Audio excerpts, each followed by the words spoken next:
tracks today.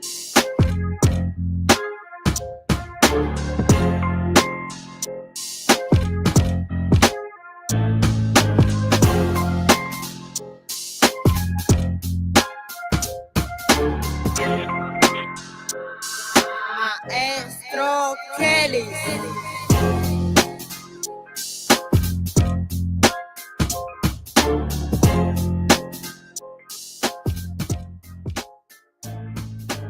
What's up, everybody? Welcome. I'm back. How you guys doing? Yep, you got me, bro. You got me. Music is definitely how I'm as per weirdos that like to say some lies about God. So how you guys doing? Can you guys hear me well? We're trying something new today. We're fixing some things up. We're gonna get back in the grind, but things are gonna be a little different now.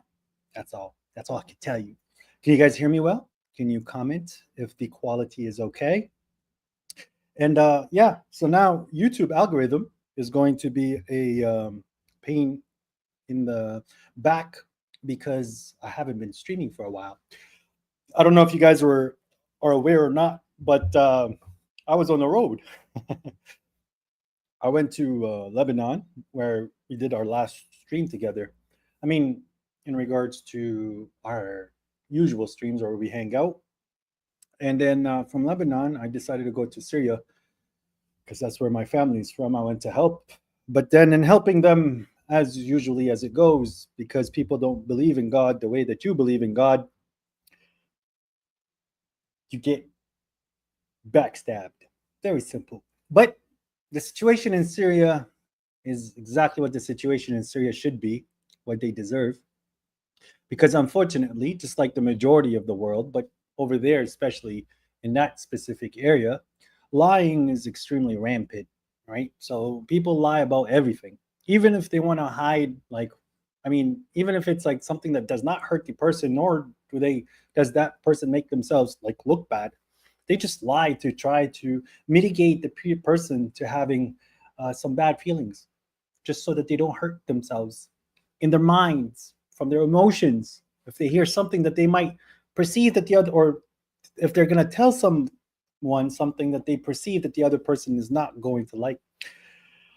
I'm doing well. It's nice to see everybody. Peace, Melissa. That's a new name. I think this is the first time I see you on the chat. Mehdi, what's up, my brother? Who's the Quranists? That's what they keep calling me. I'm trying to figure it out. But unfortunately, in this day and age, people just like to throw labels and they want to put you in a certain box. And if you're in this box, you are now having to adhere to this cult like mentality that they try to force you upon. And you can no longer be a fair judge between people. Like, hey, are you Sunni? So you must be now 100% for the Palestinian cause. And the Palestinians do no wrong, right? I understand. People are very weird in the way that they approach matters. And us, unfortunately, they've been giving us labels, many labels, aside from kafir, zindiq, and all the other weird things that they like to throw at us. But one thing that they love to call us is a Quranist, because I follow the Quran, Quranism. Because there's Sunnis and it's Sunnism, but for me, I'm a Quranist, so I practice Quranism. Exactly. We're just believers. That's how it goes. That's what God called us. He called us submitters, right? We've submitted our will to God. And we are very aware of what God wants us to do. I hope so. It's just because God has laid it out for us within ourselves. And of course, within our and within the books that God has sent, we strive to fulfill the word that is measured in the Quran. But ladies and gentlemen, a lot of events has happened since my disappearance. Aside from people thinking that I was dead, which was pretty funny, but I've also noticed a lot of weird things happening online. One thing is that little Andrew Tate. Oh, and I got my my X account, my Twitter account messed up. I messed around and I found out. I mean, I don't know. I don't have the cell phone that they want to verify that it's my account. But with that said, I did find that Andrew Tate now has turned against the Muslim community because Andrew Tate, unfortunately, is a racist. This is something that I knew very, very long time ago. It's very clear in the way that he approaches himself and the way that he tries to promote his prediction, tries to promote himself in a way that is very, very, uh, very childish. Right? It's like the way that like 18-year-old, 20-year-old thugs from my high school, from these weird high schools, that they like to show themselves as someone who is very like they're very cool and very dangerous. Right? So Andrew Tate now is trying to become bro, right? What's it called, bro? Andrew Andrew Tate. Let's not have them together. Look, so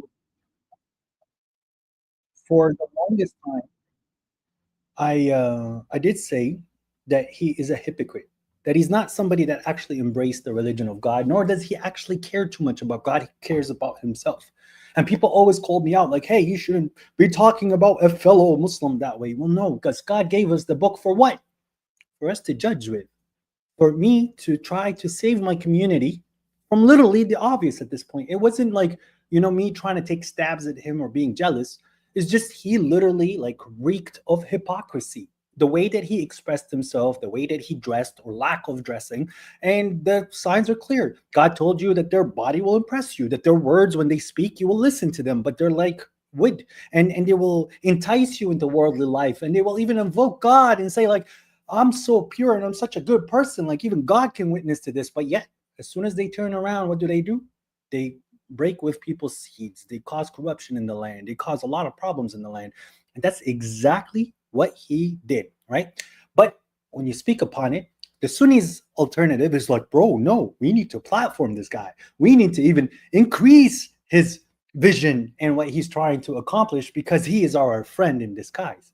But now he's banning, he's blocking every like pretty much every Muslim influencer that like speaks against him, right? So Daniel Hakikachu was blocked, Sajjad was blocked, Farid Response was blocked, a bunch of people from like the what was it called, like Five Pillars, they got blocked. He just kept blocking anybody who kept calling him out on.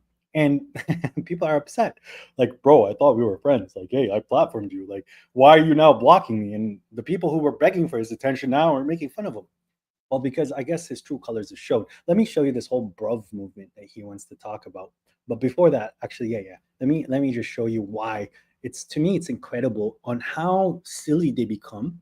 And then they use this opportunity, or sorry, they use this whoa, what's going on here?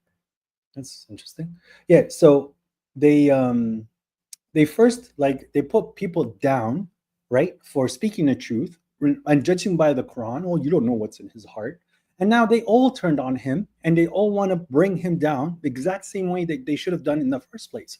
But they can't be consistent in the way that they're approaching matters because they keep referring back to their scholars and to whatever else that they need to do.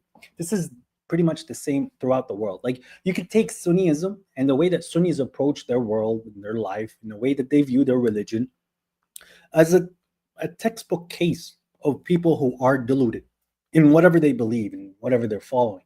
And this can be applied to people who are nationalistic, that follow certain sociological paths, some people who are very in tune in certain arts and whatnot. They all share similar traits, right? Where when the obvious is brought forth to them, like you're wrong here, that you need to actually change yourself, they don't care. But in this time, right, in this time, the damage has been done because this man, he came and he kind of made himself appear like this saint, that this guy is going to help Sunnism, despite the only thing that he did was teach their kids on how to be a pimp without saying that you're going to be a pimp. It's kind of weird, isn't it? But so let's go. Let's watch a little bit of what's his dude name? Sajid Lifham, right? Let's do this. Let's do this, boys. girls, ladies, and gentlemen. Let me know if you can hear the audio well. Explained why he's blocking Muslim crybabies. He says he risked his life for the Gaza cause and was attacked over Christmas presents. All these clowns can enjoy irrelevance. Allah's plan for me is larger than his plan for them. All right, so apparently he is speaking on behalf of Allah, claiming he knows Allah's plans for people. But let's give this video a listen, shall we? So many of my Islamic brothers are upset with me right now. They're arguing the semantics of a post I made explaining that people, white Christians, are going to be very Islamophobic if we do not come out in defense of young, innocent children. No, the semantic issue was you kept saying things like Islamic crime. But to me, that wasn't even the main issue. The main issue is the fact that you kept on spreading this lie repeatedly. No matter how many times people in the comments would correct you regarding this, you kept pushing this lie that Muslims aren't condemning this. That Because he's a Zionist. Don't you understand? He can't straight up tell you that he is now supporting the Zionist regime and he's supporting the Zionist problem. But what he's trying to do is try to show the Muslims as savages. And the only thing that he's concentrated on is the UK, the whole immigration process. Obviously, this whole grooming, whatever, the sexual grooming, the raping, was done by people from Pakistan, okay? And the group around that area. They are trying to make Islam into an ethno-religion. It's just so that people can hate them and the word racism can actually fit properly because it's discrimination. It's not racism. Islam is not a religion. I mean, it's not a race. It's a religion. But I know in this day and age, words get remodified and defined as people please so that they could have something to cry about, right? So right now, you have Sajjad now saying that he's judging by the Quran, saying, well, you don't know what God has in store for you and you're speaking on behalf of God, which is shirk. Guess what? I've been telling you that this man is a mushrik for a very long time. Andrew Tate called himself a Lord many, many, many, many times as he was still a Muslim. Aside from the fact that he went and worshipped another man for a little bit, calls him Jesus. So it's very weird that these gentlemen, these people that keep claiming that they're people of God, that they are judging with God's book, that they have what they perceive as the truth and they try to teach it to others, what they end up doing is falling into the easiest traps that are very easy to see. Now, the reason why I'm wait, hold on. What do you mean, bro? The term GOAT is okay to use? The greatest of all time. Well, who is the greatest of all time? No, I understand God is the greatest of ever, but how do you judge who's the greatest of something? So maybe you're saying things that you cannot prove.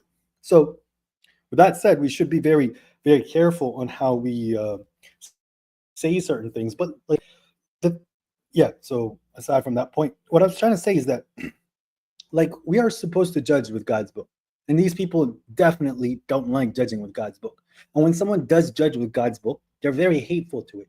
My content received a lot of hate because A, I'm a Quranist, and B, that I spoke about their fellow Muslim in a very negative way. So, I mean, like you could even see, where was it? I have Hakikachu, and like the way that he was begging for this man's attention for a very, very long time. Now he's crying that, you know what, like this guy is he's a bad man and he blocked me. Like, why did he block me? I was defending you in your your allegations of being a human trafficker.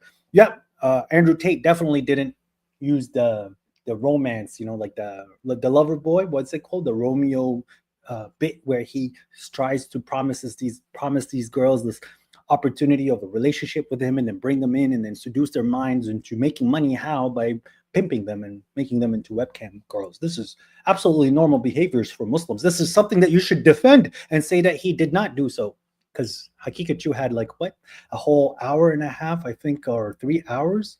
Let me find this. This is funny. One second. Hakikachu, he had like a whole stream, a whole debate. Destiny verse, what's it called? Hakikachu, Andrew Tate. And Hakikachu, like I promise you, the whole time, like enough times, he was trying so hard to get him he was trying so hard to get Andrew Tate on his platform or to go on platform's Tate because to them, or sorry, Andrew Tate's platform, because they were so keen, they were so impressed by the size of Andrew Tate's platform that they're willing to sell their religion just for that opportunity for them to get bigger, because the devil decorates their mind that this is going to be a good cause because now my platform gets bigger and I get to keep promoting child pedophilia. So this is how these people kind of work, right? So yeah, they made fun of Destiny, and Destiny's an idiot. I get Destiny's an idiot, but the topic that you're actually sitting there defending him, which is about Andrew Tate, is kind of moronic because you yourself, you have no idea. You yourself do not know what Andrew Tate's history is. You do not know the crimes that he's involved in. You don't know the criminal syndicate that this man built for him to become who he is, right? But you were so quick and keen to defending him because you know the unseen, right? Hakikachu. You knew exactly what Andrew Tate was doing in these years when people were assuming or what calling him a big man prostitute is pretty much what it was. But that's fine. You defended him, and now you thought he was your friend. But just like how most hypocrites do, and just like how the devil does, as soon as you think you're going to get your prize, they turn on you. So now Andrew Tate is showing his Zionism, and you can see that they're building now a new scenario to show that these Muslims need to go back to their lands. These Arabs, these Arabs, these Pakistanis, these Afghanistanis, these Iraqis, Iranians, these people are problematic because of their religion. So we need to send them back home. And this is what they're trying to build now.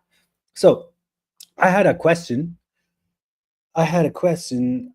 Sent here, and I want to answer this. This was a good question. Quran alone. Peace, everybody, man. It's so nice to see everybody. Look at you, JS. There it is. Brother, what do you think of the ceasefire in Palestine?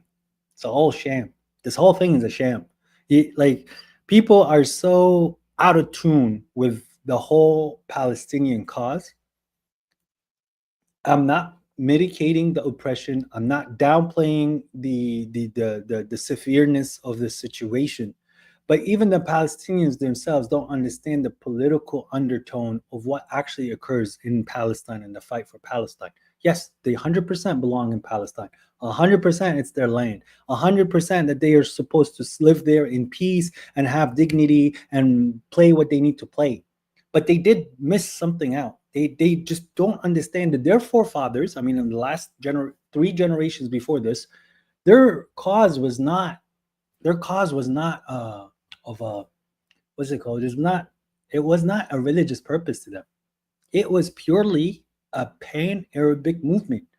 Yes, as the Jews when they came, it was a pan-Jewish movement.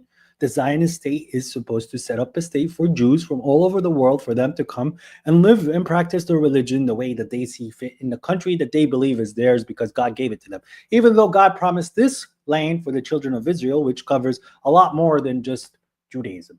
But with that said, the response of the Arab nations to the extent of what the Zionist plan was to rival them, not in religion, because religion is not something that people discussed about in the Middle East. People lived lived in peace next to each other with their religions, but it was more so about race. Okay, so they always consider Jews as a race, and they consider obviously Arab as a race, but yet the people around the land of Palestine they're not actual Arabs. Became Arabized. They started to incorporate Arabic in themselves. But I want you to realize something. The British, they sold Palestine, the land of Palestine, to the Zionists by force because of the Balfour Declaration. But now you do also need to have a situation, and I'm giving you like dirty politics 101. I need to create a situation for me to be militarized. Because if I'm coming peacefully and the other side has a strong military, they can also create a situation for them to attack me. This is all dirty and this is all a form of terrorism, but I need to be the one that's taking the first shot so I don't get eaten. So I got to eat before I get eaten, right? So the people in the politics of Europe decided that it is time for the Middle East to also go into a colonial mindset. And this colonial mindset started in Iraq and Syria. Okay. It is called the Ba'ath Party. The Ba'ath Party. Sorry. Ba'ath Party. Now, I want to show you something about this Ba'ath Party. I think I showed you guys before, but I want you to really understand what I'm trying to tell you. Why this whole thing was a complete sham. Okay. So I'm going to show you the flag of the Ba'ath Party.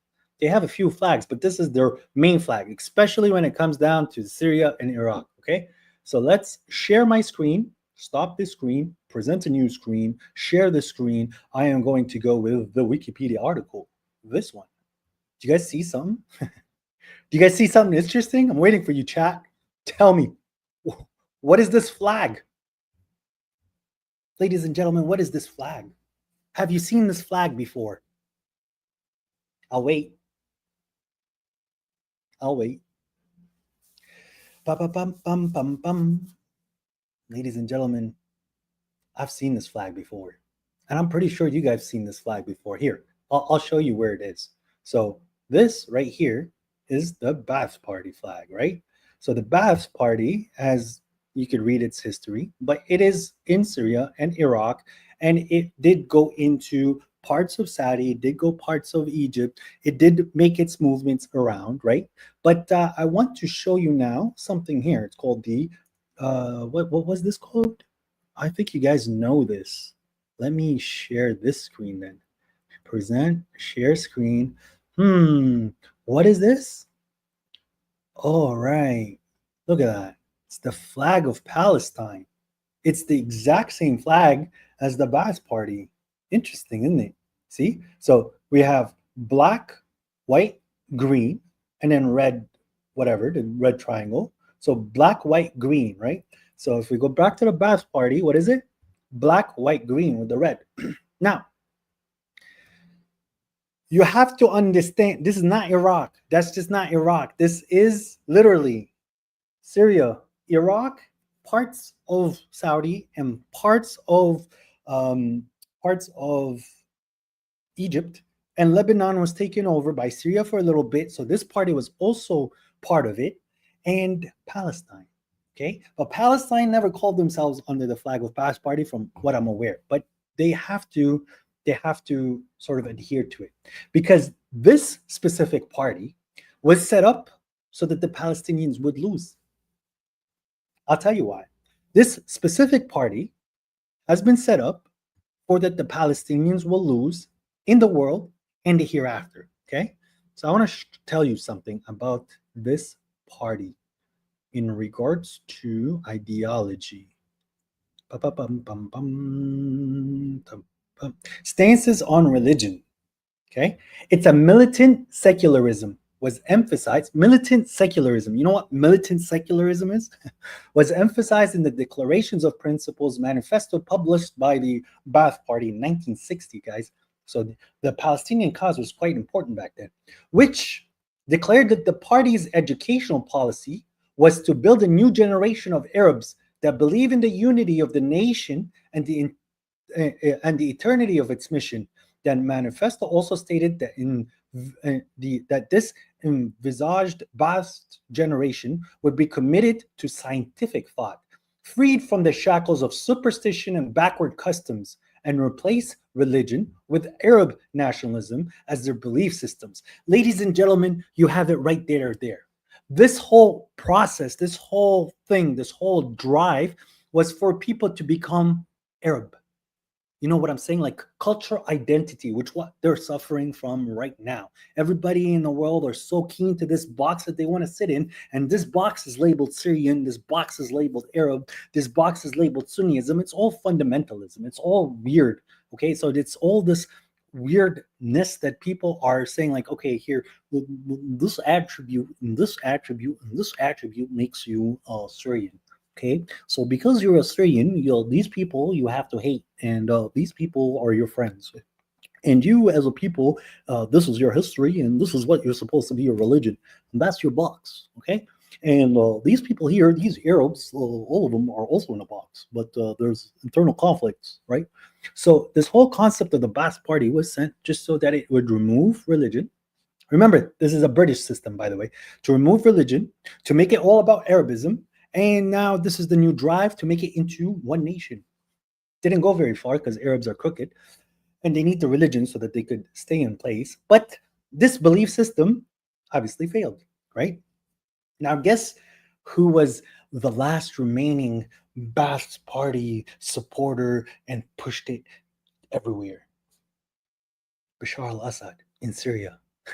Okay, so let's go. Let's go through the timeline now. Okay, October, whatever, last year, 2 years ago, a war started between Hamas, right, who represent the Palestinian flag or the Ba'ath flag or Pan-Arabism or the Arabs, right? And I'll show you so many videos where the Jews say that the Arab is our enemy. They don't say the Muslim is my enemy. He says the Arab is my enemy, and they try to promote, which is BS, that there's so many Muslims in Israel and Muslims and Zionists get along and all this nonsense, right?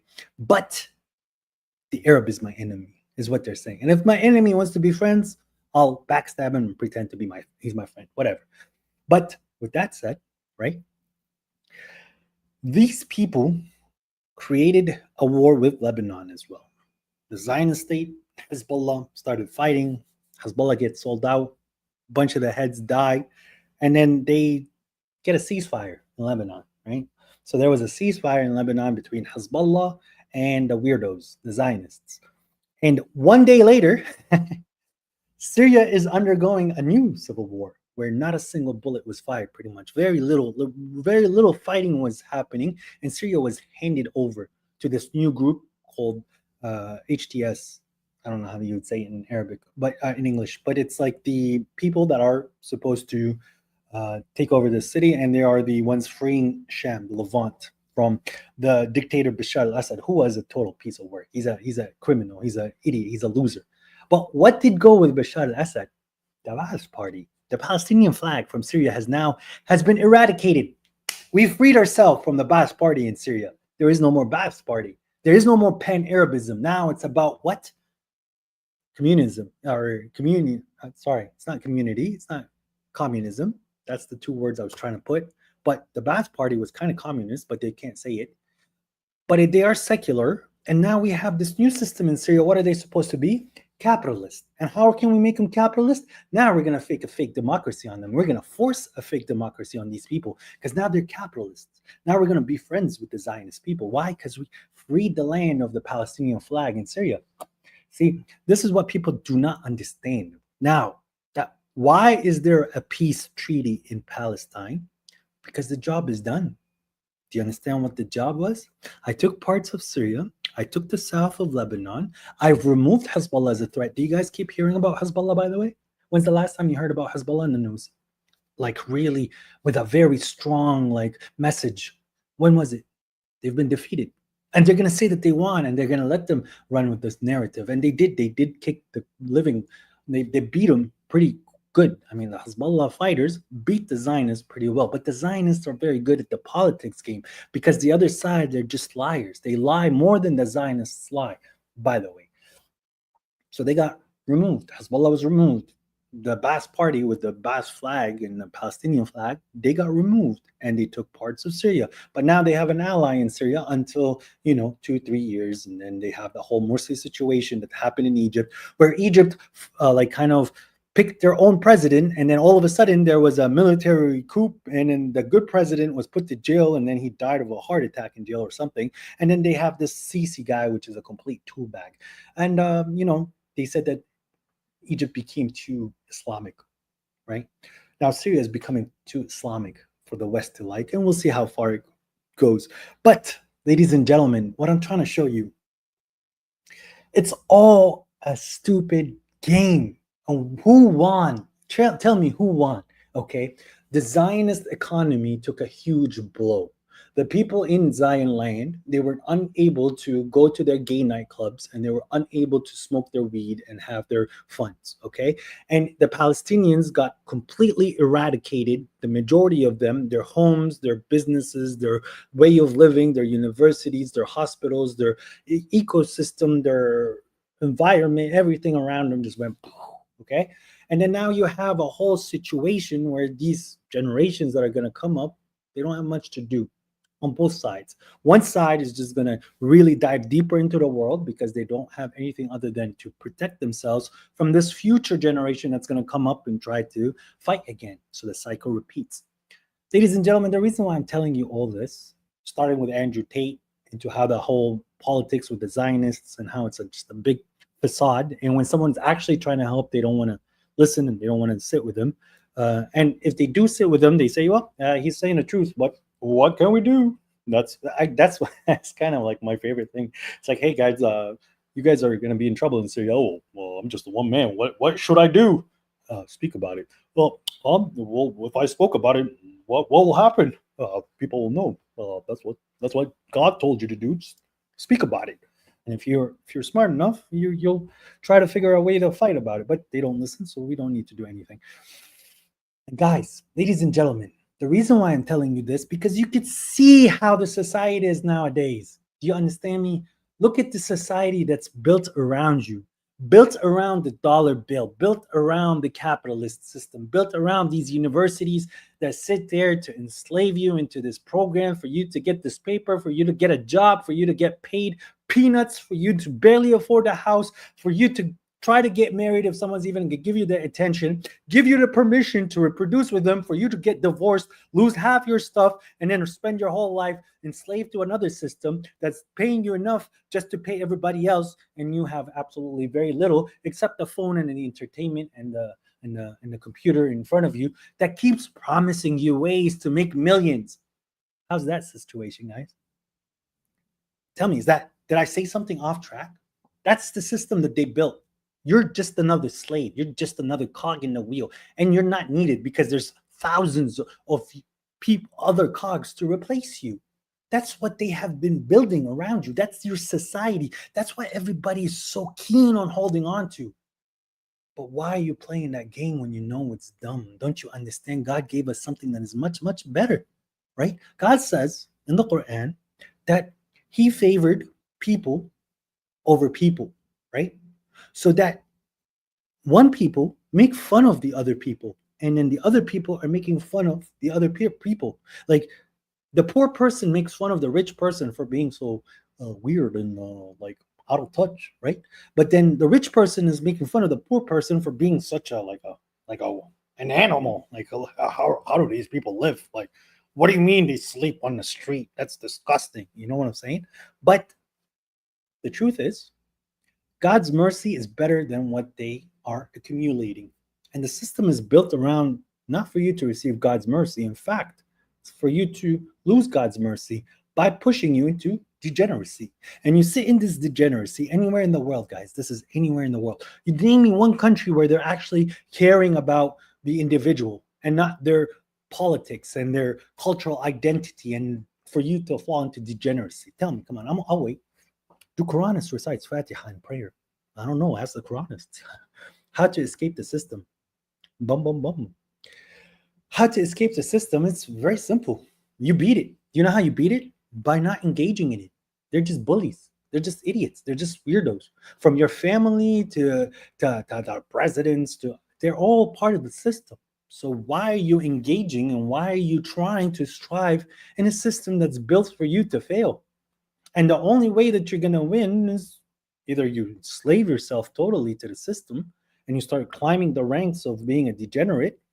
And it does not necessitate for you to be a drunk and an idiot or a fool. Degenerate in your mind and ingrateful to your Lord that created you, right? So myself, I ignore the system. I don't play the games. As much as people want to say I'm weird, and like, why is this guy not wanting to get married? Why is this guy not having a job? Like, what's he do? Just travel all day and talk about religion? That's kind of weird. Well, what do you want me to do? You want me to get married? You can barely afford a house. You're asking me for money to pay your bills. If I have extra money, because you can't afford the system that you're engaging in and you want me to engage with you. That's dumb. God told me to live my life, to be happy with what I get. If I got married, I expect my wife to understand this mentality, that I'm not here to cater to you and to cater to this world. If you want this world, then go right ahead. That's what it does. I do. MFG, I thought he does remote work. Yes, when I need money. If I need money, I will do some remote work, but my remote work will only cover my expenses. That's all I need. It's maybe like 4 or 5 hours, or if like that 4 or 5 hours will give me maybe a week of me living. And then there's also really good people as well in my life, in my world, that have also donated to my cause that keeps me floating. And there are ways that I'm making passive money on the side without me having to engage in the system. You understand me? Like all this paying taxes and paying attention to whatnot. No. And as soon as you disengage and you remove yourself from the culture, guess what happens? You open your eyes. You open your eyes to what they're doing. You understand the politics. You understand how they're backstabbing each other because they're really rich people. Like, I mean, like people like Putin, Macron, and Trump, and all these weirdos, right? But it's still the same mentality that we have. It's just a bigger playing field. Like they're playing a video game in their minds. You understand me? They're just very arrogant, and God is explaining people like that. Like God says that if He made وَلَوْ بَسَطَ اللَّهُ الرِّزْقَ لِعِبَادِهِ لِبَغُوا فِي الْأَرْضِ. So if God made His like the wealth easy for people to acquire, that they would have went at each other a lot in the land. You know why? Because the human nature is you just want to keep making more. It's just this thing that clicks in your head. You made $1,000. Okay, I think I can push it to 1,001. Okay, but I collected all these resources and I'm not doing much with it. But there's resources over there under this guy. So let me remove this guy and like take his resources. And this is how the human works, right? And it's just a very weird way of living that you need to protect yourself from. Like guys, this is literally what we keep seeing, and this is what people keep doing. I mean, where does it end? If you know what I mean. Where do we know that the person is happy and sufficient with what they have? But look, listen, what we got to do is start to observe and to tell people what's going on. And that's what we can do at this time. And if God raises somebody to help us, i.e., a leader, we need to be capable of just recognizing that this person has an edge and support him instead of sitting there and arguing with him. So that's what I keep finding. But I mean, like, I'm not saying that.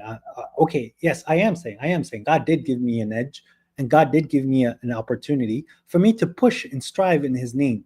I'm not trying to put myself into a position of the leaderships of the Quranists. Oh man, that's weird to say. Like, hey, this guy's the leader of the Quranists. That's kind of weird. Sheikh al-Islam. No. What I'm trying to say is that if you do recognize that someone is making efforts and striving in a way that you understand is good, then you need to push to them, right? Like this is where things get really, really, really weird when I watch people keep trying to against what's it called? Like the people who are striving, it's like, okay, we're supposed to be on the same team, but you keep criticizing me, and now you're making videos against me, and now you want to pull me down, and now you want people to move away from me. Like, bro, what are you on, man? Like, this is not why God has sent us, and this is like not how we're supposed to be working together. But yeah, this is what's going on so far. I'm good, Charlie. How you doing? Yeah, I'm doing all right. Nah, you're tripping. Who's tripping? Who is tripping? Wait, getting rich enough then to afford to be lazy, but you don't have time. What if you die? Then your purpose is money pursuit, right? That's exactly how worship works, right? That's exactly how worship works. So worship works in a very obvious way. So where's your brain power going, right? You have this brain, this thing that can think. What are you thinking about? How much are you thinking about it? Hmm?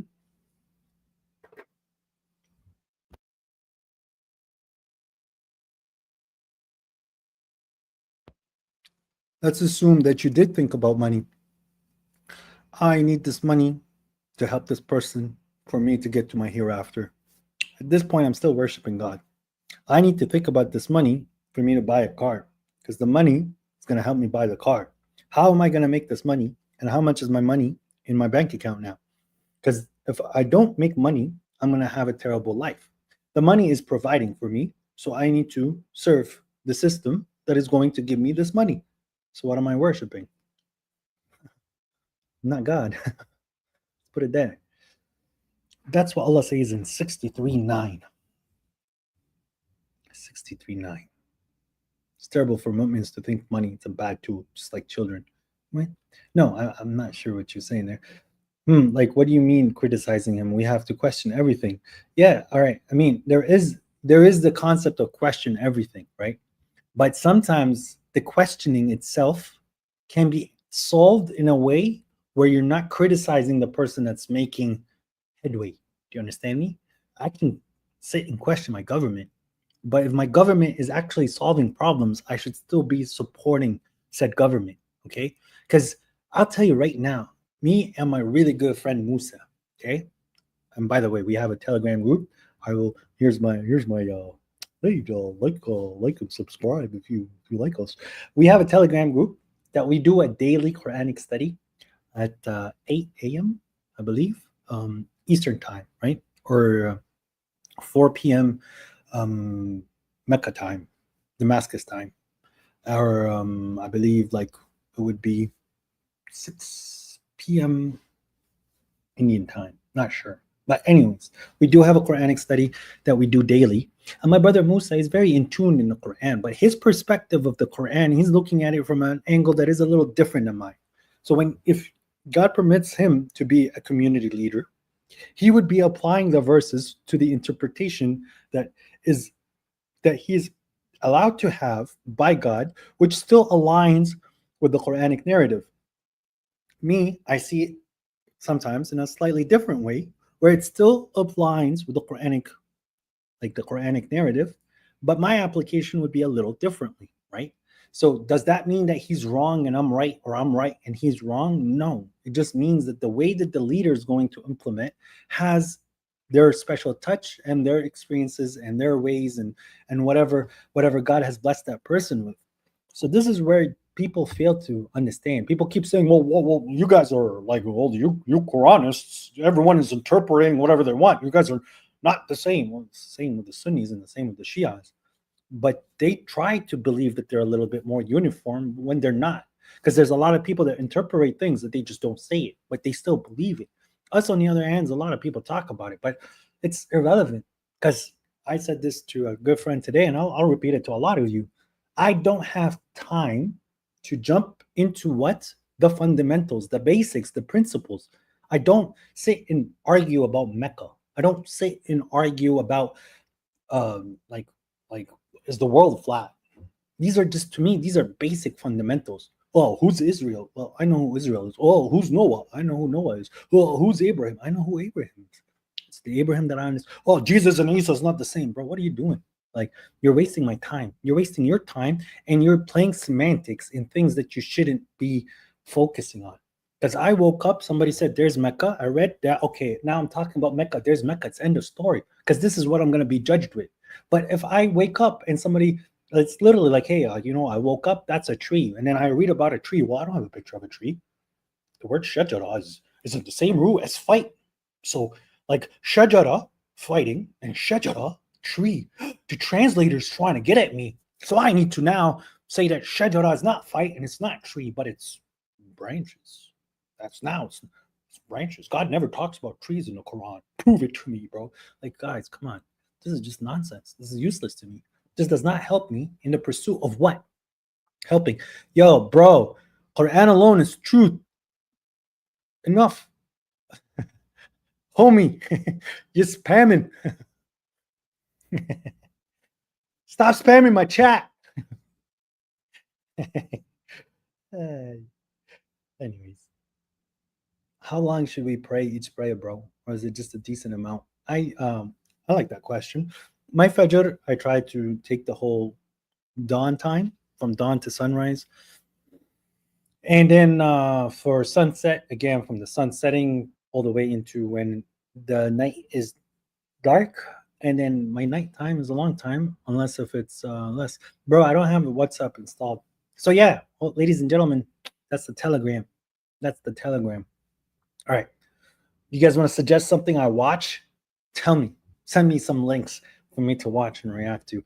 And please don't bombard me with Sunny stuff. It's just stupid or funny at the same time. But then if I have to start the comments, it's gonna be like it's gonna be it's not gonna be nice. Send me stuff that you guys want me to comment on. I'll be right back.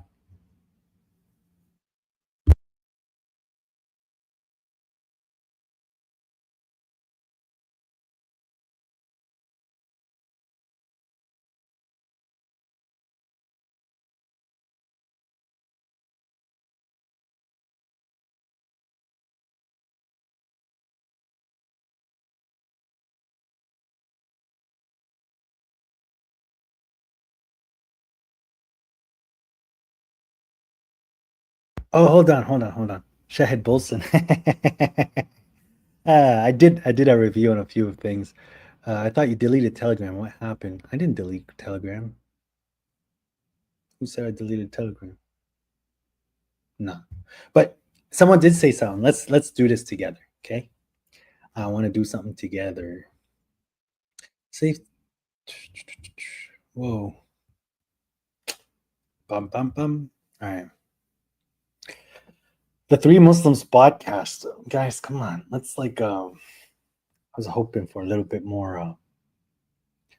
What's it called?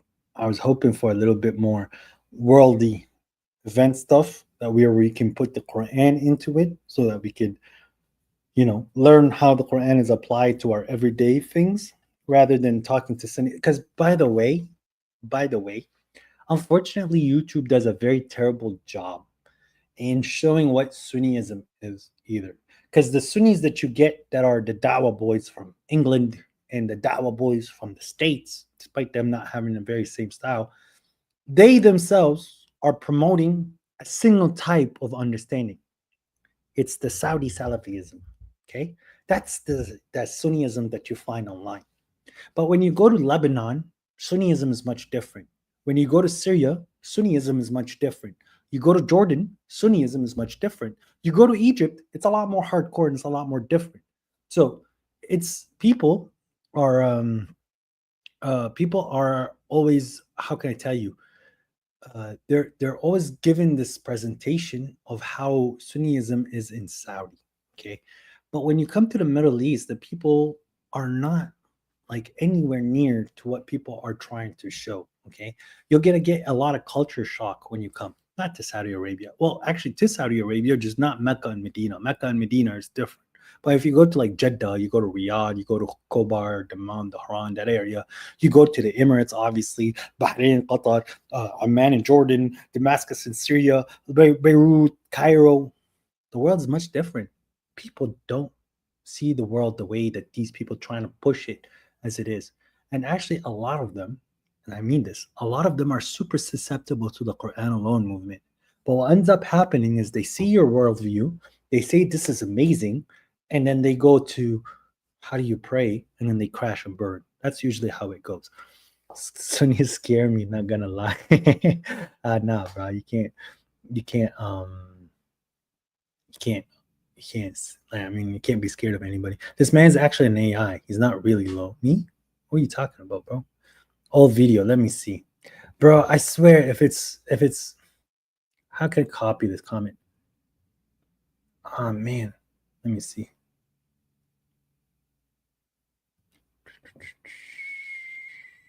Oh, I know how. Give me 1 second, ladies and gentlemen.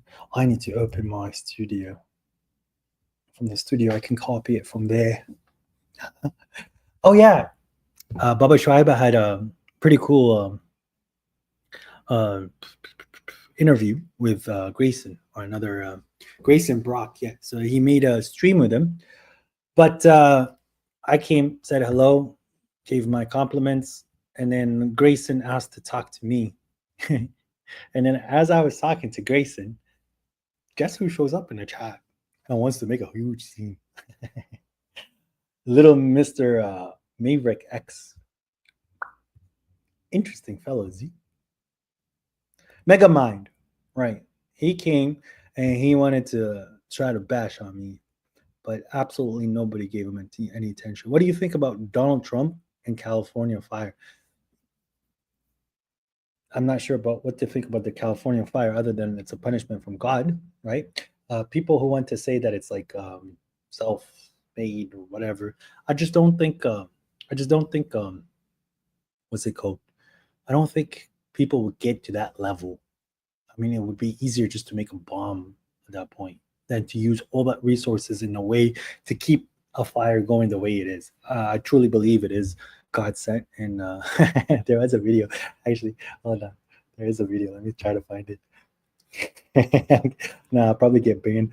But yeah, so it's like some guys, like it's an interview, pretty much, TV interview. I think it's on Fox, and some guy, they go to the guy. He goes, "Hey," like he's hearing like the lady reporting on the fire, and he goes, "Hey, did you guys figure out why the fire started?" The lady goes, "No, do you have an idea?" He goes, "Yeah, because of all the the GAY people in San Francisco."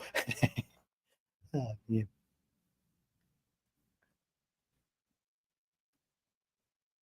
Nah, bro, I'm not touching that with a 13-foot pole.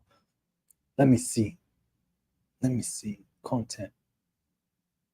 Guys, honestly, right now, what I'm seeing is happening in the world, people just want to be entertained because their job, the majority of them, is meaningless. And the ones who are making some meaning end up having these weird, like personalities. And it's all for you to find out in the Quran, anyways. Bro, I'm trying to find your comment. There it is. Okay, let's see. I swear, if it's something, Quran alone is truth, man. If you're sending me something that you know, what is this? TR01 tribute to. No, bro, this is way too much.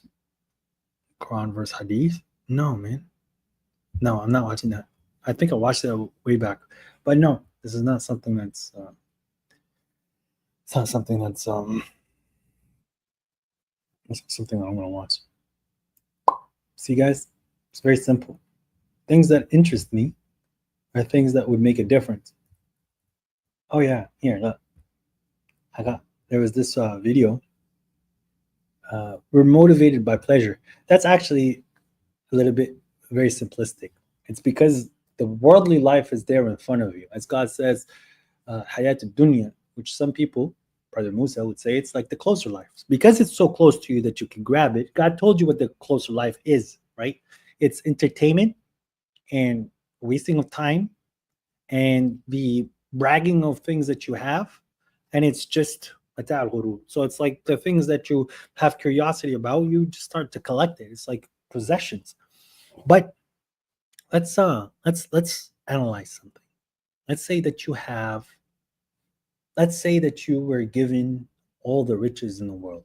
Every single resource on planet Earth is now under your control, your hand. All the money in the world, everything. The whole world is yours now, completely in your hand, up until you die. Okay? Because we know that it's going to get destroyed. So, however much you collected, which is the whole world, right? That seems like a lot of things to you in your mind now, where it's inconceivable. For you, it's not something that you can account. It's a lot of stuff, but it all gets destroyed or you lose it when you die. Now, how long would it take to acquire that? Let's say that it took you 10 minutes in this worldly life to acquire.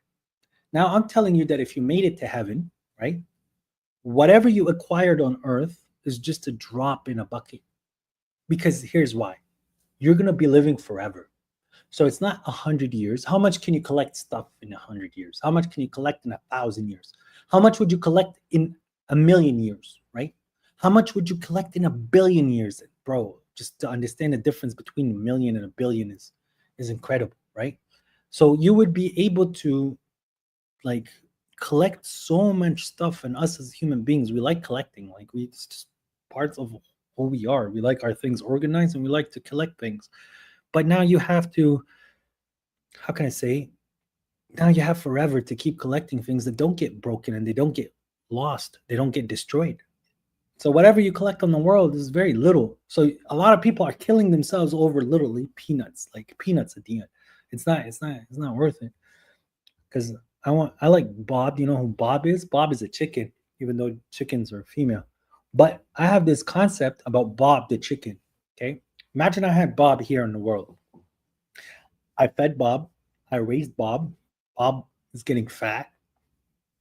I sacrifice Bob in the name of God, right? And I eat Bob. Bob is gone. No more Bob. That's it. But in heaven, if God puts me under his mercy and he puts me in his heaven, and I have Bob in heaven, right? Bob is already nice and fat. I take Bob, I thank God, I sacrifice Bob, I eat Bob. And as soon as I take the last bite of Bob, right, I see Bob coming right around the corner. It's back alive, just like a tissue, you just take it and then another one comes up. But it's the exact same tissue and it's the exact same Bob. You'll never lose Bob, and Bob will never go away because Bob cannot get broken and Bob cannot die. But you just ate Bob. Yeah, but Bob was still there. You just didn't see Bob. And then Bob came back out. And it's exactly the same with everything that you get in heaven. Things don't get broken and things don't get like destroyed. So everything you have is yours. Your mansion will always there. And you get to build in your mansion and maneuver your mansion, and it stays how it is. And we get to discover things on the earth of heaven ever. Like it's an amazing world. So this is why, to the believer, this world, despite its necessity for what you need to get is a necessity, it's tasteless. Like it's really does feel tasteless for one who is truly, truly, truly, truly bought into the hereafter. I am reanalyzing the protocols of and seeing how they've completely subverted the masses on every level. All levels of society, ideologies, religion, literally all facets of reality. Yes, that is definitely true. And the book is The Protocols of Zion. For anyone who didn't hear it, for the people in the back, it's Zion. I'm going to get kicked out of my room. But heaven is self-pleasure. No, it's got job as well. So there's also the ability to build and work. I want to build a big tower in heaven and put God's name at the top of it. So if people are flying in their magic horses, they can see God's name from far. Did you block me? I didn't block you. Why do you reject hadith? Why do you accept hadith? Thoughts on Norman Ali Khan? He's well intended, but again, they cannot be critical because they have literally added associates to God for them to find their religion, their guidance.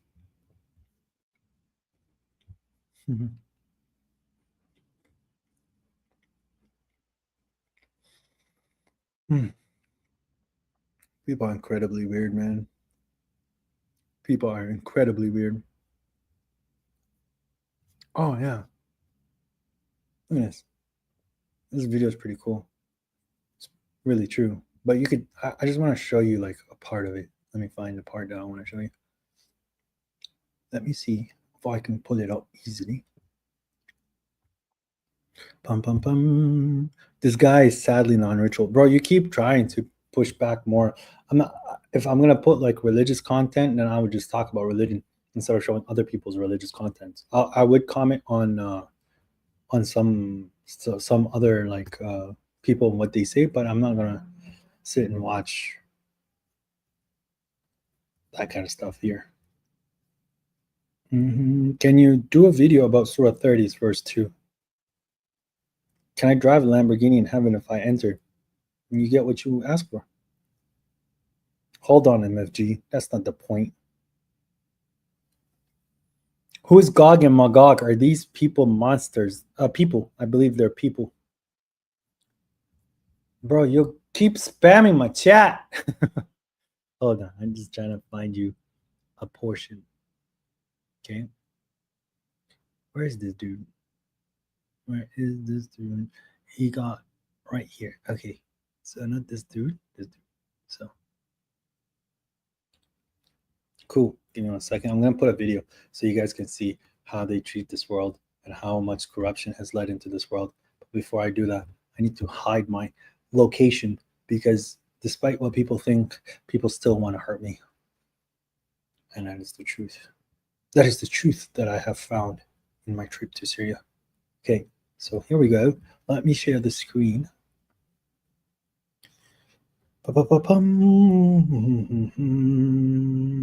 Yeah, there it is.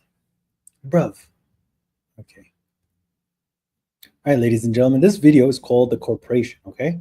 This video is telling you about how corporations are set up in the United States or what the corporations are about. Bro, why is my... There it is. It's just lagging. It's just lagging. Okay. Nope. That didn't work. I think I gotta do this. There it is. No. No. Okay, that works. Here we go. So listen to this part. Whether you're Billy Buttercup or not, that's the bottom line. The fact that most of these companies are run by white men, white rich men, means that they are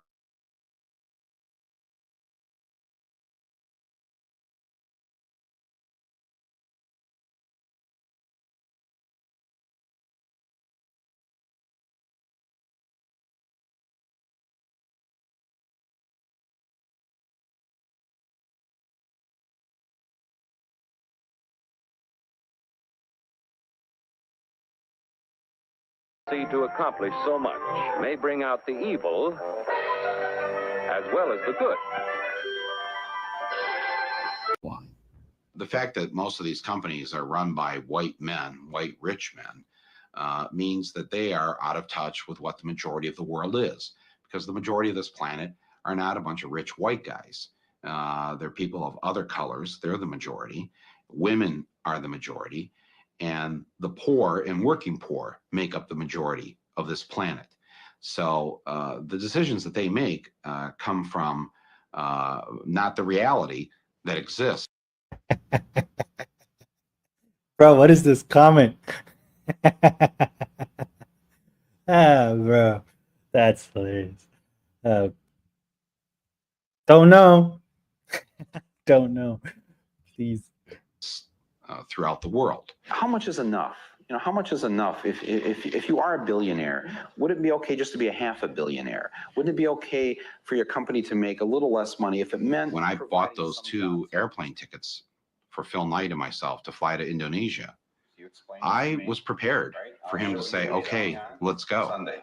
Oh, no, not a chance. Huh? Not a chance. No? No, but they're transferable. I can change it to another day. No. And call me on it. Call my bluff.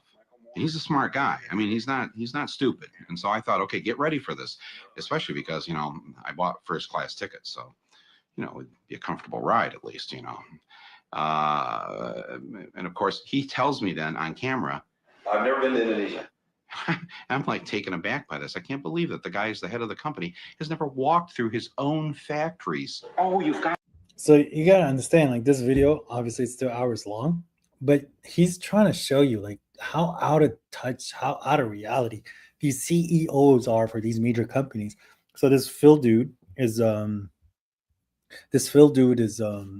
from, like, he's the founder, I believe, of the really poopiest company out there for clothing company called Nike, right? Lanatullah alayha, and the company. But yeah, so he has sweatshops in Indonesia. They get paid like maybe 4 or 5 cents an hour, every like employee, 10 cents maybe. They get paid literally by the millisecond, okay? And they they pay them very, very little, yet they're making these extremely high margins on their products, and they're very rich, right? So like this show, right? This corporation thing, which is pretty cool. What we were watching, it's showing you the mentality of these like corporations that people set up, because they caused the lie. Like they made it into a lie, but now it became reality and they're going to be judged for it. Where in the United States, just because you have, say, 4 people that want to create a company, right? They make a corporation or an incorporation, and that corporation is a human being on its own. It's an entity on itself. Okay, so it's like it's an own citizen. It's no longer, so that's why it's called limited liability. If I open a business and I now owe money to people and I lose my business, people can come after my house, my car, they can liquidate me and try to recover their losses. But what happens if there's 4 people in a company and then a company takes losses? Are they going to liquidate all these people's houses? It might not be fair if I'm the sole problem while the other 3 were not part of the problem. But then because we were business partners, they could also lose their houses, monies, and whatnot. So what people did legally is they created, exactly, this is very true. This right here, sorry. So what they did is create this thing called an incorporation, where 4 people will sign a paper, it files in the government, and now this corporation, let's say it's Acme, is its own entity. It's its own citizen in the country, and it has its own laws, it has its own taxes. And if it goes under, right, the people who are involved in it on the board are not affected, other than what the company liquidated and things like bankruptcy. But the mentality of corporations is literally to make as much money and to cause as much destruction as long as you're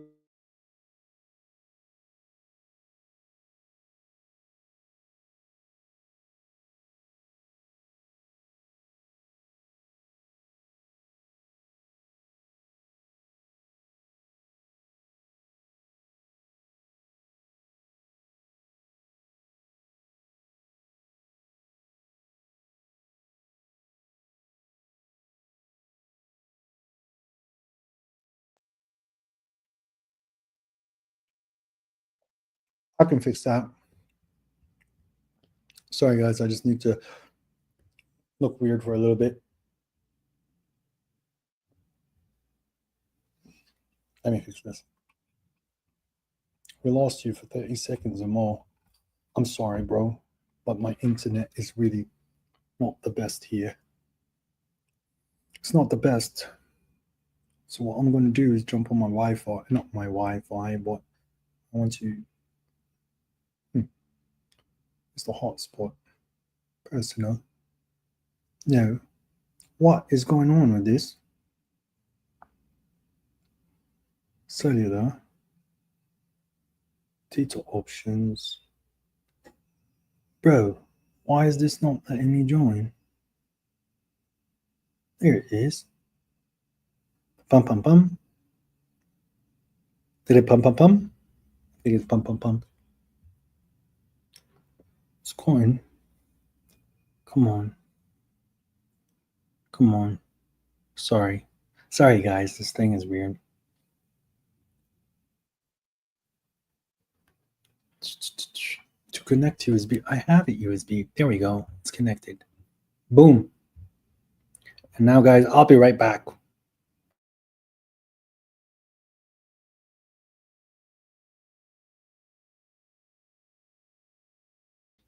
No, I'm back now. I appreciate you guys waiting. But this is getting out of touch. No. Man. Man. Oh, man. Hey, guys, have you heard there's a ceasefire in Palestine? Everyone can go back to their homes. No offense. No offense. No offense. The issue is that people didn't help them when they could have helped them. So they lost. No, I'm not. If you're going to pause your image, at least try to look really weird. That comes naturally. Bro, marrying is a sunnah. If you're not getting married, then you're rejecting the sunnah, akhi.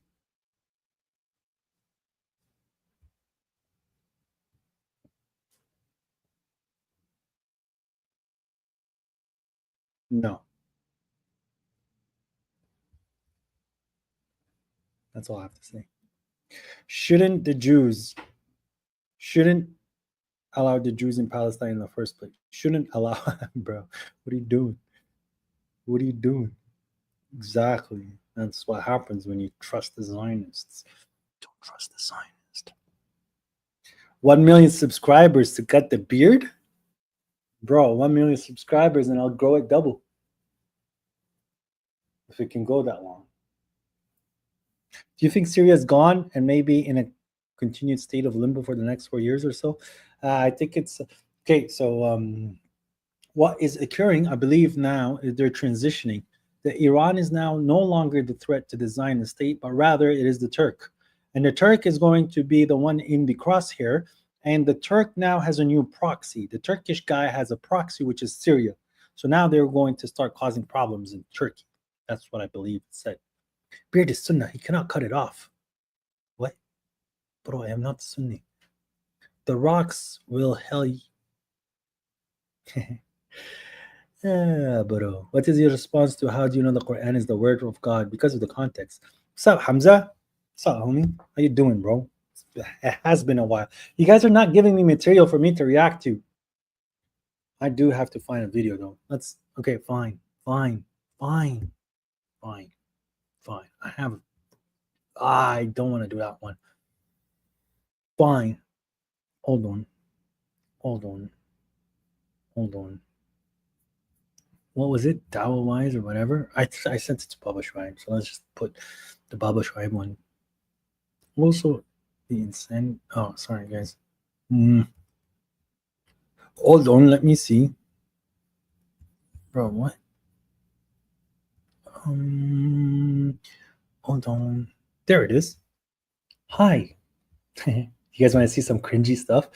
Bro, I just really don't like watching it for a long time. But let's do that together.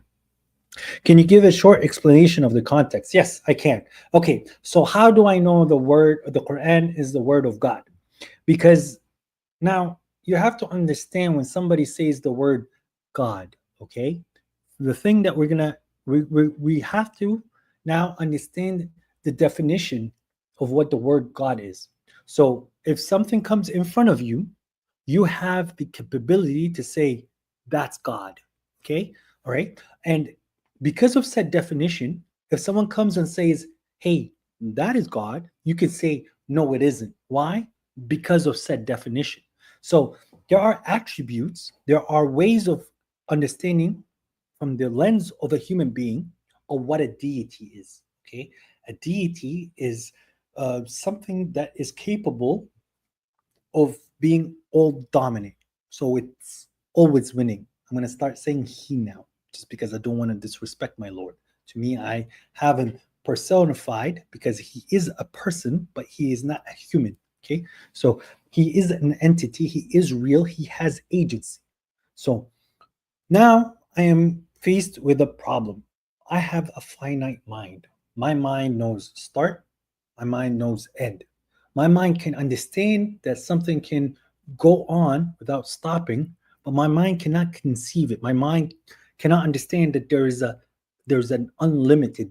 It understands that there is unlimited, but it cannot grasp it because you need an end for you to grasp it, right? Now, when it comes down to God, God is infinite in both directions. Okay, he was not created, nor will he die.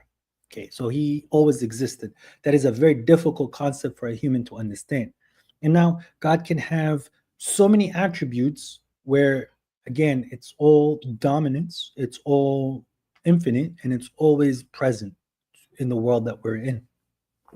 The way that the Quran describes this entity, it is so flawless and it is so accurate and it is so logical and it's so reasonable that it has to be from a source explaining itself rather than the ideology or the understanding of a human being describing the definition.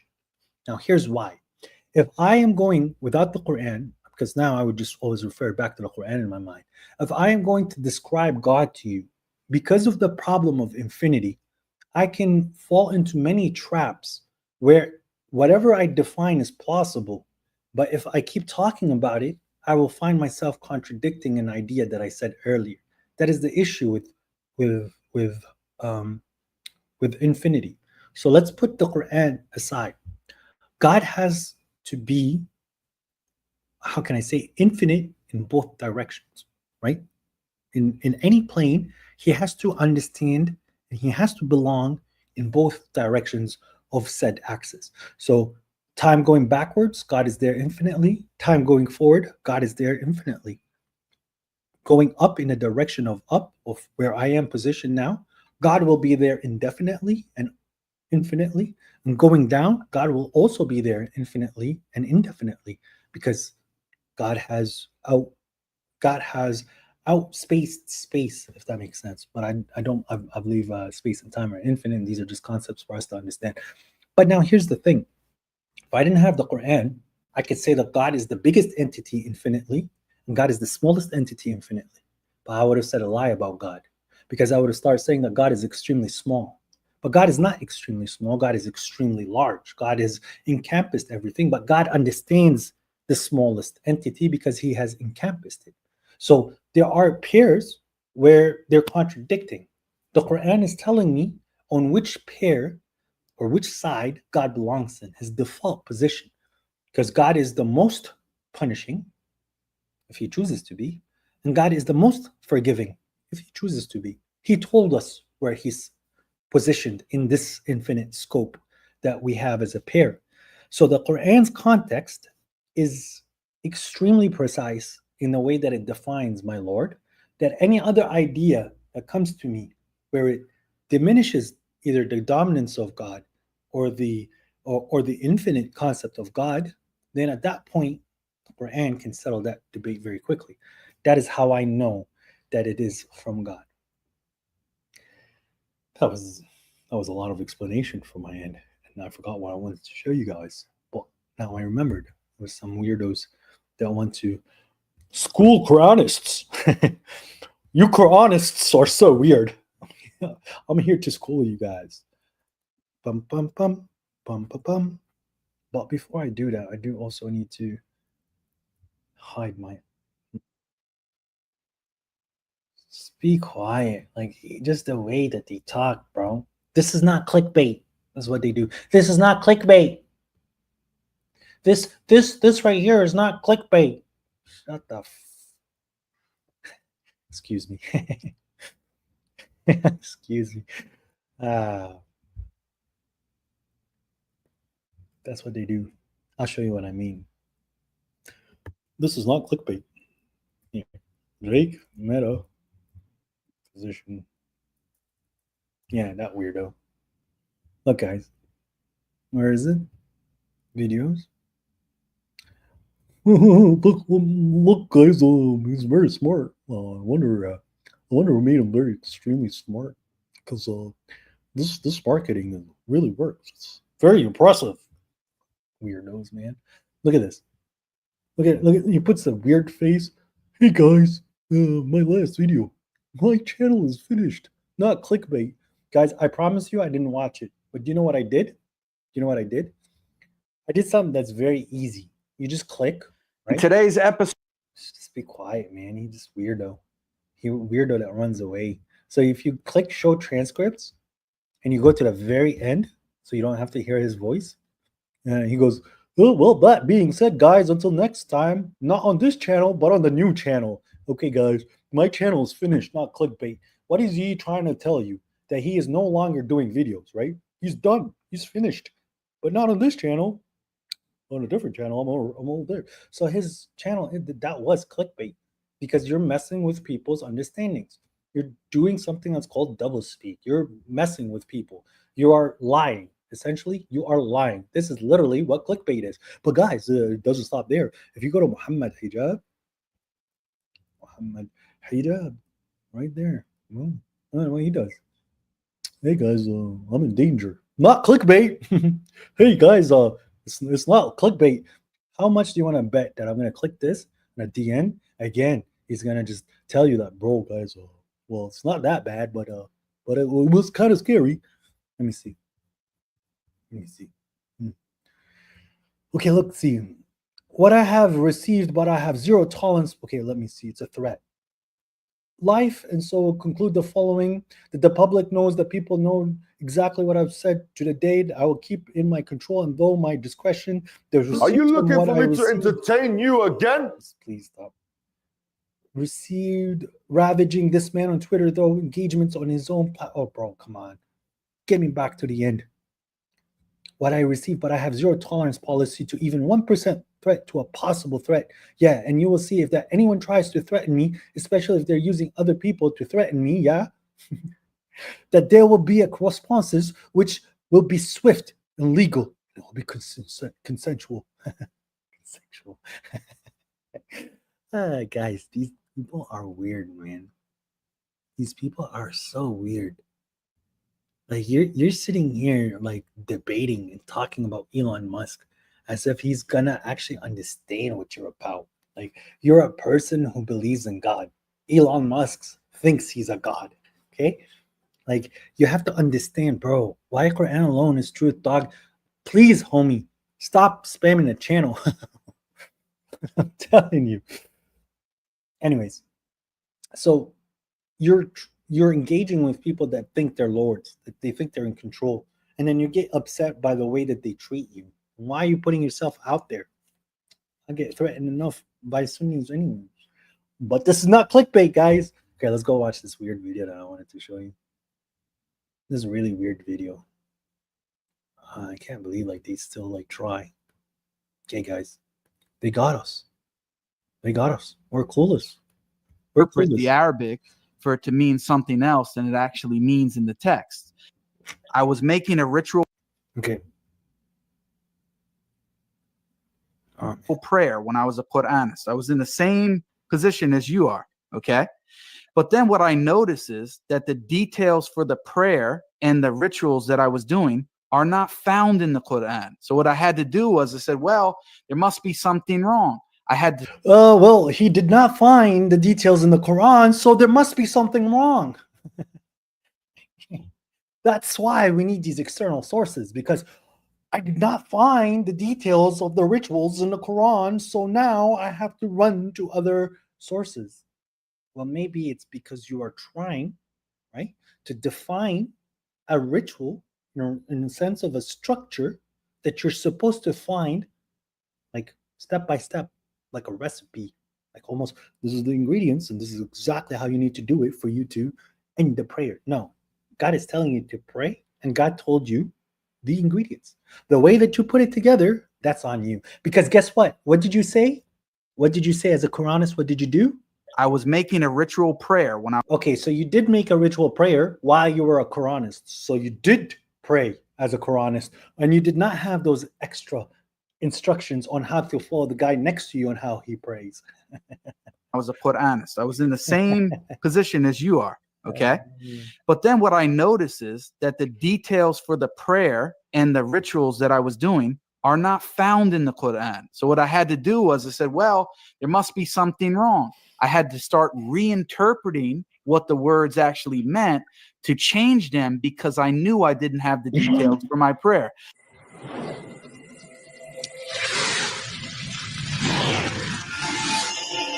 So another brother mentioned it earlier in chapter 2, verse 143 of the Quran, the first Qibla.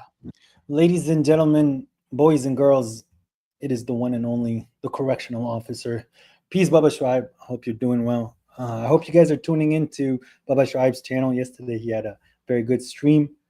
His weekly stream, weekly lectures. And yeah, I hope you guys are following and listening and learning, because we all need people like Baba Shwaiba in our lives to help us, because you know why?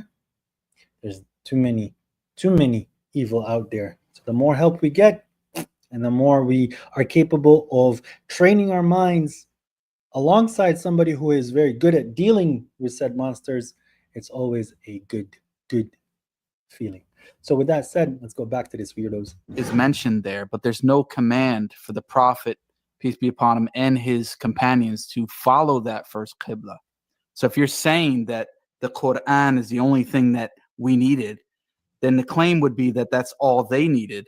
But obviously that's not true, because we have several examples in which the Prophet, peace be upon him, had to receive other wahi or information from Allah on commands what to do.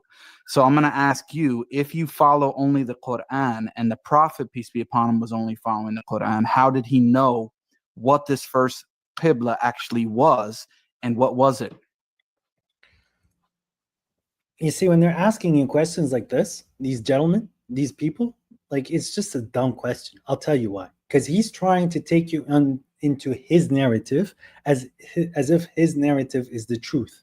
Okay, so you can engage in his question to his mind for him to understand.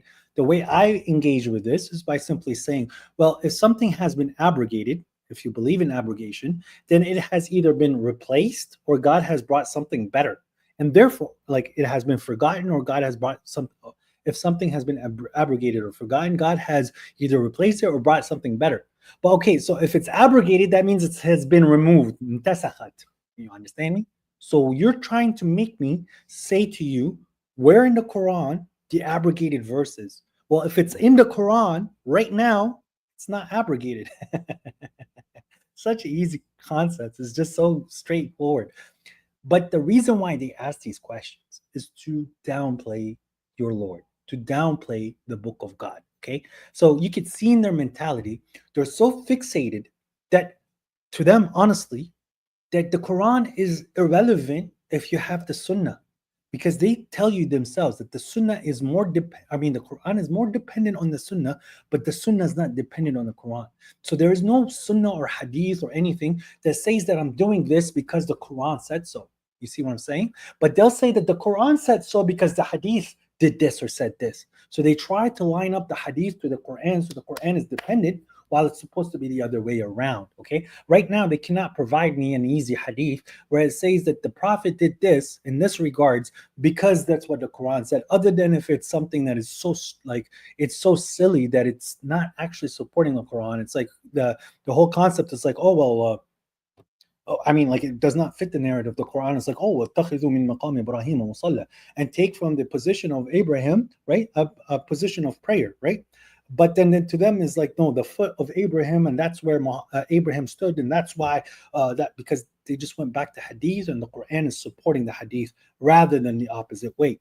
So these questions that they ask, the way that you're supposed to solve it is either, like, in my opinion, what I do is I go to their level, right, and I say like, well, you're not actually using the word abrogation correctly, nor does the verse of abrogation is applied into what you're saying. If it's something, a command that has been abrogated, and now you want me to show you an abrogated verse, but there's something that's easier than that. Okay, so this man presented a problem that the Quran is missing. You just simply ask him, is the Quran missing information? He's going to say, no, no, no. Well, you just said that the Quran is missing on how you pray. So is the Quran missing information? Okay, and if he is as dumb as certain people that would say, yes, well, the Quran is not enough, then you tell him, like, God says, isn't the Quran enough? God's asking you, isn't the Quran enough? Like, that's clearly right there in the book. A book that has details for everything. Like, you see what I'm saying? So the reason they try to pull you into these things, because this is what they educate themselves about. If I am a computer programmer and I am very, like, I'm very in tune on how computer programming works, and you come to me and you're not a computer programmer, but you're an electrical engineer, right? And you're talking to me about gates, and gates, NAND gates, OR gates in electrical engineering, which does apply to a little bit of computer programming. I can try to show off why by pulling you into computer syntax, like computer coding syntax, and then school you. Why? Because you're not aware of computer syntax, right? But if I am not a good computer programmer, right, I can try to pull you in and then look like a fool. And this is what these people keep trying to do. They're trying to keep pulling you into their methodology and trying to make you look like a fool.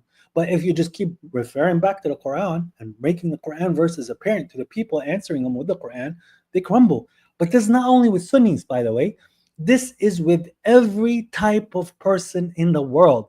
You do not need to always say the verse verbatim, but you can contextualize the verse from what you understood from what God has given you, because the book is a book of guidance. So these weirdos, and you could see the way that they're sitting, you could see Muhammad Ali, you could see Mansour, they're not entertained by the book of God. Let's go.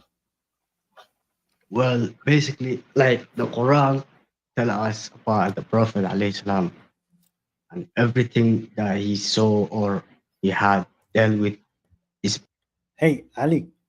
Hey, Would you like to come up on the platform and prove your intelligence? Would you like to show me you're educated on how educated these people are? Please come educate me.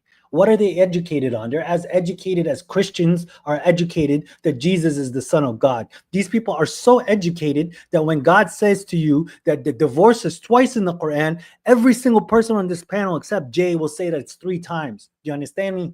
What kind of education is this? God tells you 2, you say 3. Please take that education and put it in the garbage where it belongs. Been mentioned in the Quran.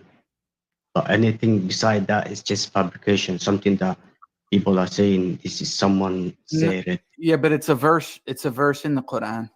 It's But a let's verse. say if you think of it, yeah, like all the things that you believe right now, even the Qibla, you have a different meaning of it according to Bukhari. But the real meaning of What's the meaning of Qibla? like meeting place, in my understanding. Meeting In your place? understanding is like, yeah, meeting place. Where do you get that understanding from? Like within the Quran. Can you give me a verse? Like I don't have it by heart. I'm not a professional person. Someone knows about it, but I know what I believe. Okay, but this is now where our buddy here, Jay, he made an error. Okay, why are you going on a platform up against 4 individuals, 4 heads against 1 head when you're not ready? I'm sorry, Quran alone, Jay, right? You are stepping into a position where you're gonna get schooled, not in regards to the material, but in regards to your experience. So now he said Qibla. Tell me what Qibla means. Okay, Qibla, you could have said kiss, by the way. And then the guy could have said, well, is that God was saying a kiss in the Quran? You say no, but you're asking for a definition. I'm telling you a definition. And then if he goes, it's a place that you face for prayer. That is an implicit meaning from the explicit work. But that's an implicit thing. It's not explicitly telling you that Qibla means a place where you face in your prayer. Because you could make your dad a Qibla, by the way. Does that mean that you pray to your dad? No. You make your wife a qibla. So there is ways of understanding what a qibla is, and people to get closer to God, they put it as a place they pray towards. Okay, that's why I pray towards Masjid al-Haram. Correct? But guess what? When I'm eating, I like to face Masjid al-Haram as well, and when I leave my house, I like to face the Masjid al-Haram as well. That is my direction. Mentally, spiritually, this is where I'm facing spiritually. You understand me? This is where I am being delivered to spiritually. But I can also manifest that in the physical world. So these questions are easy to get by, but if you didn't know what you're speaking or what you're saying, they would have cut you off. They're making you look like a fool right here, brother. Believe basically. So you know what you believe, but you don't have any evidence from the Quran, and you're just saying this? All right, Jake, but you do the same thing. You know what you believe, right? Like divorce is 3 times, but you have no evidence from the Quran saying so. You say that the prayer used to be 50 times before it came down to 5. Show me evidence that it was 50, but then it got abrogated to 5. And show me where it says 5. You see what I'm saying? You're telling me that I have to stone the adulterer. Very simple. Let me stone the adulterer, not fornicator, the adulterer.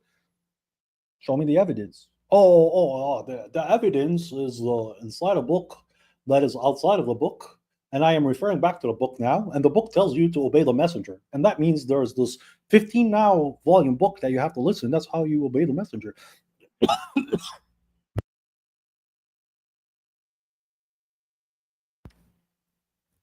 Interesting.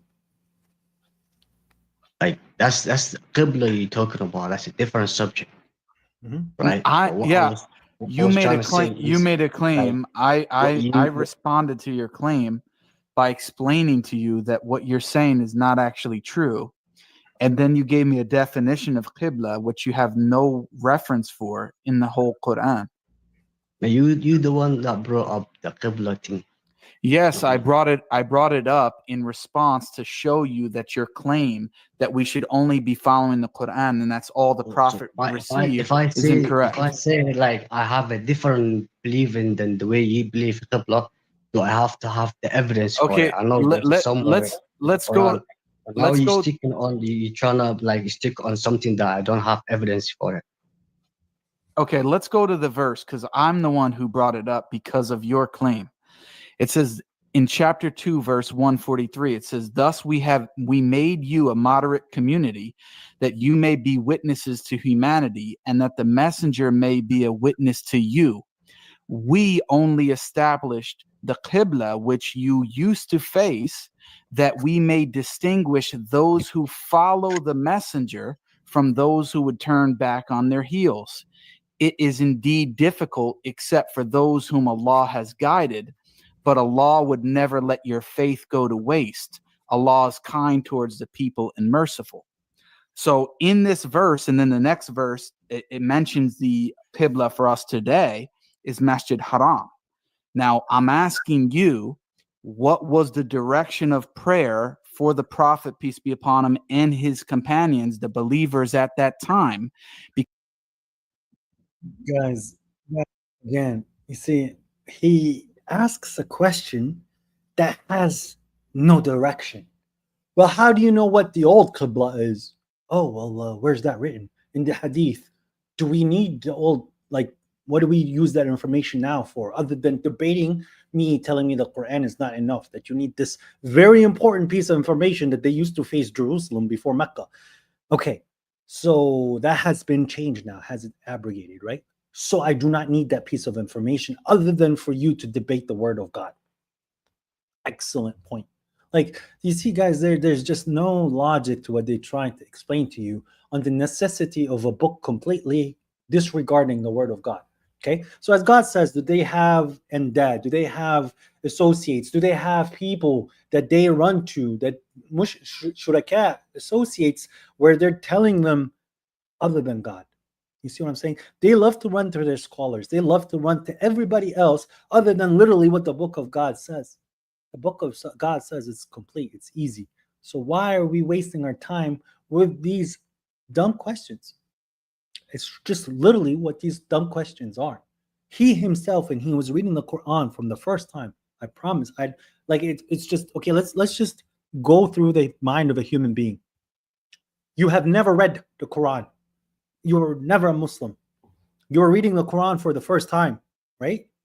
Okay. You get to the part, وَمَا جَعَلْنَا الْقِبْلَةَ الَّتِي كُنْتَ عَلَيْهَا إِلَّا لِنَعْلَمَ. Yes, Baba Shu'aib likes to explain this as it's something that is being taught to the Prophet on the Day of Judgment. Okay, because there's many verses in the Quran that are discussing in the past while it's still the present for them. Now, but let's assume that the person understood it, that they were on a Qibla and then they moved to a Qibla. Do you know what the first question that person's going to ask in their mind? What was the old Qibla? No, they won't. Because you know what? It's irrelevant to the story that I'm reading. What's relevant is that God was distinguishing from the hypocrites and the actual believers. The ones that wanted to stick to tradition, right? And where the tradition was so important that they didn't want to break the tradition that they were given by their forefathers and follow the Prophet. So even when the Prophet, the messenger, was alive, people literally like you would say, no, man, I don't want to follow this truth because my fathers used to face that direction. And who are you to come change it now? Because we've been doing this for 1,000 years. So who the hell are you? You're thinking you're special, that you're talking to God, that you're just some poet, some rapper. And now you're going to tell us that our tradition doesn't matter? Well, this is exactly what you're doing to our brother Jay there. Jay is saying your tradition is incorrect. The sunnah that you guys love to talk about and throw it in people's faces, and when someone actually embraces Islam and wants to be a Muslim, you just want to force him into worshiping the Prophet. Oh, we don't worship the Prophet. Yeah, you do. At the beginning of the stream, I was telling you how people worship money. They think about money the whole time. They just want money. Money is the thing that's going to save them. They can't afford anything without money. They have to sit there and think about money, money, money, money, money. Now, when I talk about religion with you, I cannot say God without you saying Muhammad. Can we have a conversation about God, me as a Quranist, that's what you call me, right? When I'm practicing Quranism and you're practicing Sunnism, can we talk about God without you talking about Prophet Muhammad constantly? Constantly. The Quran is there to lead you to Prophet Muhammad, right? And Prophet Muhammad is the one who's going to save you from hell, literally. To you, Prophet Muhammad is a lot more merciful than God. God has casted you to hell. Prophet Muhammad takes you out of hell. That's just crazy, right? Yeah, man. Like, ladies and gentlemen, debating with Sunnis is a dead cause, especially these weirdos on the YouTube world. Okay, it's like debating Christians. It's like debating Shias, Jews. They're not going to change their mind because the person who's capable or susceptible of understanding the message of God, they would have not put themselves in that position, especially a weirdo like him. You know which weirdo I'm talking about? The weirdo on the top right. This weirdo on the top right, okay? Right there. Boom. This dude. Wait. This dude, he's an extremely weird weirdo, okay? He's a very, very, very weird weirdo. Like, he takes it to the next level. This man used to be a Quranist. He messed around with people who are non-rituals, rituals. Mecca's in Petra, Mecca's in the North World, North Pole. There is no rituals, blah, blah, blah, blah. All the craziness that has absolutely nothing to do with Arabic. Now he's talking about how important the Arabic is, and he's judging the person based upon Arabic definitions. Yet he's attacking every form of Sunnism that is not coinciding with his mentality. Because on Twitter, there was a Twitter war between Jake the Meta weirdo and then Daniel weirded you. Batil you. Anyways, they started to argue in regards to semantics again. It's just Daniel Hakikachu said, like, hey, Sunnis and Shias should find a common ground. Jake the metaphysical physician, whatever position he wants to fit it in that moment, said, no way. We don't find peace with the Rafidah. That is not our religion. How dare you, Daniel Hakikachu? And then they went at each other. And this weirdo keeps making videos about all these other Sunnis. But bro, why did you join Sunnism? To cause discord. So why did you come to Quranism? Because you wanted discord. The whole problem with this man, he really thinks that he's actually somewhat smart, but he's not in tune with what the religion is. He's in tune with what metaphysical realities in his mind that he keeps building that he cannot prove, because his only thing that he's good at is putting Christians down. Why? Because it's obviously a very easy logical flaw, and he wants to sit there and spend so much time to express to them on how 3 does not equal 1. When 3 does not equal 1, that's the end of the conversation. Let's get to work. But he wants to sit there and prove it to them. I wonder how many people has he actually rescued, and whether if he spoke or didn't, they would still get rescued. Do you understand me? But with that said, this weirdo now wants to attack people who keep saying that the Quran is enough, right? And he's dealing with his life issues. But guys, this is not a clickbait. I'm not trying to make money off YouTube. Bro, you have all the answers to see, copy, execute. Guys, this is why. Oh, wait, hold on. Important note first. For the important note, we have to do this.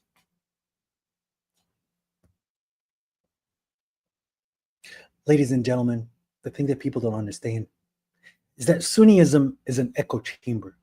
And if you're capable of being loud in said echo chamber, then you are resonating with the crowd. And since you are resonating with the crowd, what ends up happening is something that's very simple. What ends up happening is that you become famous because people are recognizing the ways that they keep getting hit by. Hey, the prophet's the best. The prophet's the best. The prophet's the best. The prophet's the best. Hey, the prophet's the best. Wow, this guy can say it louder than that guy. I like this guy. Look, this guy is saying something I like. Hey, that's what an echo chamber is. So for you to succeed in the echo chamber, you have to be really in tune and educated with what needs to be echoed. But us, on the other hand,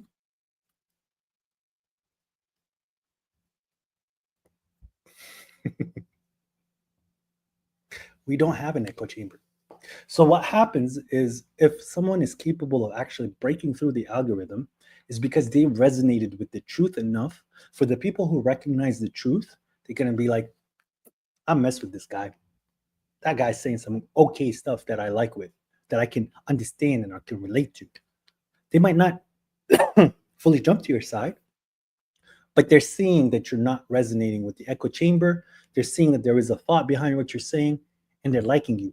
This is why I keep saying to a lot of people that want to try to pull me down, pull Baba Shuaiba down, you guys are not a competition in this niche. If it's a niche, when it comes down to the concept of marketing, because it's extremely difficult to break through. You understand? Why is it extremely difficult to break through? Because of the lack of education of the public on who you are. So we're not an echo chamber yet. And if when you become an echo chamber, then you guys become like Sunnis and Shias and Christians and whatever with their online presence. We don't have an online presence. So that's the blessing from God. This is where we know we are on the right path because God is allowing us to break through what needs to be broken. What's up, Biku? Biku. Do you guys want to keep watching this? Or I have a different video I want to watch. Bingo.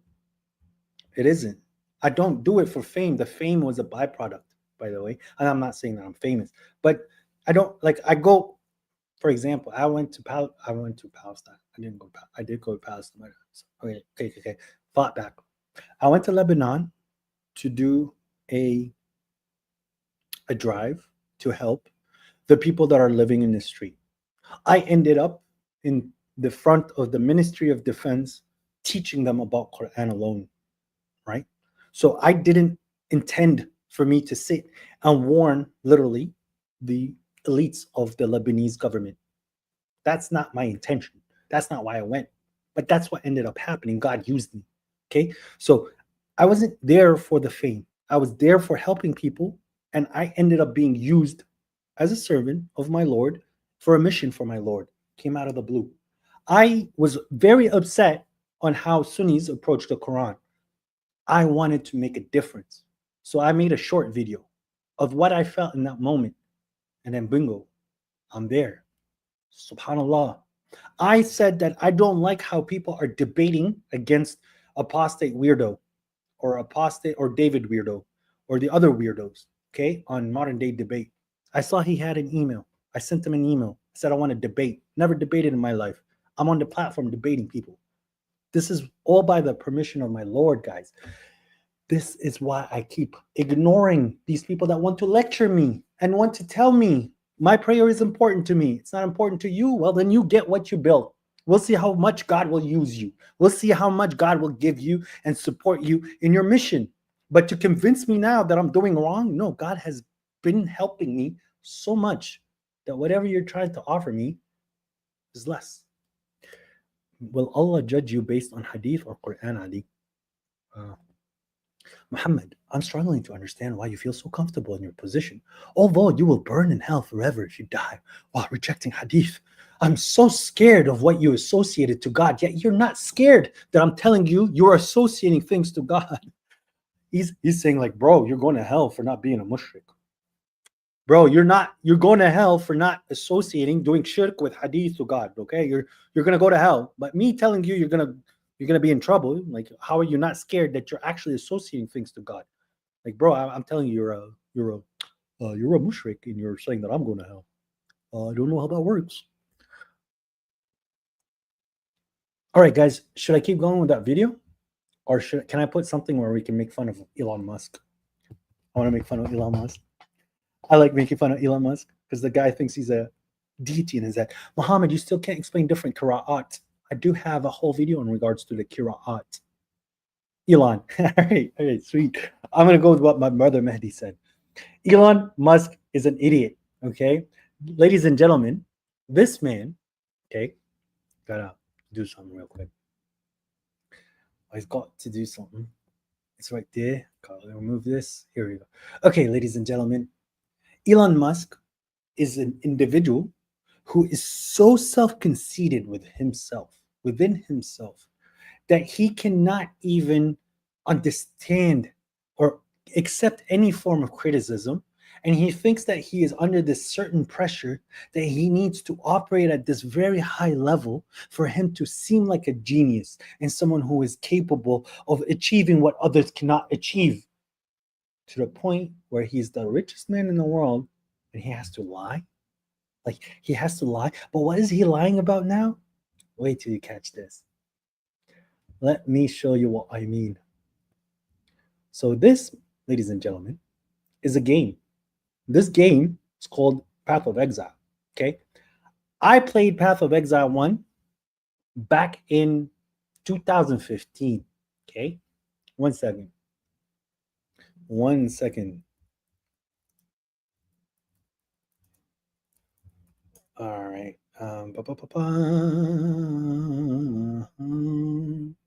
Right. And aside from this, I think it was your dream. I want to show you guys something. Yeah, this is it. So I used to play this game a lot. I gotta hide the name though, so people don't realize it. But this is back in 2013, and this is when usually when the game. This is when the game first started, right? And well, I guess there's no hiding at this point. But I made even a website for this game because at the beginning of this game, what happened was that there was this game is like Diablo.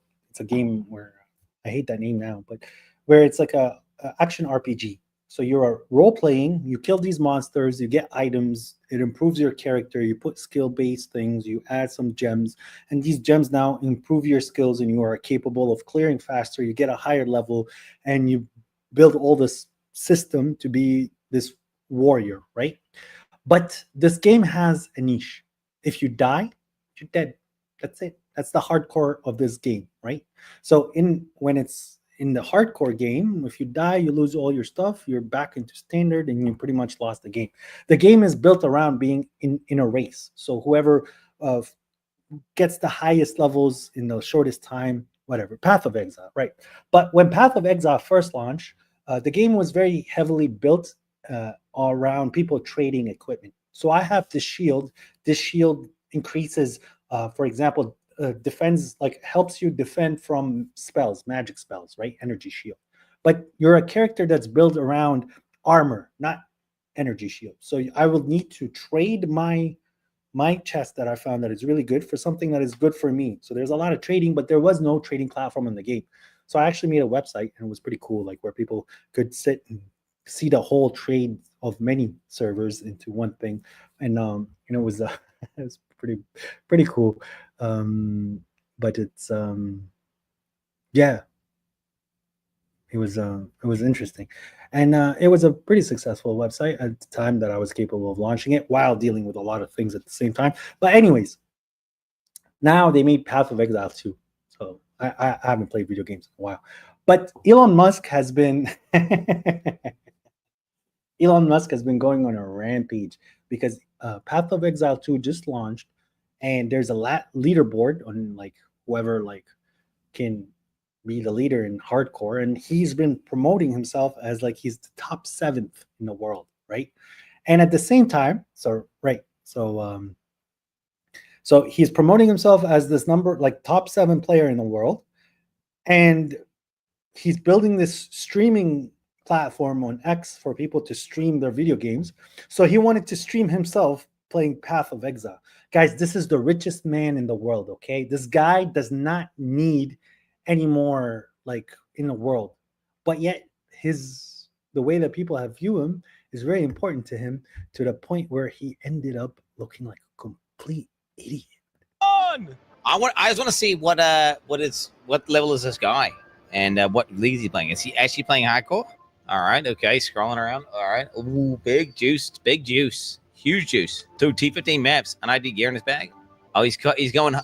Oh shit, Hoa gloves, bro.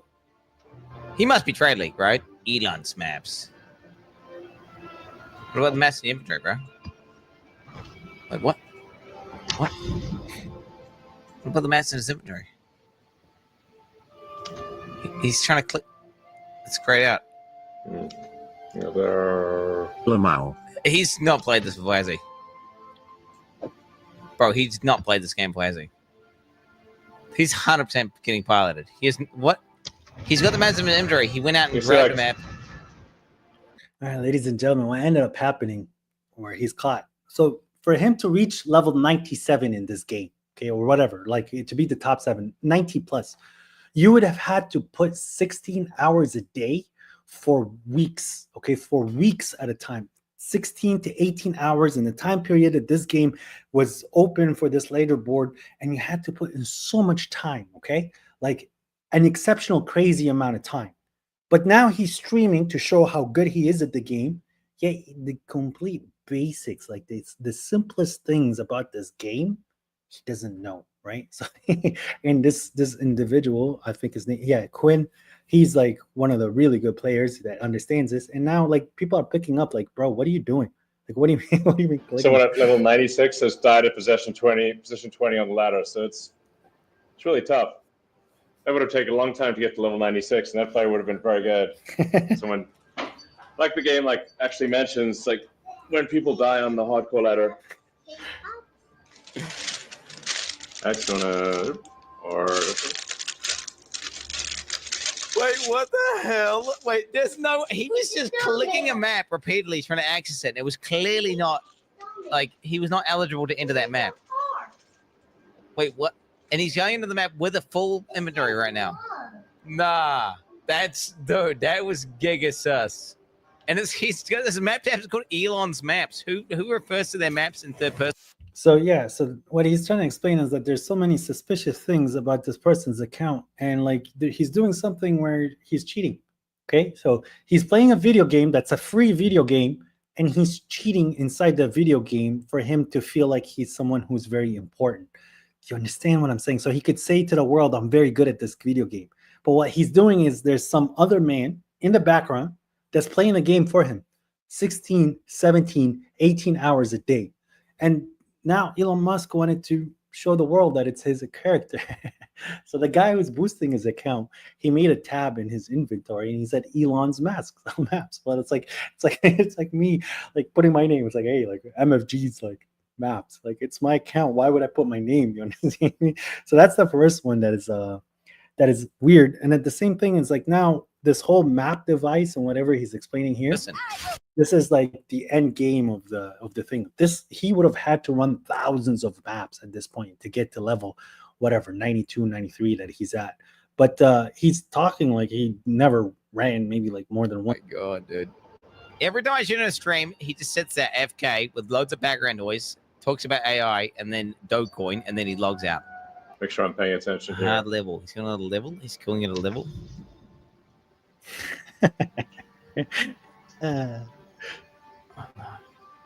You've already opened it, bro. Dude. There's no way you're going to get to in-game like this with this character and you're just doing this. I'm sorry. There's literally no way. Unless he's stoned as fuck right now. Okay. So what I'm doing here is just boosting my shield before battle. His shield. By meditation. So a little meditation before battle is always good.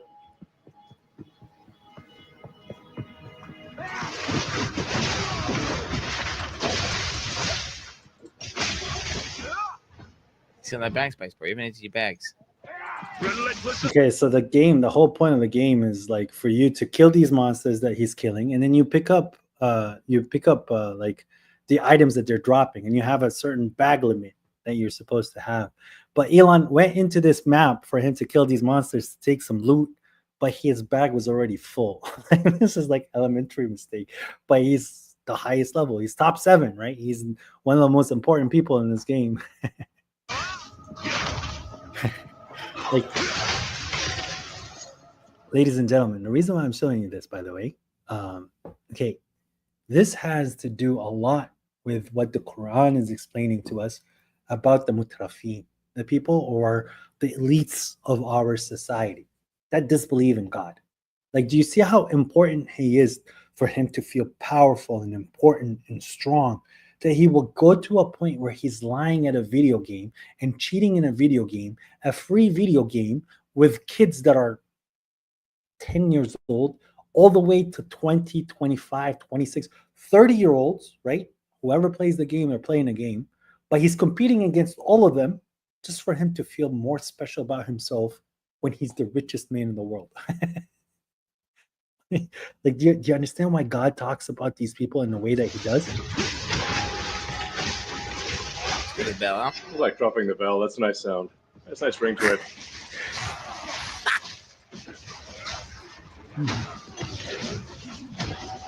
You see, obviously video games have a currency. This right here on the screen that you're saying, do you see? It's called a chaos orb. This is one of the most like rarest orbs in this game, currency wise. Like you need this orb, especially in hardcore, for you to either trade and buy things or for you to craft these items that's going to help you in the game. But what he does when this very, very rare coin drops, His loot filter is like, no, he's just running past chaos orbs. He just ran past the chaos orb.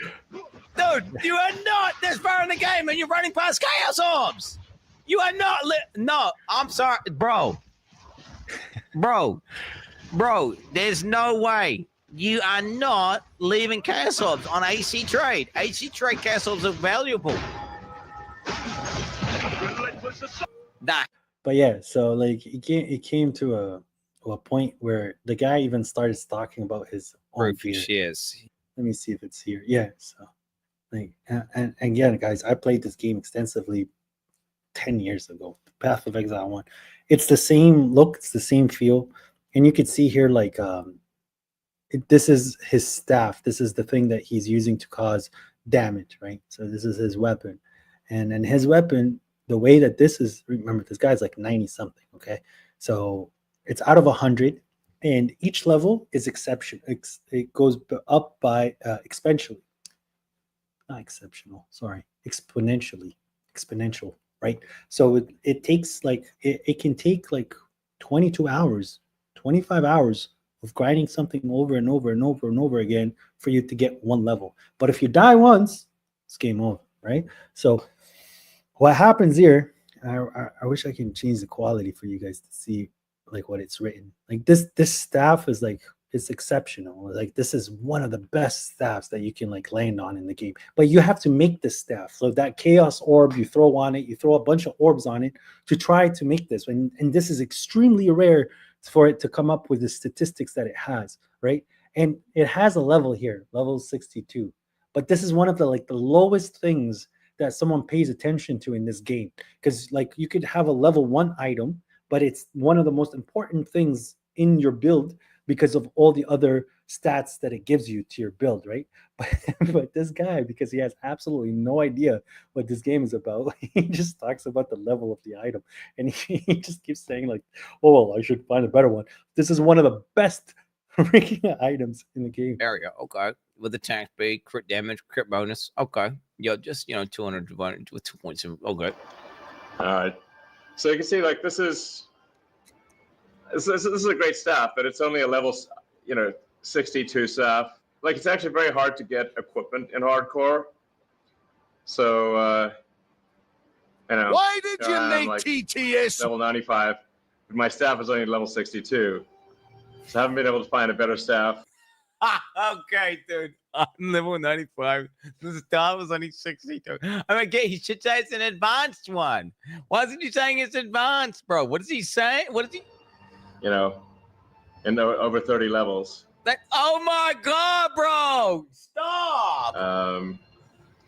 My helmet is level 56. Bro. Levels. It's 400 ES, bro.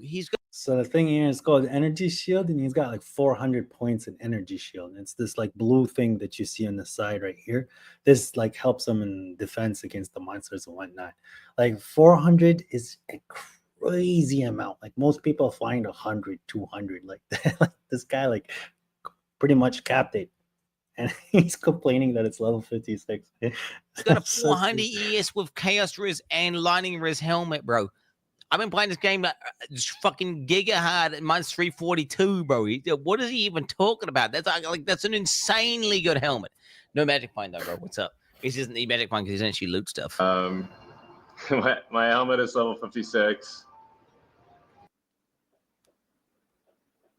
Okay, he clearly has no idea what he's talking about, right? Like he clearly Amulet level 61. Bro, what?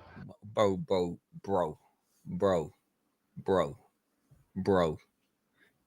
If he says this ring is bad, bro, I swear to God, bro. Ring is only level 48.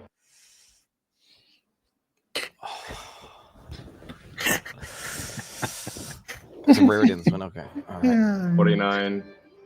Do you know what this reminds me of? This reminds me of Sunnis trying to talk about the Quran. It really does. It really does. It's like them, they bring up a verse and then you explain to them the verse because they're speaking out of ignorance. And then it's like they think they're really good at something. And then when they try to speak about it, you could see how like little they know and how little time and experience they've dedicated to this book. But then they want to teach you. Now, we're watching a guy who's in the top 10 competing with thousands, like not thousands, hundreds of thousands, tens of thousands, hundreds of thousands of people across the whole world. And he's in the 5th position on the leaderboard. He's making the stupidest comments about like the best gear you can find. 1.3k evasion. To be honest, that chest is kind of mid. That chest is kind of mid. Yeah, that chest is kind of mid. I got cash raise and 1.6k evasion. Like, oh wait, his one's hybrid with ES. Are you kidding me, bro? What the fuck? Oh my god, this one's like twice as good as mine. But what the fuck, bro? What the fuck is this? At least a level 75 jacket. Jacket. Yeah. Level 52 here. Guys, just Bro, Elon Musk is a fucking fraud, bro. He's so this glove is by far the best item in the game.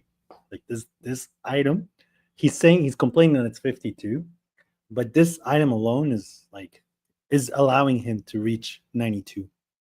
Like this is the most important item in his inventory in this game. But from how much he has no idea of this game, and he just says, "Oh, it's level 52. It's garbage." But for you to get this item, from what I understand, you have to fight the hardest boss multiple times until it drops, and it only has a 10% drop rate. So you have to go through a whole big stage, a big area. You get to the final boss, you beat the final boss, and you only have 10% chance of this glove falling. So, but yeah, it's insane that the richest man in the world has to sit here and boost himself in a video game for him to brag about it, right?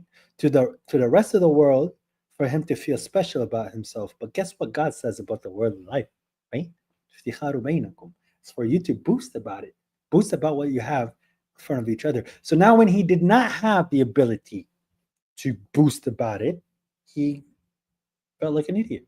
So what he did was use his money to make himself look like he is very important. One second.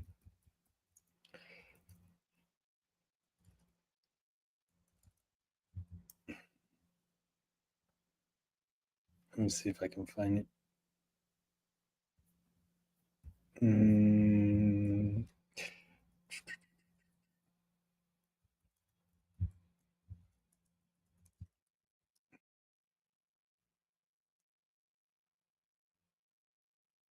Let me see if I find it. There's only 2 Americans in the top 20. But Elon Musk is. There's only 2 Yeah, this is it. Listen to how he presents himself. Americans in the top 20. The top 100 is totally dominated by China. It's really? insane. Yeah, this is China and a little bit of Korea and Taiwan. Are you in the top 20 in the world? Or the top 20? Wow, in Diablo. Yeah. Do you want to tell everybody your handle? No, no, don't tell them. Don't tell them. It's not worth it. Well, it actually listed me with my actual name in the list. Oh, did they really? Yeah, there's only 2 Americans in the top 20. The top 100 is You see how when God says that the worldly life is just people bragging about it to each other? There you go. You see that? That is literally him bragging about things in the worldly life. Is he going to be happy on the day of judgment that he's in top 20 in Diablo, a video game that's designed for children? I played Diablo, but I was not in top 20. I guess I'm not a good person.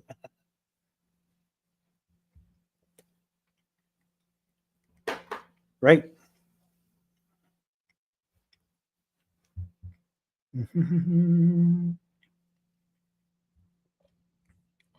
Yeah, so that's you guys want to know a game I really love that I played a lot, other than Counter-Strike? There's a game I used to like. I used to be. I love it. I loved it a lot, but I don't play it anymore. You guys want to see it? You guys ready? Are you ready for this?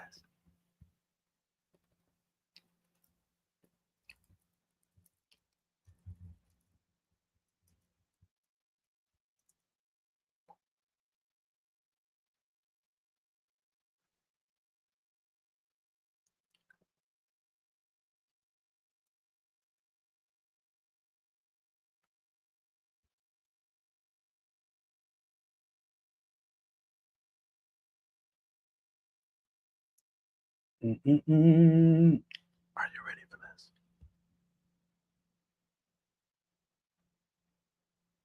This is it.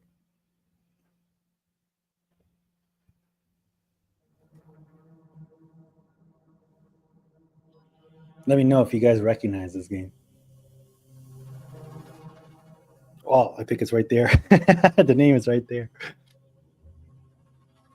I played this game a lot. It's made by Russians.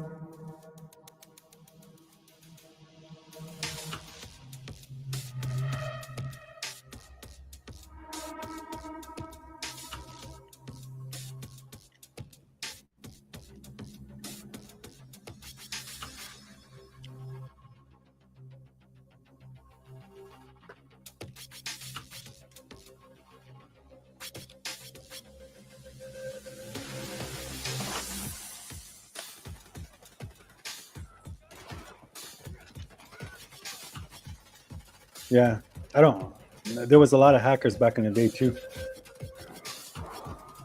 On my too, I am going to always bring it back to God, but I'm just hanging out with everybody right now. But there's also a reason why I brought this game up.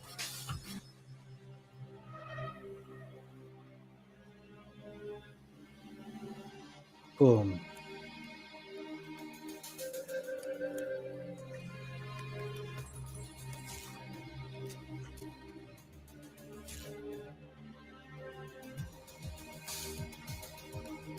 So yeah, so this is a game that I played a lot because of one thing, the simulation process of it. Not the mechanics per se, but the guns themselves and the way the guns they handle themselves, it was pretty accurate, especially with the attachments and the scopes and how you could kind of modify your gun, which reflects to a lot of things that you could do in real life. So it was a good way of kind of practicing of what you can and cannot do with certain types of guns and how you can handle certain types of guns. So that game was very good at that. And this is the thing about video games, like I mean, with everything in the world. So what you end up finding is there are people that are doing things for the wrong reasons, and then others are doing the exact same things for the right reason. So going to the gym is something that a lot of people do, right? And a lot of people go to the gym they say to feel healthy, but they like how people see their bodies, right? And when they're seeing their bodies, it makes them feel good about themselves and they get to brag. And other people are going to the gym so that they take care of their body, so that their body is capable of handling whatever you throw at them in the name of God, right? So that's how certain things can be perceived. I'm not telling you to go play video games to get closer to God, no. But the video games can be a way for you to kind of simulate situations where you can train your body or train your mind, not body, sorry, train your mind in regards to being put in when you are put in certain situations for you to survive. No, not Minecraft. I rather play Lego.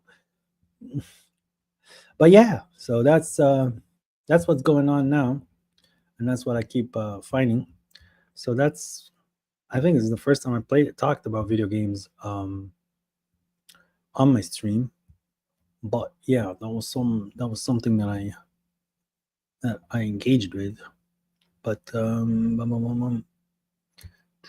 there was a video I wanted to show you guys that I really, really found hilarious. Well, actually, I got really upset. Where are you from? Not upset, but how can I say it? It was just so. Let me see it. Let me find it on my history. If I can pull it up quickly, I will pull it up. But if I cannot, then, and it's it's regarding this today, I think. It's something to do with dawah wise, and him talking to a girl about Islam. It's a short. And if you guys want me to like watch some, so if we can watch something together, just send it to me, and we can review it together. This is it. Yeah, secret Muslim. Like, guys, like, this girl has already won. Why are you sitting here trying to convince her of certain things that she doesn't need to be convinced about? Well, watch what I mean. Ali wants to debate you. Ali keeps. Well, Ali, do you want to come up? You want to come up? I can bring you up, but let's just make let's just bring up one. Not like, let's just watch one thing together, and then yeah, I'll bring you up, bro. Look at this. Look at this. Listen to this girl, okay? Everybody, pay attention and measure her to the word of God. Don't measure her to anything other than the word of God. And is there anything that you need to tell this girl? I'm a Christian, but I do not believe that Jesus is the Son of God. I believe that he is a messenger of God. Do you know that what you are already presenting to me is already Islam? So in your heart, your belief is Islam. Let's try to understand something. You don't consider God is one of three or Trinity, but there is only one God and there's another God besides him. You consider Christ, Jesus, is a messenger of God, not Son of God, and not divine. And you consider Prophet Muhammad sallallahu alaihi wasallam as a messenger of God, brought revelation from God for our guidance. Your heart is a Muslim. You can come into the fold of Islam by just declaring it, by making. You see that? Ah, man, that cringe. It upsets me, bro. So to him and his mentality and his cult, okay, her heart is Muslim, but yet she's not a Muslim. You guys understand like what he just said? Like, the girl confessed her Islam. The girl confessed that she believes in a single God. She confessed that Jesus is not God. The confession is to her Lord, not to you, okay? And he was like, well, you're a Muslim, but let's enter Islam. What more do you want her to do?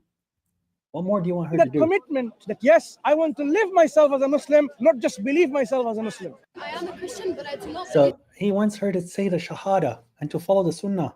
Because then at that point, you will be set free from these shackles that she's currently not under. But he wants to put her under shackles. Okay? So this is the things that is so weird. Oh, bro. Yeah, so this is where it's like extremely weird, because I guarantee you, when she reads hadith books, because of her analytical mind and how precise she was with trying to understand the definition of a god and her God, she's not going to accept the hadith. That's my 2 cents. Ali, bro, are you ready? Yalla habibi ta. Come habibi, yalla. I put the link for you, Ali. Yalla. I am waiting. You said you want to debate me. I am ready for debate, bro. Yalla. Yalla habibi, yalla. I am waiting. Shoo, where are you? Where are you? The link, you see? The link is right there in the chat. Yalla, I am waiting. Yalla, Ali, habibi, come. Yalla, tell me. Obey God, obey the messenger. Yalla, I'm waiting.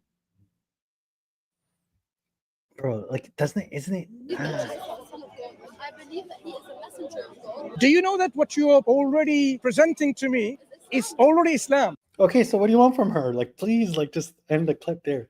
That's it. That's all you needed to do. She's on her path to her Lord. What do you want, bro? Yalla, habibi Ali, come on. Yes, Arab Muhammad is here. Not that scary dude. British Muhammad. British Muhammad. So in your heart, your belief. Nah, okay, enough of him, bro. Enough of him. They just I can't stand them, bro. They just say some weird stuff. It's like, it's a salesman.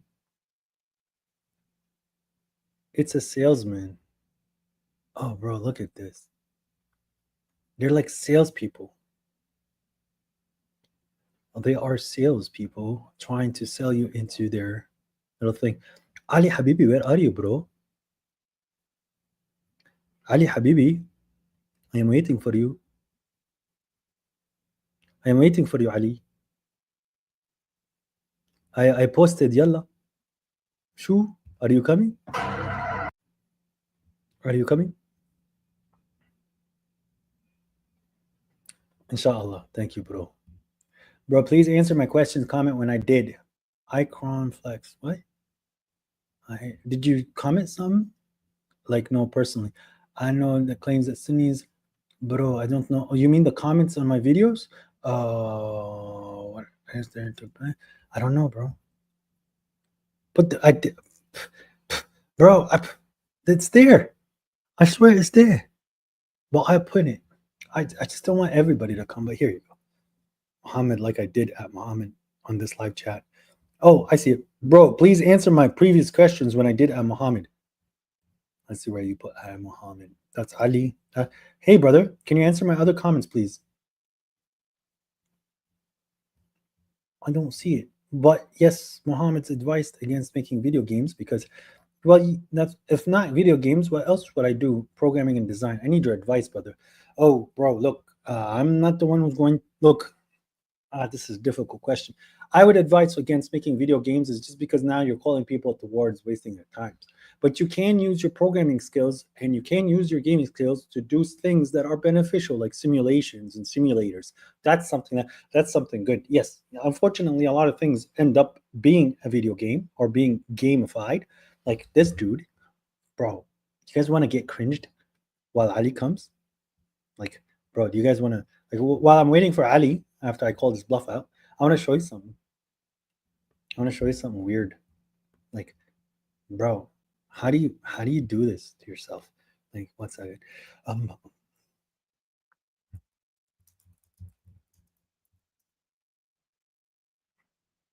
How do you do this, guys? Huh? Like, look at this. Look at this. Like, imagine going like this is him making videos now. This is videos you want to make. Win $1 for every Quran ayah you can recite. Win $1, guys. Quizzing Muslims kids about Islam's for a free PS5. Bro, like they're honestly, the Quran to them is just it's like a parrot book. It's like a song. There's no respect. Ali said his battery is low. Did the dog eat your battery? I think that was a better excuse. Guys, يلا حبيبي شو البطارية؟ بطارية فاضية. Come on, bro. I am waiting. I post the link. Here, I will do what my brother suggests. Here's the link. Boom. And I will حتى, as my brother said, I will click here. Where is it? Go down, bro. All the way down. There we go. And I will hit here pin message. There, done. It's pinned for you, Ali. Jump on your computer and click and yalla. I'll see you on the next one when you live next. I beat that debate before saying anything. Look at that. It's okay, bro. You'll see when I'm next. Because I'm pretty sure almost every every stream that I did, other than my Friday khutbah, you shied up. Ah, man. It's okay, bro. Adi. We're all some chicken inside. Everyone has a little Bob inside him. I need Sahih Bukhari to tell me how to fart correctly. I'm sorry. That's hilarious.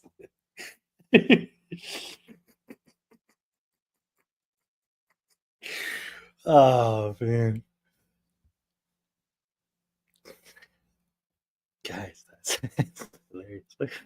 All right. Well, there was another thing that I had that I wanted to show you guys while we were waiting for Ali. But Ali didn't show up. It's unfortunate.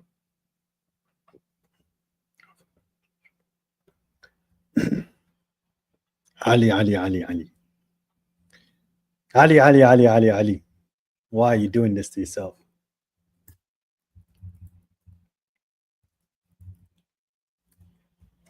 Bro, Ali's weird, isn't he? A lot of Alis in the world as well. They all throw rocks from far that they don't land, and when they think that they want to get a chance to land at me, they fail miserably. Let me see. Hey, you know what? You know what? I know.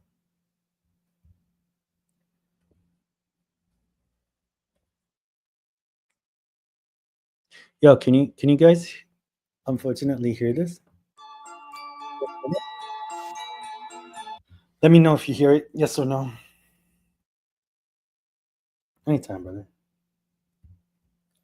Chat, do you hear what was just being played?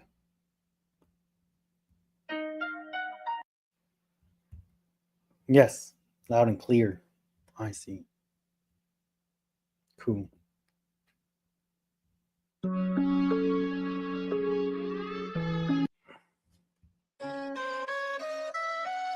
These are all terrible. These are all terrible.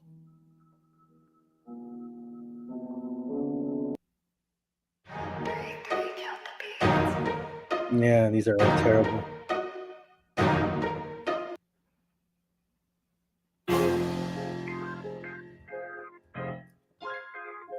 These are all bad. But I think that's the song I started with.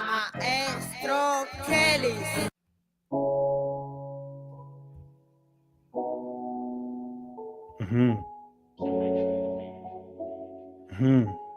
Yeah. Whoa. Ain't no DJs at the Lord. Shit. Pastor. Look, I guess Ali said that he was gonna come to myself, trying to make me look like a fool, but he looks like. I don't know what you want from me, but here's the flow. For you to understand the energy of where it comes from, I just put my head to the floor. Ain't no D except the Lord. And I can turn it down for you to understand. The words coming out from my mouth. Yeah. On the track. Look at this. I guess it's saying that it's too loud for them. I'll just turn it down and I just go with whatever words that come to my brain so that you could understand. Look, well, here we go. I guess Ali wanted to come to the stage when I'm gonna try to sit here and embarrass him again. Cause they always thinking that they're gonna get to me, but they can't match this energy. Cause I'm so honest with my heart. You'll see. Everybody else, man, they like to play pretend. I could sit here and I tell you what's going on in the end, but they never listen. You know why? Because they never listen to the lesson. It's hella heaven. Which side do you decide? I guess they just want to push until they die, and they can see that I'm not lying to them. I'm not the enemy, but they're always pretending to be my friends. You know why? Because undercover, that's what they do when they pretend while I slumber. That's what they're thinking, that when it's the next time that I'm going to stop and lumber. You know why? Because they're wishing for my fall, but I never want to sit back and die while I'm sitting with their disbelief.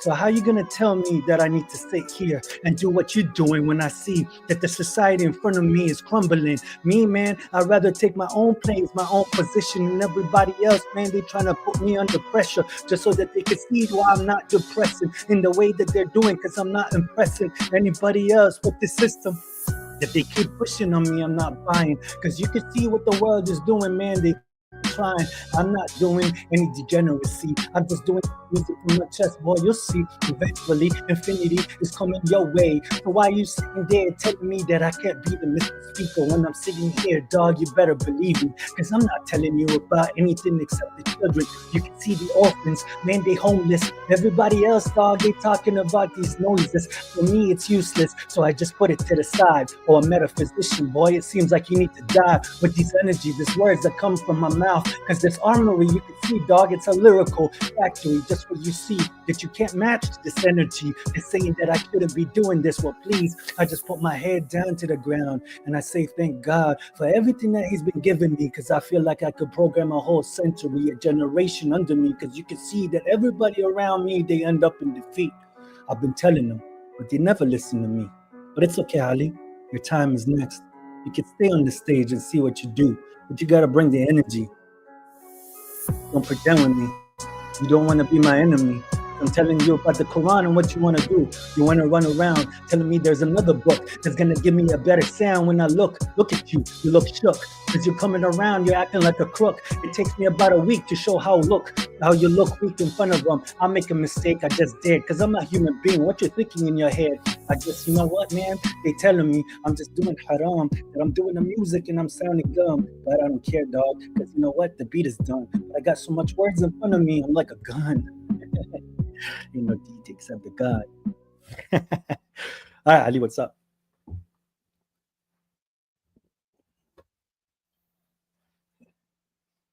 What's up, Ali? Bro, he went out. He left the stage after I invited him on. All right, guys. I apologize. That was me rapping for you. Well, I was rapping in the name of God, but anyways. Yeah. Ali fell. I guess he didn't want a freestyle battle. You guys want to hear another one? I'm excited now. Thanks, bro. I try. You rap very well. Thanks. No khalas.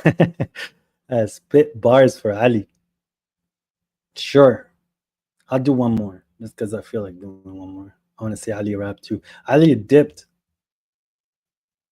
I don't know, but all right, let's see what they have. What is this? Oh. Yo, ain't no DT except the Lord. Cheer. Yo, ain't no DT except the Lord. Look, they always want to quote this verse thinking they got the book. 31:6. Deep dark thoughts in my head, it's a dark abyss. Thinking I shouldn't be existing in this pandemonium. This devil's home, do you understand what I'm about, yo? You can give me your idol, I shift it around and turn it. You know why? Because you call it money, I think you lie. All these people sit there and they're quick to deny the fact that I sit here, dog, and I talk about the highest. Everybody else, man, they think that the illest. Me, I just open up and I go when I start to flow. I'm like a rapper, when you open it up, you get everything. I'm trying not to curse, even though my mind went there. So this is why I gotta sit here when I gotta beware. Because I'm telling you, it's the same message. It's always being repeated to you, but it's a different soothsayer. You're thinking that I'm sitting here trying to hypnotize. I understand the lie in this game. I'm not playing, dog. It's the same thing. Solomon had devils under him. Do you know who disbelieved? It wasn't the messenger, it wasn't the prophet. So why you thinking that I'm doing this for the money? You've forgotten the fact that I don't tell you to do this generous act like you're supposed to sit there and follow the women. Oh yeah, the money. I told you in the first thing. That's the first position that I've been sitting thinking about these things that they try to push in my brain. You can see the world and the situation they're living in. It's the only thing that they keep chasing is this peanuts. I'm looking for the end, living forever. So tell me, do you really want to be an enemy when I'm telling you I'm part of a pedigree? They say it's Abraham, that's the name of my community. You'll see what I mean when I start to speak. I'm telling you it's for real, even if I say it's real. You understand who I'm speaking about? I guess you're always about the singular, selfish in the way that you take it. That's why I just put it back to the test. Because are you speaking, hoping for better days? That's what I do. Everybody else, man, they're just sitting back trying to get me, trying to pull me down to the scraps for me to start hitting back with everything that I got. But you know what, man? It's just a heart attack. This is why I just forgive and I move on. Because if I really want to release, you can see that I have a who on. Baby bird now. Anyway, yeah. Listen. They always listen. In the darkness, they're sitting. Everybody else, man, they're missing the message. So let's do it for the children that are coming. You can see what happened in the world, dog. I'm not a dummy. They're talking about politics. I don't listen. Because it's always another test in your head. Well, do you want to sit and play with the games? This is nationalism. For me, dog, it's not about the ism. I just got the Quran and it breaks the rhythm. So what you want from me, dog? Just to play just games with you? I'd rather find myself on my own beat. They're on a wavelength. I'm just going in a straight line. That's what they saying, but I'm saying that I'm not lying. They're saying that I need to roar like a lion, but nah, I'm like the light. I just keep going straight. And this is what God said, that this is the path that I should be on. It's not a mistake. Everybody else, dog, they're so quick to spectate so that you could raise their hate. I'm not lazy. I'm telling you how I'm supposed to belong in this world. You're telling me I'm supposed to chase another lady. I'm not sitting here worshiping nothing except my Lord, my deity. Everybody else is breaking fun of me. Yeah, I guess I'm just always sitting here. They're telling me to quote Bukhari again. I'm not sitting with the same man telling me I should be pushing myself to hell with what they associate with God. Look at them. They're so lost in the gardens. They're pulling right now thinking that they got it. Dog, I'm not sitting telling you that I need to sleep with 99 women for me to believe that it was the truth. It's impossible. One night. And now I'm punching angels away. Isn't that what Moses did? You're telling me that this is supposed to be reasonable, that this is a sound to deep. I understand what you said, but don't worry, dog. I can see what you see. I never took it for anything except mistreat. The way that you taking the book, it never made sense. Cause look at you, dog. You just chasing for another 2 cents. If I say profit, you're thinking money. Dog, I'm telling you about the real thing. You're just a dummy. So why you sitting here looking? Boy, I could see that my mouth is still running. Everybody else, enjoy the show. I know it sounds funny. That one was not that good. Anyways, the music needs to be 5% lower. It's speaking your voice. Thanks. I need to have a better equipment for that. But anyways, yeah, and I haven't done that in a while. Anyways, energy from God, the deity. Thanks, guys. Ali, come on, dog. Astaghfirullah, not dog. Muhammad, you're imitating the kuffar, but not the prophet. Peace be upon him. Bro, why are you in my chat when I linked the thing? Come up and tell it to my face. Not online. Muhammad, you're imitating the kuffar, but not the prophet. Peace be upon him. You know, guys, Ali's alive. You're imitating the kuffar, but not the prophet. Peace be upon him. Excellent. How do you know not? What if I am imitating the prophet? What if David did produce music? Maybe I'm not a poet. Maybe it's coming from the top of my head. Ali, you're imitating the kuffar by watching YouTube. Ali, you're imitating the kuffar by talking to me. The kuffars talk to me, bro.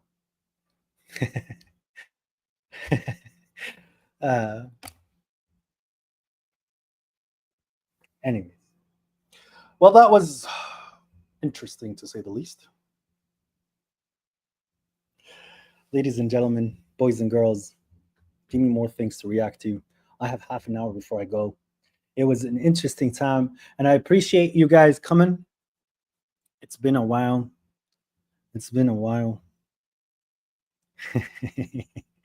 Thank you, Ali, for the entertainment. I think this was very telling. Yeah, and we're in a very weird spot in the world. I do recommend people to sit and memorize the Quran, because you are going to be put in a lot of positions where the Quran is the answer. There is a verse that reminds you. I'm not as good as Baba Shuaib in telling you the verse number with the chapter number with the exact reference for people to go double check what I'm saying. It's a very good system. It's a very good tactic, and it requires a lot of work. But what I do is I put the person in the reality, in the scope of reality from what God has said. Because the Quran is an example to everything that is in the master book or the mother book. So it is telling me the mother book has the answer to everything that can occur, everything that has occurred, and the judgment to every single action. But the Quran is giving me an example to everything that can occur in said book. So when you guys are presenting to me things like Ali coming here, bro, don't lie to me, man. I finished, you see, this gentleman here, he lied. Because what ended up happening is while I was rapping, he did come on stage. And I did not put him up. I finished the stage and I put Ali up and I said, "What's up, Ali?" And Ali completely disconnected. So I was not rapping when you're on my stage. I was rapping when you're in the back channel, the backstage. But Ali, I understand. Look, you are very in tuned to the programming that has been put and placed upon you, right? So the programming is something that is extremely difficult for you to break out of due to the fact that it's something that is extremely important to you and to your people, right? So anything below that to you is hellbound, that a person would be going to hell for not agreeing with you, because that's what you have been taught, okay? Me not agreeing with you and also challenging your worldview is not something that you like, even though you sit and watch, because you can appreciate some of the stuff that I bring forth. But you keep convincing yourself that this man is going to hell, so therefore I cannot believe him. But yet you cannot produce a verse or anything that proves that I'm going to hell because of my methodology. And God knows. What's up, Brother Funk?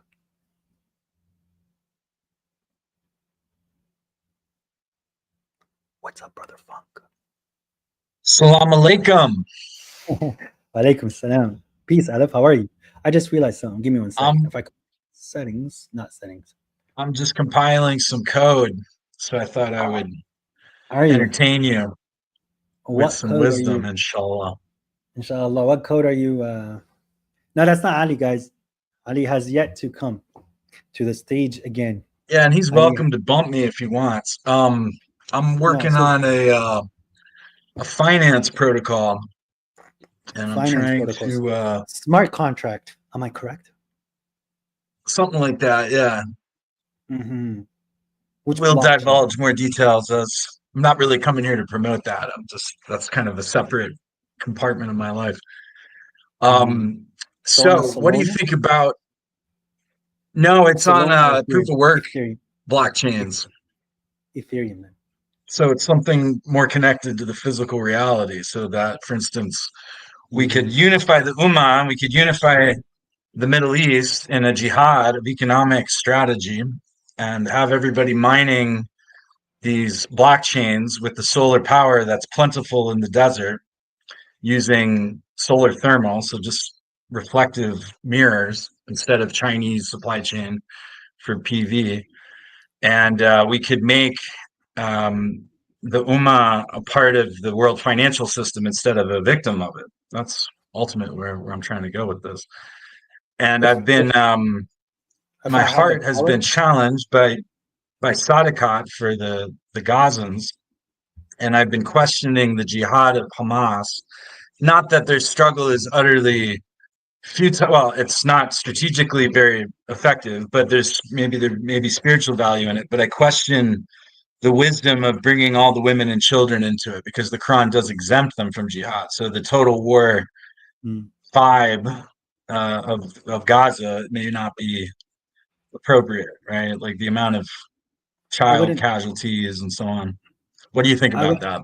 I wouldn't say that God exempts them. Well, there is no command for women to do jihad, but it's still recommended. It's still accepted. Let me say that. There is a verse in the end of chapter 3. Do you want me to show it? Sure. Okay. This is a Quran channel, is it not? Sure. I haven't showed much Quran today, but I did talk a lot about I the know. Quran. But yeah, well, let's it is a firm up Quran. on Dean here. No, I mean, like there was a purpose for me to not because tomorrow is my my sermon, I believe. But I wanted to just have a normal stream, and yes, I still reminded a lot about the Quran, but now I get to finally. I'm just teasing you, mate. I know, and I've also got to explain myself to the people. So here it is. There's a group of Muslim futurists on Twitter called SAIF that are into this kind of like, why don't we win? Let's think strategically type thinking. So the verse is in chapter 3, verse 194. Our Lord, and give us what you promised us through your messengers, and do not humiliate us on the day of resurrection. Indeed, you do not break a promise. So their Lord responded to them that I will not waste the deed of a worker among you, a male or a female. You are of each other. As for those who immigrated and were evicted from their homes and were harmed in my cause and were fought and killed, I will atone their bad deeds for them, and I will admit them into gardens beneath which rivers flow as rewards from God, for God possesses the best rewards. So I believe here. Right. So the martyrdom of these innocent people is not in question, but those should who they fought. be compelled to be trapped in this struggle? No, I'm not talking about the struggles of Hamas and what has the Palestinian people endured in the last 2 years. I'm just talking generally that a woman can find herself on a battlefield, even though it'll still be accepted from her. Yet it's an extremely tough job for the majority of them. I'm not saying all of them, the majority of them. But to say that they shouldn't, yes, they should. There's ways for them to perform jihad on and off the battlefield. And there's a lot of positions where women can fill, which is important on a battlefield. So I think it's whatever the person wants to, how can I say, the person wants to present or on a platter to their Lord on the day of judgment, and how far a girl is willing to push herself.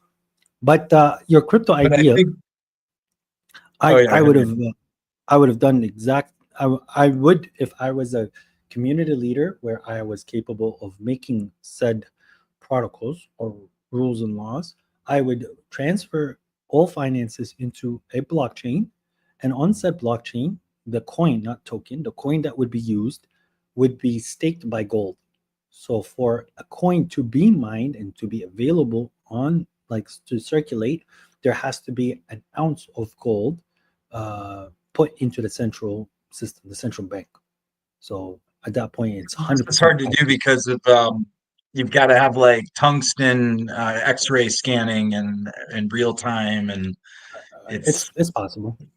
It's energy intensive also doing it that way.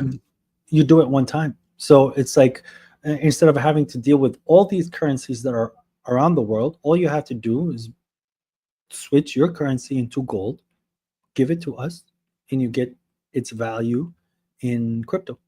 And then you have now a paperless society where you're not printing and causing all this weird corruption that comes with that kind of process. And then you can't just like make money out of the blue either. But anything that we set up is destined to fail. So let's not get sidetracked on that debate. That's an interesting. I did want to actually have that discussion with you at some point, but I feel like this is not quite the time. So regarding the young man, I imagine he's in his 20s.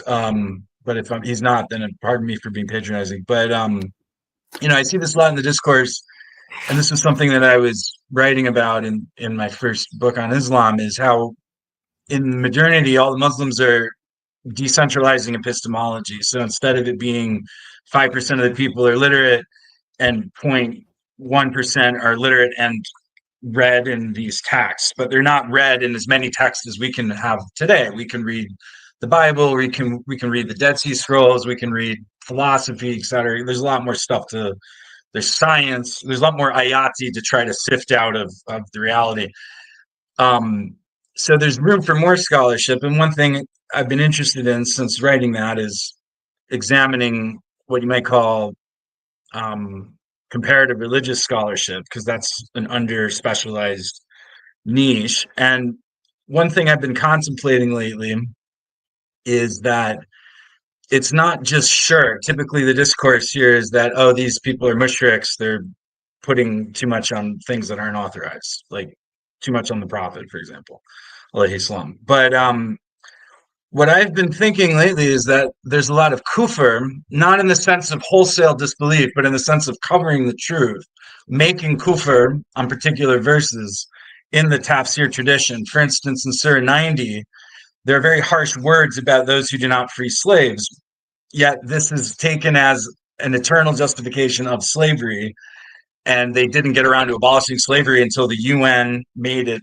until they were humiliated post-Ottoman, etc., post-colonialism, and the UN required it for joining the UN and being a part of this dollar system, basically, right? But that was good because that's actually getting them to comply with the Quran, right? And then there's some, I don't want to say hypocrisy, but there's a double standard in regards to the last prophet versus the previous ones. So people say, we're Muslims, we believe in Jesus, like Islam. But you don't really believe in Jesus the way that you believe in, you don't make him the settler of your disputes. Like when they bring the hadith verses into argument, they say you're not a real believer unless you go to the prophet for all your disputes, or you go to the messenger, right? So it's an important detail there, because it's not just referring to the specific Nabi of that time, it's referring to the messenger. Or there's also a verse that Shadi al-Mazri used to conclude his debate with Dr. Javad Hajmi about why the verses of the other groups being able to go to heaven don't actually mean that, which I think is a form of kufr as well. This exclusivism kind of derails the core of one of the big messages of the Quran, that God has low faith requirements and relatively high deed requirements. But okay, so they're of that. That's been Sunni ijma since like the 1100s. Although average Sunnis don't, they read the Quran and they go, "Oh, Christians, some Christians can go to heaven," and they don't get inducted in it. But there was a verse that said, "Whoever that Allah has prepared hell for those who yamumin, who do not believe in Allah and His messenger." But as you were saying, who the messenger is to you is relative. So the messenger to Muhammad Islam is Jibril Islam. The messenger to the Christians is Jesus Islam, and the message to the Jews is Moses Islam with the Torah law. So they're following that covenant, still an intact covenant. And one thing that I found in my research for my next book about finding Injil is that a big part of the Injil is that you have an easier time on Judgment Day if you're merciful in this life, which is something we see in the Hadith. It's kind of in the Quran. It's not as heavily annotated. So I think that a lot of Muslims make kufr in the same way that they're accusing you of, by rejecting Hadith of other messengers, and instead of taking a more nuanced Furqan approach. So I'm not saying you have to accept, obviously, like everything in the Gospel of John, right? Because then you would be a Catholic or something, right? But you have to apply judgment rather than just forget about it, rejecting it, right? That would be consistent with their criteria.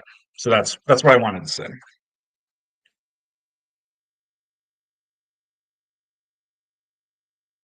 I mean, yeah, the issue is like they're gonna talk about authenticity, like how authentic what is left of the hadith of the other messengers. Because if we're gonna talk about the hadith of other messengers, it would be the other books of God, which there is guidance in them. Obviously, I do quote things that is left behind in the Gospels and Torah and the Bible, which coincides with what the Quran says. If it's, and I say allegedly, that's what those prophets said, right? But then I quickly say that I quickly usually get the reply, well, if you take that and you know that it could have been manipulated, why don't you take hadith? Well, because the words of my prophet is the Quran. So this is where, yeah, sure. so, But ultimately it becomes a debate about epistemology, and like I've had these debates with Catholics, and it's sort of like, which manuscripts do you trust? It's kind of a useless. Those are useless. Impasse. Those are useless. Yeah, it is. It is. These discussions I avoid, because the person is just trying to sound sophisticated, and then now they're trying to take away for you to, like, it's almost you're saying like 1 + 1 = 2, and then the person wants to take you to a point where it's like, prove it. Well, I mean, can we agree that 1 + 1 = 2? Yeah, but I want you to prove it so that I can have a discussion with you on regards to why I'm right. And this is like, it's like, okay, so God is infinite, or does it say that in the Quran? Like, guy, come on, that's a dumb conversation to have at this point. Or like when a Sunni comes to me, it's like, how do you know that the Quran is the word of God? Okay, I mean, why are you asking that question? Like, is that seriously how you're going to prove to me that I need a secondary source? That secondary source is going to prove the primary source? That makes no sense to me. But this is what those discussions and those debates have become, where it is almost a chess match. And in these chess matches that you watch online, there's a finite set of moves that can happen, and many moves usually occur multiple times, especially in the opener. And all these discussions, all these debates, they have a certain opener. Jesus cannot be God, or Trinity cannot exist, or what's the law of contingency, or like when it comes to hadith, the Quran is complete. Like, so you just make the same move that everyone else made, and then you get into this chess match where like the winner already won by the first move that he said. Because if I say, okay, Jesus is not God, I won, right? But to sit here and to debate it with you, however much you think you have an upper hand on me, you're still lost, like by reality standards, right? So if someone comes to me and it's like hadith is important, he lost. See what I'm saying? Yeah, so well, I've been like focusing in those. I've been trying to train for dawah. A lot of people who are in these minorities, some Quranists, Ishmailis, and they don't really believe in dawah. They're like, we have our thing, but I still believe in dawah, and I know you do too. You're big on dawah. So I've been trying to dawah train is myself different. by. Yeah, no, I think your dawah is a good prototype in the kind of direction where this needs to go. So I've been debating Christians to sharpen my skills. And one thing I've found is that some of them are pretty mean, like the way Muslims are, and they get Right. into the hell stuff really quick. But And they forget about the mercy. But some of them, like Catholics, are taught to believe that Muslims can be saved. So it's more neutral. And then the other thing I've learned is that when you give up this impasse of which manuscripts you invest confidence in, you end up getting into a philosophical debate, which is kind of interesting. And there might be some, the Salafi guys have actually appropriated, despite it being haram in the Hanbali madhab, they've appropriated philosophical arguments in their relatively effective dawah campaigns in the last, particularly 20 years. The science stuff is more like 50 years ago. That's kind of not as in vogue. I mean, sorry, I don't mean to interrupt you, but no, that's what I wanted to say. My YouTube is not more so of a dawah. I'm not calling towards God. I'm discussing people who already believe in God, right? And I'm not calling people towards. Okay, I am calling towards the Lord in my YouTube, yes. But what I say is dawah is my personal one-on-one with people. So I don't set up a stand and ask people like, "Hey, why don't you believe in the Quran? Or why don't you believe in God?" Like, to me, this is a salesman's tactic, which works. I'm not saying it doesn't work, but the person, I want him to believe and to hold on to the faith and to take it with him, not in a moment be like impressed by something and then move on and quickly forget it in a week. I want it to actually affect him. So most of my opportunities that come is from my day-to-day when interacting with individuals. So I'll get in a cab, for example, and I'll just look from the side of my eye, and I see he has a cigarette pack. So I will say something about the cigarette pack, and then we have now an opportunity to discuss because we've already put something to the side which he agreed with. So he sees like, hey, you know what? This guy's a nice guy, or this guy has a nice approach. And then at that point, I would say like, man, do you know what's the problem with our country? And, what's that? It'll say corruption or something. I'll be like, no, they worship the prophet. And then the guy will look at me and he goes, yeah, you're right. At that point, now I have a whole. I said something that shook him up from his core. That like, boom. Now it's like, now he has to pay attention to what's being said because it's like he notices it, but no one actually vocalized it. And when it was vocalized, it was like, okay, bro, I agree. Help. And with the Christians, I don't know if you watched the Grayson chat. I don't need to debate the 3-in-1. I don't need to debate that Jesus is God. Is he a Unitarian Christian at this point, would you say? He hasn't quite taken. Who, Grayson? No, I think he's a Muslim. Yeah. I think he's a non. You think he's kind of, yeah, okay. I don't think he agrees with rituals, but I do believe that he's a proper Muslim. I do also think that he is struggling to find his position in the world, but he's a very good person. He's a very good, well-intended individual, and he's a young man. So it's like when he hits his prime, his second prime, his final prime, I think he has the capability of making a lot of good in the world. But I do believe he appreciates the eyes that are on him, and he's building towards that. That's my take on Grayson. But in regards to what I was trying to explain is that with the Christians, I don't like debating the Trinity, or that if Jesus is the Son of God and all this. No, I take them to the exact same point they love hearing. You know what that is? Okay, bro, you see God the way that you see God. You understand that I see God differently, but you're ready to work? Jesus keeps saying about the seeds and how important the seed is, and if the seed grows into a tree, and are you ready to work? You want to make the world a better place with me? Let's go. Let's do it. And some people are at that point, they click, okay, yeah, Jesus would love that. Yeah, let's do that, bro. Let's do some charity work, right?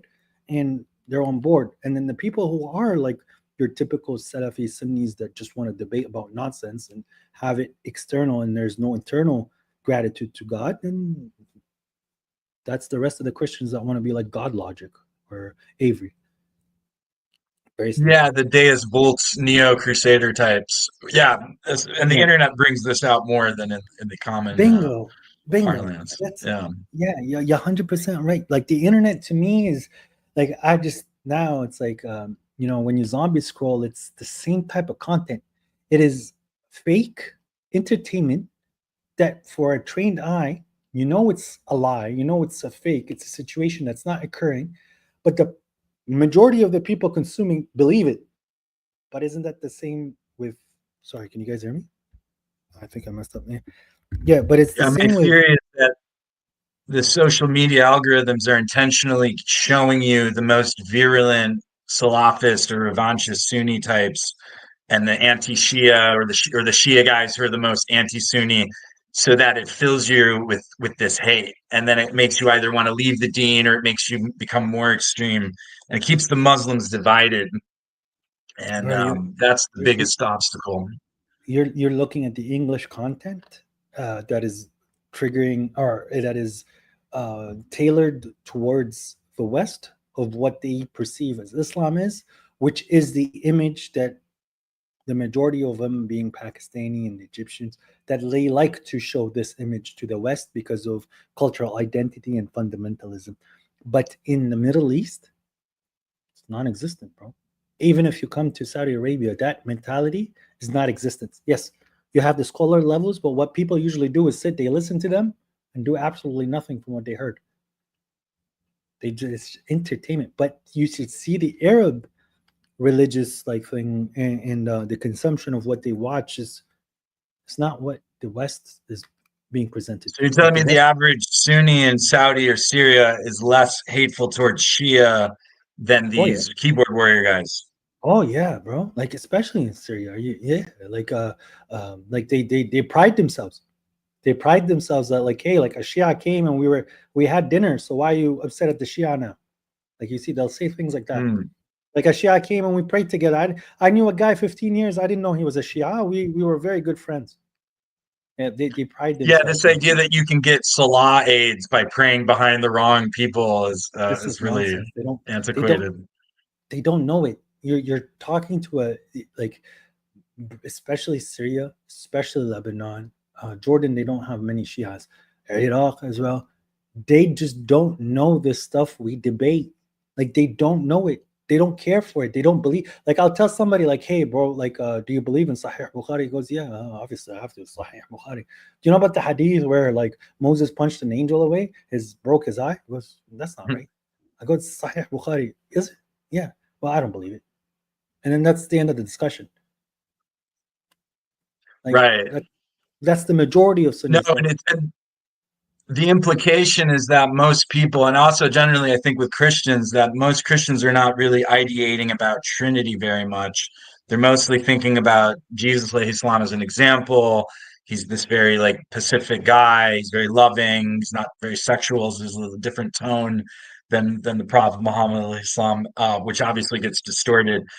And then, like the biggest things with Dawa is getting rid of this Islam justifies sex slavery and Islam justifies child marriage thing. And the problem is that we get so much pushback trying to correct that. So you're like screaming at the ocean to save the sandcastle kind of a situation, like but that's the online nonsense.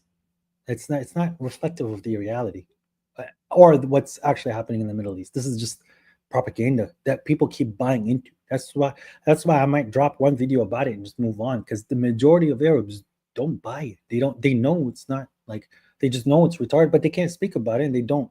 Let me tell you something, Aleph. Like, so in Aleppo, the Syria, like in the city I'm in, they like the city I was in, sorry, um, someone got sick, so they wanted to take him to a hospital. Do you know which hospitals they prioritize? Christian hospitals, because they're run by nuns. And because they're run by nuns, they are not going to cheat us of money. The care is going to be exceptional, and they are very honest with their approach, and they're better than the Muslim owned hospitals. I'm going to put my kid in a good school. I'm going to put him in a Christian school, Christian private school in Aleppo. Why? Because it's run by nuns. They're going to be honest, and they're going to teach my kid what needs to be taught. They're going to put a lot of care in my children. That's like, people like dealing with Christians in Syria. especially when it comes down to honesty, because the counterpart, the Sunnis and the Shias, are not very honest compared to their Christian counterparts, maybe because the Christians are a minority, the ones that are religious, obviously. Yeah, I was very troubled to learn of what the Egyptian intelligence guys were charging to take Gazans into Egypt, and then how they were treated in Egypt once they're there, not allowed to really integrate at all. Right. Yeah, there's a lot of that. I don't want to belabor that point, but yeah, it's not a great moral standard. And this is the most effective way to do dawa, is just through good examples. And if the average person is doing well, if the average good religious person is not very sophisticated, but God would accept them on Judgment Day, this means that you don't really need to know much about theology or religious history or even necessarily scripture, as long as you're covering the basics to get into heaven, which means that a lot of these debates are somewhat counterproductive, and it becomes a little bit egotistical. Not that they're completely useless, and The that majority of there's a them are. purpose of religious scholarship in setting a saliency of what's acceptable. But I am afraid, though, that when it comes to selling Islam to the West, that the impression, and a lot of people who embrace Islam, they end up rationalizing this stuff and accepting the Sunni orthodoxy about, oh, well, Aisha was like mature for her age, and like slavery, it's like, they buy the Jonathan Brown, like it's kind of relative to the time type thing. But I was in Salah and I was thinking, like, okay, what kind of shirk and kufr are Muslims generally upon these days? Because they're not practicing concubinage, child marriage is marginalized, slavery has been abolished. Yeah, the prayer fiqh, let's say the prayer fiqh is off. So I follow Ibn Masud, tashahhud, and I don't have that problem. So that would be better for them, right? And some Christians, they pray to God in the name of Jesus through the power of the Holy Spirit. So this is maybe they're kind of doing the Ibn Masud version of the Trinity formulation, where it's like a stepping up rather than a shirk, right? So maybe they're getting more credit for the prayers like that, but it's not. I don't believe that's going to kill them. I don't believe that's sending them to hell. I think they're diminishing the reward of the prayer, right, by not formulating it the right way. So what's the big thing is the sectarianism, is that they seem to love the sectarianism. And you're saying, well, that's not really that big of a deal. It's more on the internet, the psyops, and the civil wars. So, No. okay, so it's not as endemic as I imagined. In the countries, they're still fed sectarianism, and the sectarianism still runs the countries. I'm just talking about the general population that don't care. The majority of the world is just, they don't care. So when you start to counter the propaganda, it's extremely quick to dispel to a person that just wants to give it a thought for a moment. You see what I'm saying? But yeah, the discussion about Aisha in the West, it always goes back down, and you could see the one with Sneeko and Moist Critical. Moist Critical didn't address the point. Sneeko keeps talking about 13-year-olds and 14-year-olds and 15-year-olds, that it's possible for them to get married, for them to reproduce and to be married. But the issue is a 6-year-old, not a 12, right. 13, or 14-year-old. And nobody wants to discuss the issue with a 6-year-old, Sunnis as well, because they'll also push it to a 9-year-old. That's when they consummated the marriage. But she got married at 6. That's the issue. That's what we like to dispel. But they will not say that. Peace, brother. So, yeah.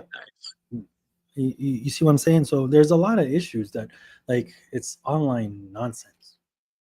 And if you I find my position, the biggest risk is being an arrogant know-it-all, but I'm sort of in an intersection between Shia perspectives, because I share their theology and some of their Rasul, and I sort of have like a Zaidi level appreciation of the whole bait, or Sufi level appreciation, and some things in common with the bodies. Obviously, I have a lot of things in common with Quranists, and I have some things in common with Sunnis. Therefore, because Sunnism was originally an ecumenical project. It's a fabrication to create synthesis between disparate madhabs that at a time considered each other dhimmis and mushrik a little bit. That's why they were like, well, they're people of the book. They believe in the Quran, but they're not on top. Like the Hanafis of Uzbekistan thought that Shafis were a little bit shirky with their hadith, basically the same critique you guys are giving.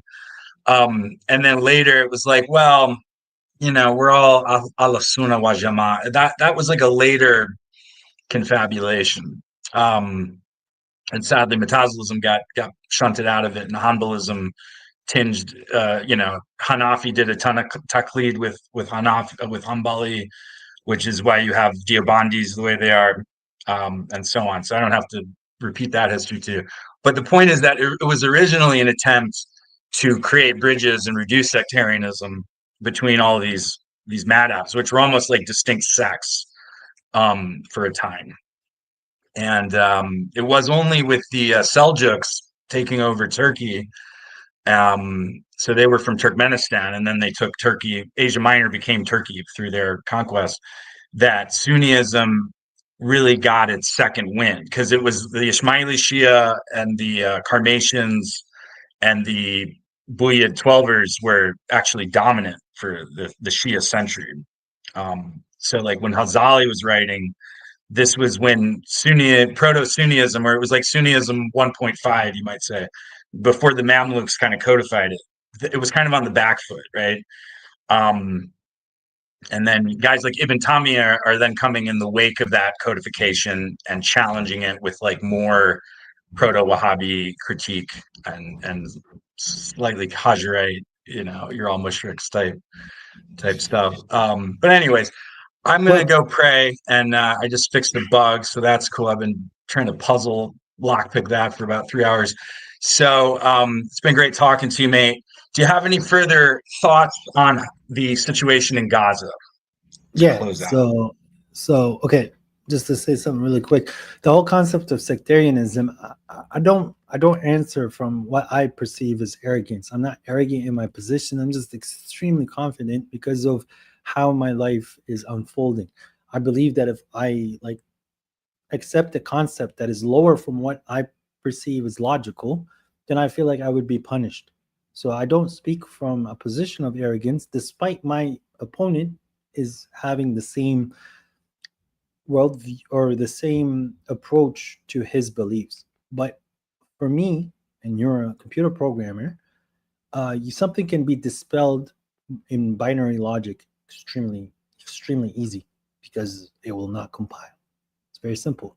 So if I see somebody's logic not compiling, I'm done.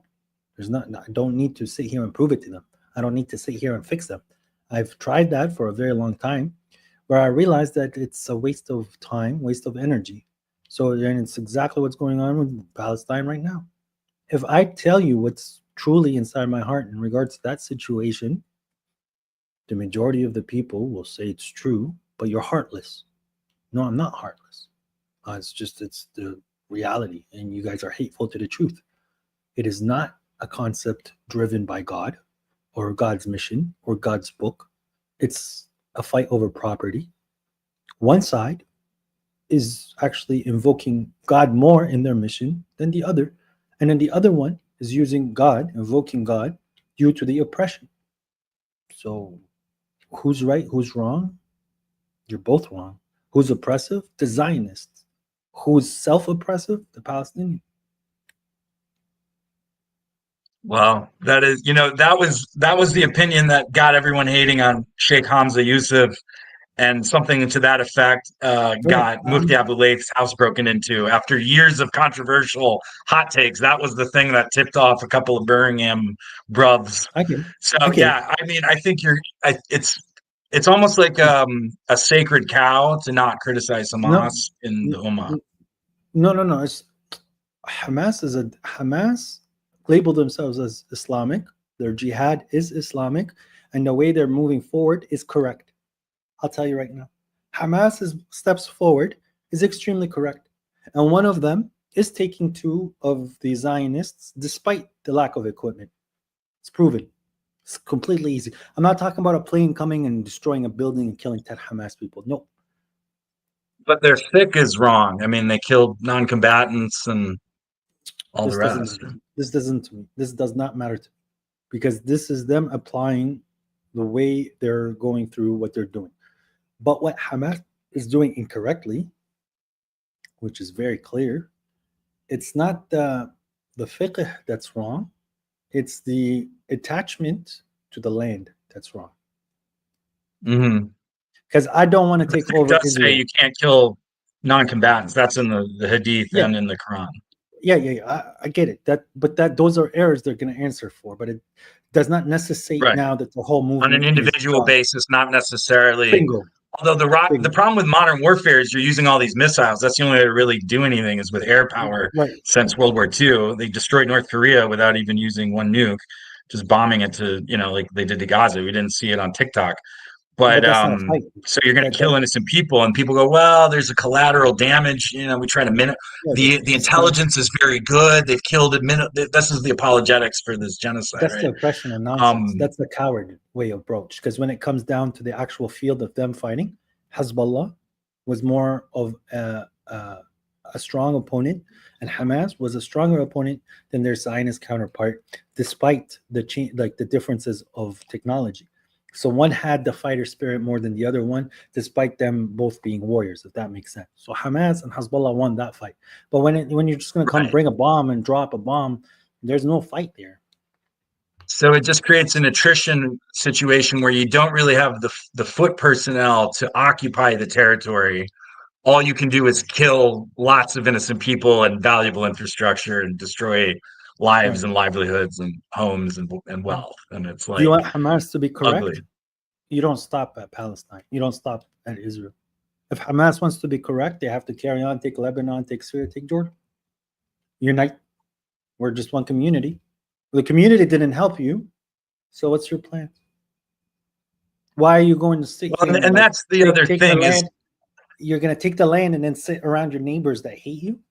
What's your end goal? We saw funded Salafism funded by petrodollars, but we had to eat the pig. We were on the desert island. That was the fatwa in the 70s about fiat currency. Okay.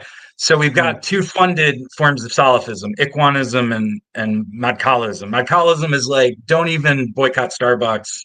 It's not what the king wants, right? Like that guy Ferris, right?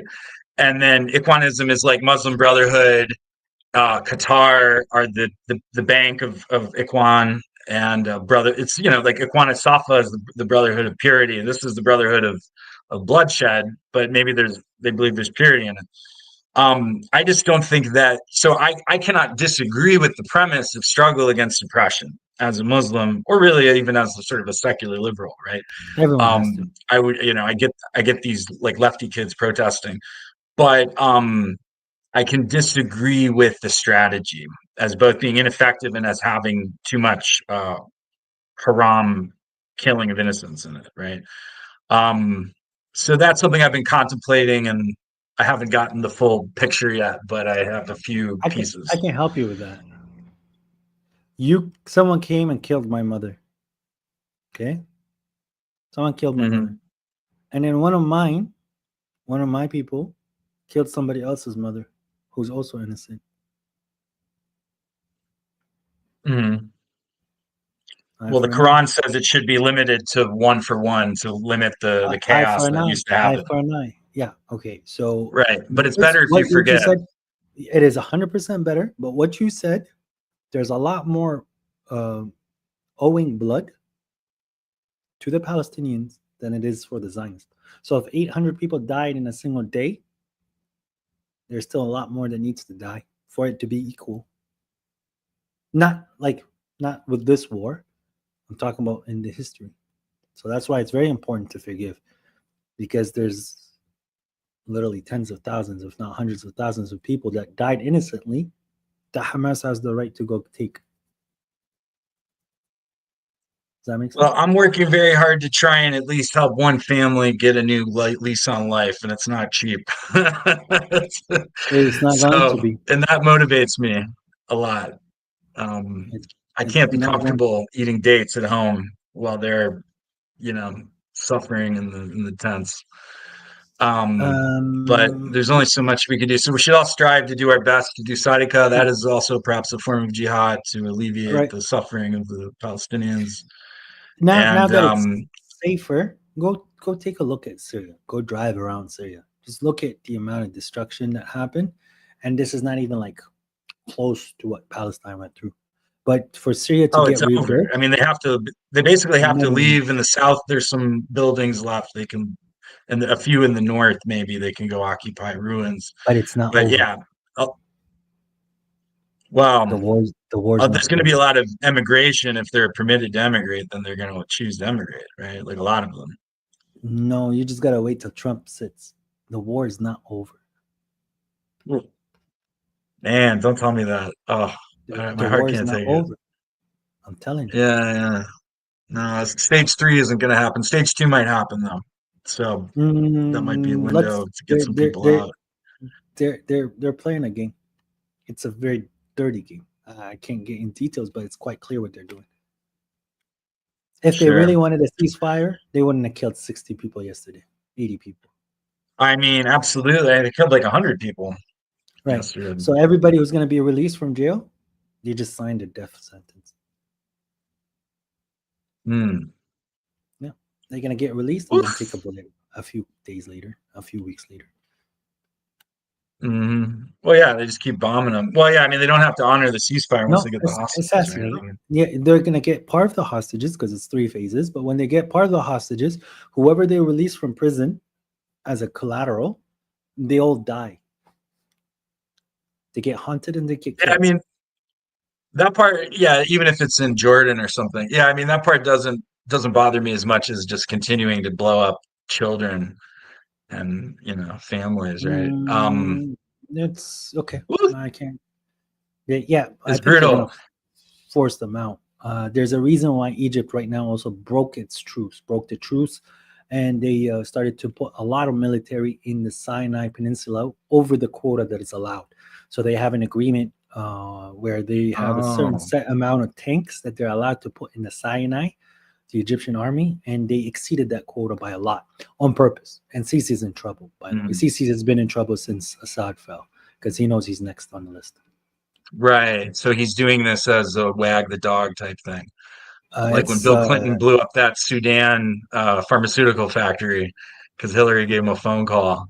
So he was like, right away, honey.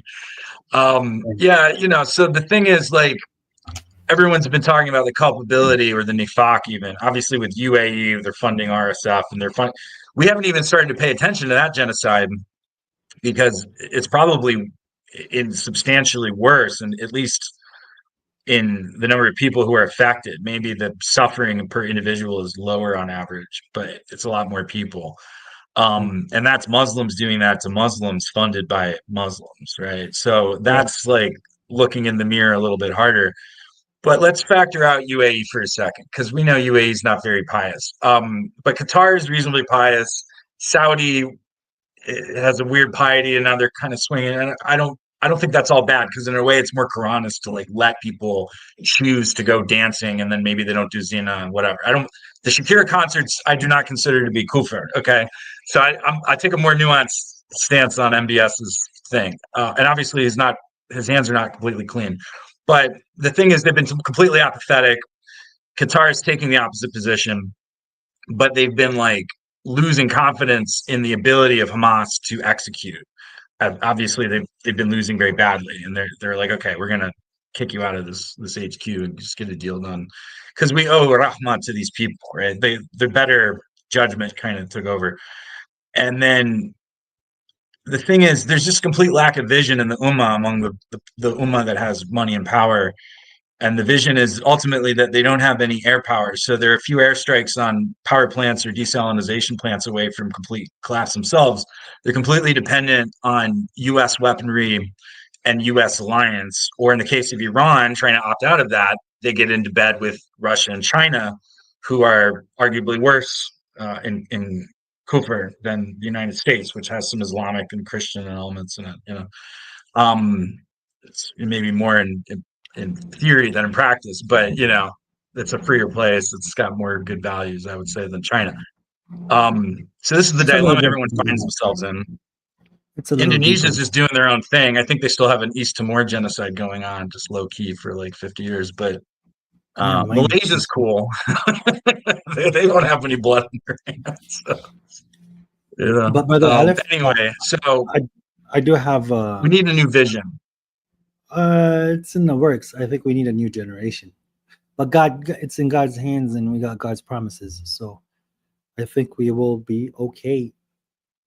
You know, I think Inshallah. we're on the Inshallah. I do have. Well, we should contribute our intelligence to it in the ways that we can, and propose something to unify them. I Yeah. think there's a lot that's possible there. Yeah. So I'll go out on that note. Thank you for your analysis on the situation. It's God quite bless you, bro. heartbreaking. And it's always nice All right. to hear from you. You're always Yeah, welcome. likewise, man. God bless you. Thank you very much. Wa alaikum salam wa rahmatullahi wa barakatuh.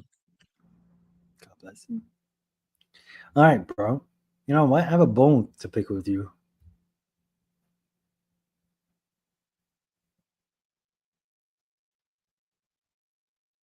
Hey, wake up.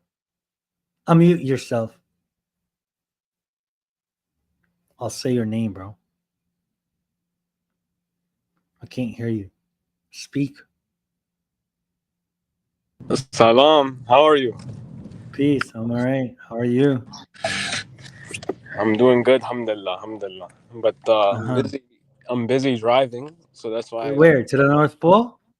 No, I'm not going to the North Pole, bro. What is X4 saying about me? I'm banned on Telegram. I have proof. I'm banned on Telegram. They're not even with me. I heard that I'm sus. Am I sus, bro? We Am can I go on. sus? We can go on Telegram messages, discuss it.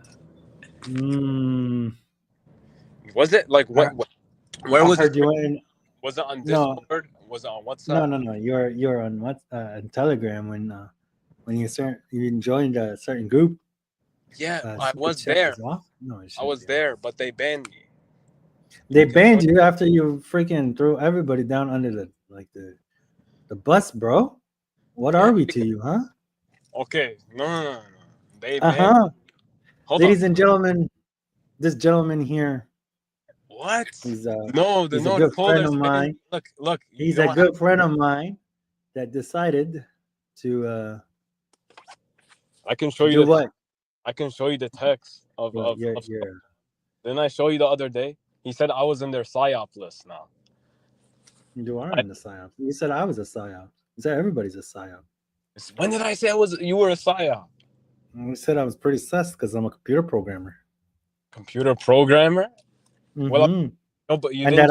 Then I have to sit in out the face of you governments, so I'm pretty sus. Brother, if you check the context, which I obviously don't send you. I saw the whole chat. I said that like if I do computer programming, I would also look sus.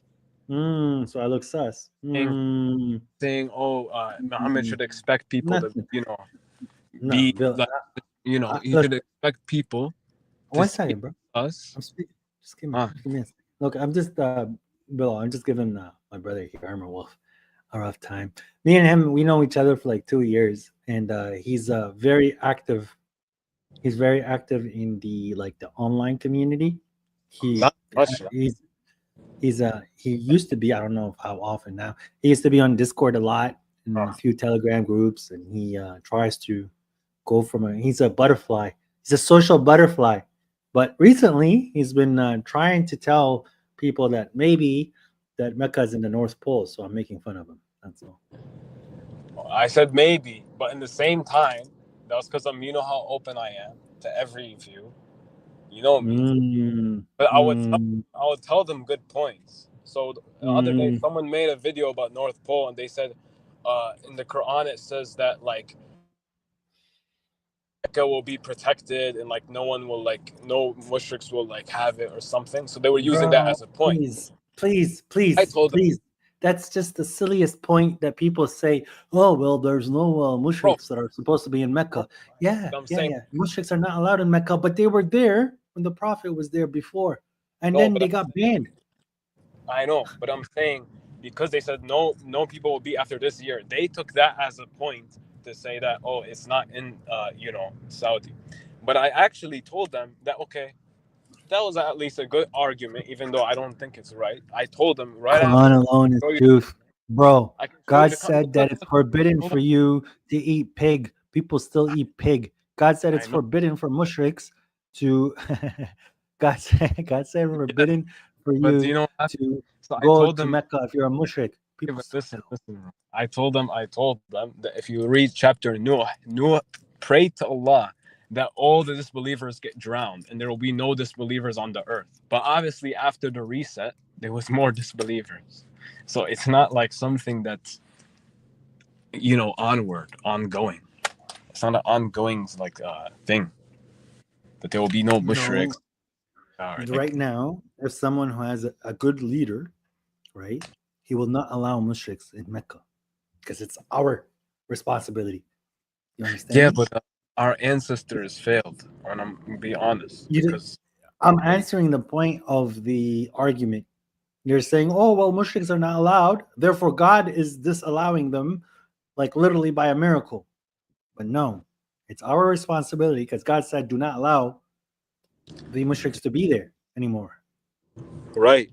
But I'm saying, Right. but But that's here's the thing. Here's the thing. People say North Here's Pole the is the thing. worst thing that they believe, but the worst thing that they believe is that they claim that this life is for study.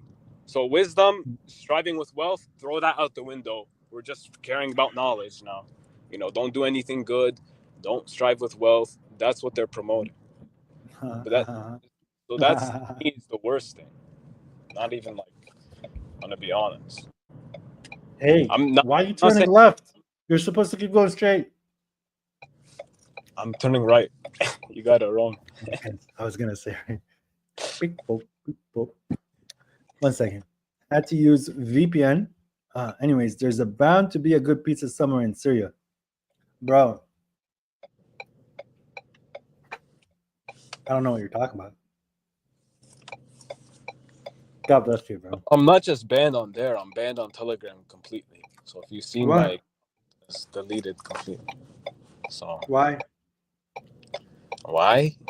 Maybe because I say too much truth. Oh. I have my YouTube. I got attacked too. My YouTube, remember? So let me wrap my head around this. The world is flat, but yet it has a pole, and it's in the north. It has a pole and it's the north. Well, there's this thing. Or do they not call it North Pole? Because it cannot have a pole if it's flat. No, because this is the thing. So people, they try to force a specific exact model, right? And then what happens is that there's multiple different even types of models. What we are saying is that we just don't believe the curve thing, but we can't even make assumptions about how exactly the shape or But when I'm saying hold on, that's not a point. But what I'm saying is that they also they claim that there's this one label that they follow where the North Pole is in the middle, and they take that middle nation verse to mean center. And then they have some other points the fruit. That one I'm still looking into, but the other points they made, I mean, it's not strong. It's not strong because this is the thing. If you look at the thing with when the Quran mentions places, when it mentions Babylon, it is a known fact that black magic, a lot of it originates from Babylon. What do you mean black magic? Huh? What do you mean black magic? Like sihr. A lot of so it. What's white? What's white magic? White magic. Well, sihr is broad, I think. I think he's just being racist. Huh? I didn't hear that one. No, but I'm saying sihr, it says it taught in Babylon, and if you actually go look into the types of sihirs, a lot of them originate in Babylon. So it's in synchronized with what the Quran's saying in reality. Do you see So you are somewhat correct in regards to what they found in history, but magic existed for a very long time prior to Babylon. But why does it specify it was taught in Babylon?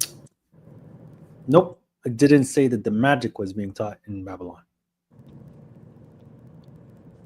The devils used to teach magic, and what was brought down to the two angels in Babylon. What the two angels had was not magic.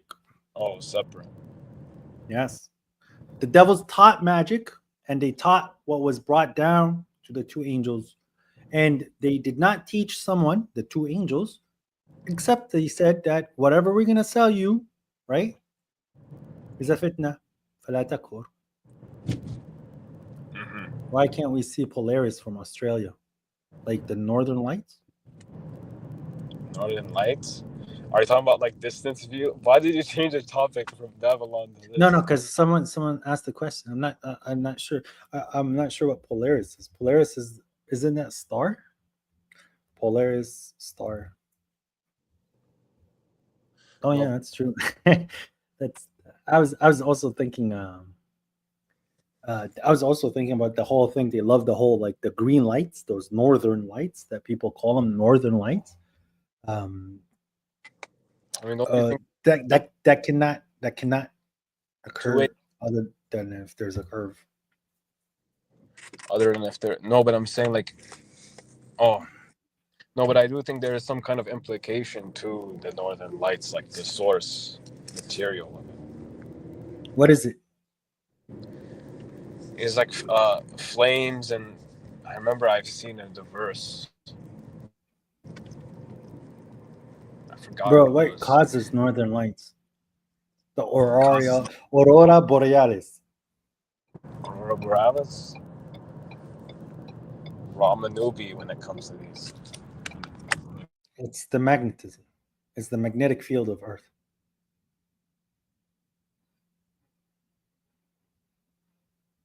Bro, you took it right too early. Your internet cut.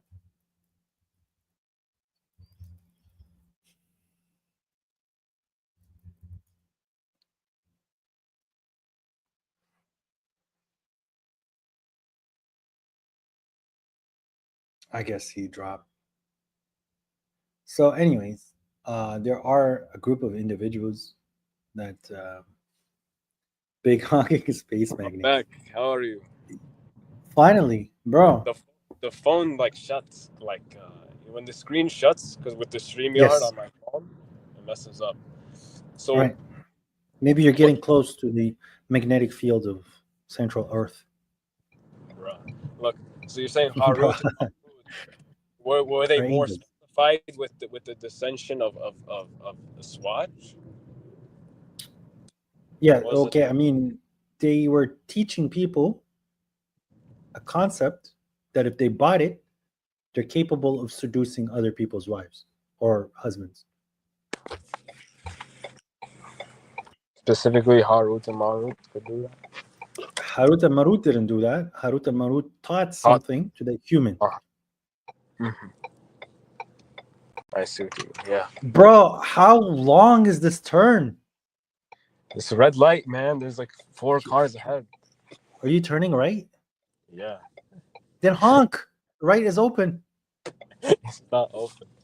You're in Detroit. Yeah, right turn is always open. But yeah, what's it called? Yeah, 2102 is interesting. Okay, bro, I can hear your engine. I can still hear your signal. You can't hear my engine, but you can hear my signal. I can hear your engine. That means you were hitting the gas. That means you turn already. Like, bro, the signal. Oh, man. I have one question though. Actually, other question. You know, 73 verse 20. Why do people recite that as? Why do people have that as recite when it's arkud? Like not arkud. What am I saying? I'm driving. I can't think correctly. Ikra. It says ikra. It doesn't even say recite. For 73 verse 20. So that's the one where it's like 2/3 of the night. You know what I'm talking about? Yeah. It's read. Iqra. Wouldn't read be more like a like in-depth study? Iqra. Yeah, that's the whole point of Iqra. Because I feel like it would make more sense if what they were doing at night wasn't just salat, but it was also studying and like. No, bro. There's a difference between tilawa and Iqra. Is difference. Yeah. So Okay, so more for like studying. Yes, obviously, but back then it wasn't easy for them to open up a notepad and start writing notes. Okay, it was very difficult for them to have a writer to write. Okay, so when God is saying Iqra, that means you're not reciting from memory. Tilawa has to involve with memory and the way that you're reciting. Iqra is you can put the book and read it. That's still a prayer. But the thing that makes it a prayer is the dedication in that moment.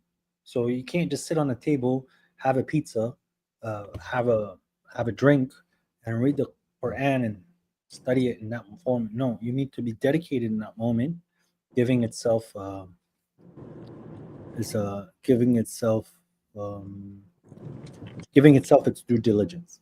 Oh, Herman Papoe. I'm sorry if I'm saying your name wrong. I think the Quran supports a plain model of the earth more than a spheric. I do believe that the Quran can be addressed in a way, could be understood that it's speaking in a plane, but it also could be understood to match a spherical world, as it does not directly deny or approve one shape or the other.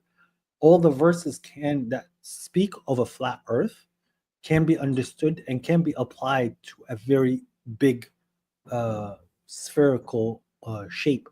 And it's not important. Actually, they do apply to the spherical shape in the verses. The verses are tailored in a way for it to not be something that's important for the believer, because the shape of earth does not change what you need to do as a human being. So for me, sihr or magic is brainwashing, is having somebody hypnotized on an idea and believing that idea and wholeheartedly giving into it.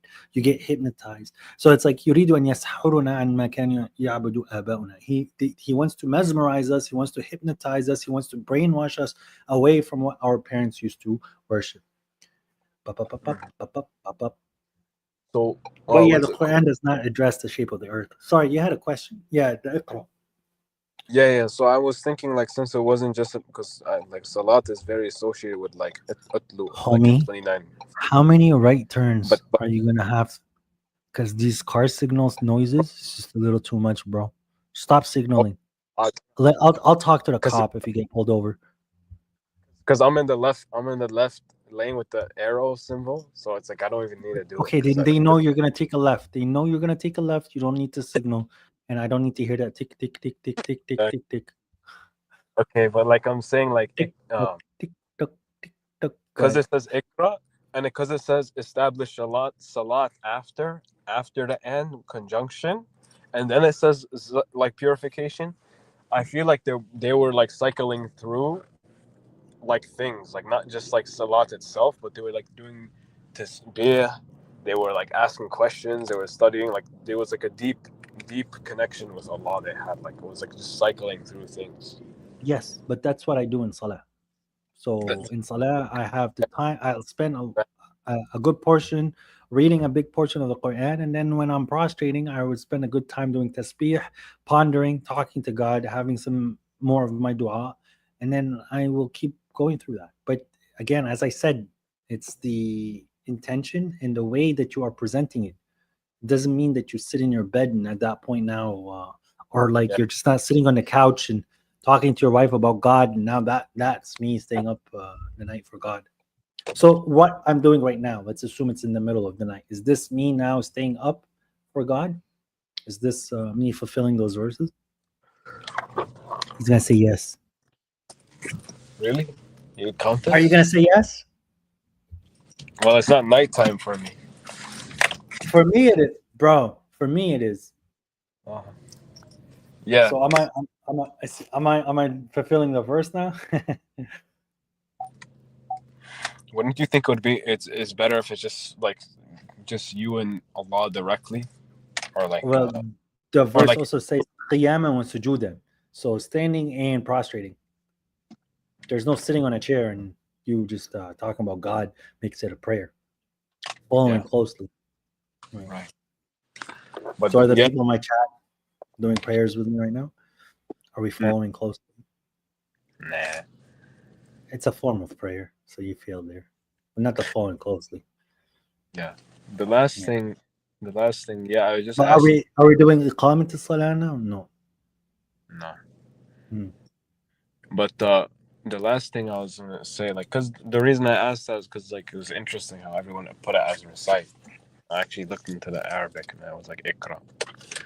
But I think this thing with this community, because people were talking Oh, about, bro. huh? People were talking about Oh dawah. man, What? are you really going to sit here and tell me about the community? No, Armor Wolf, because why do you think they call me Armor Wolf, bro? because you're like I'm super pack like, exactly. Dural, Dural what? Dural. Dhib? I'm gonna call you Armor Shield. Armor Shield, yeah.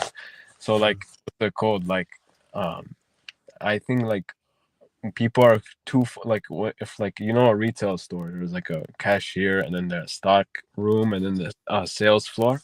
People are focused too much on the cashier end.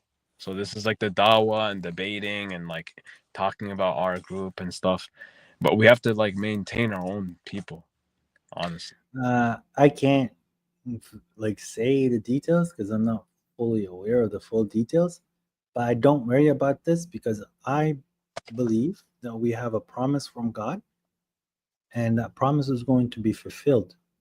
But it's not going to be fulfilled in the way that people are perceiving it, because you always have to expect the unexpected from your Lord, and our Lord has possibly a better prize than what we have, than what we might be expecting. But with that said, I don't engage in certain conversations now because I am going to do my best, isn't Allah, if He gives me the opportunity to make this world a better place, but in the way that I perceive that it's fit in the name of God, obviously. So, I mean, you kind of have to just lead by example. no, I want to take the reins, bro. Take the what? Take the reins. Reins? I know, but lead by example also. Think Obviously, about you're gonna feel, but it. okay, yes. Be honest with you. I'm gonna be honest with you. The one thing you inspired me is how like you would meet people in real life, like you'd go out of your way, and it made me kind of want to have like this kind of remote work and kind of strive towards that, so I could do that. So it's an example of how you could lead by example. Can I ask you a question, but you don't get mad? What? Are you in a big empty parking lot and you're practicing your turns? No, I'm in a very, very narrow parking lot right now. You are at your driveway is where you're at. No. No? Right. One second, bro.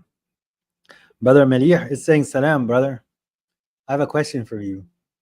Does the Quran advocate for something similar to Sharia? In practice, humans tend to either misinterpret or add to it, so I am unsure. Okay, so the word Sharia has been used in the Quran, and this is what God has legislated. So the word Sharia means legislation, or like legislations, sorry, or laws, you could say. So what God has legislated for us in the Quran is right here. Sorry, that's not it.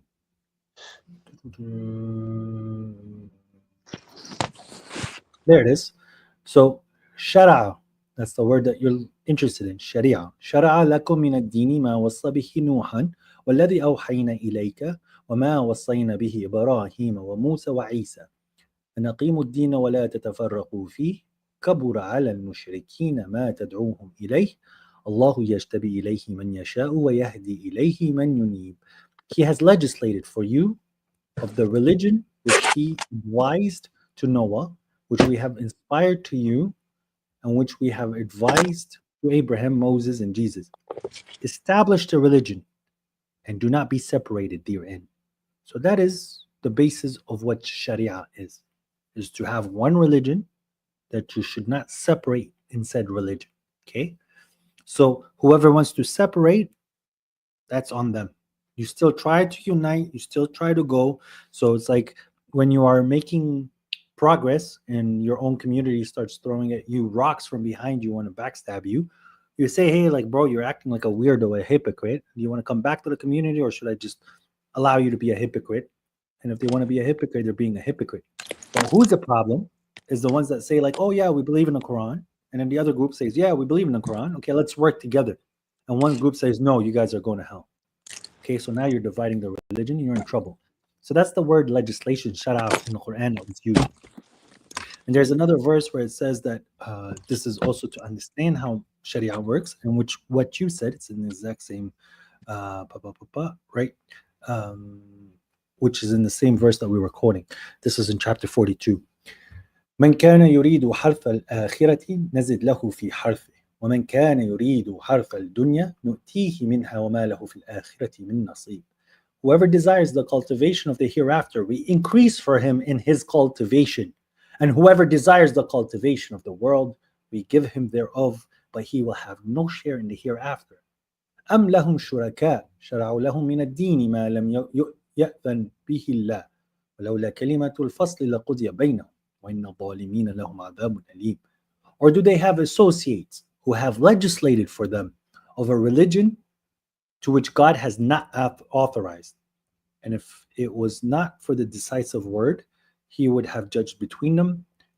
Indeed, the transgressors will have a painful punishment. For example, they have legislated that an adulterer gets stoned to death. They have legislated that, right? And God has already gave you the word, 100 lashes. So it's already been decided what needs to be done, but they have people legislating and doing Sharia outside of what God has already legislated for us. But the basic principle is do not separate in religion. So part of our religion, the adulterer gets whipped 100 times, not stoned. Very simple.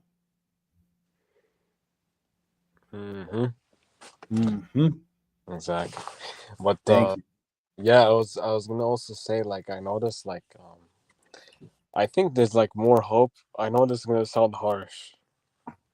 More hope with the Eastern Europeans and African, like Quran alone community.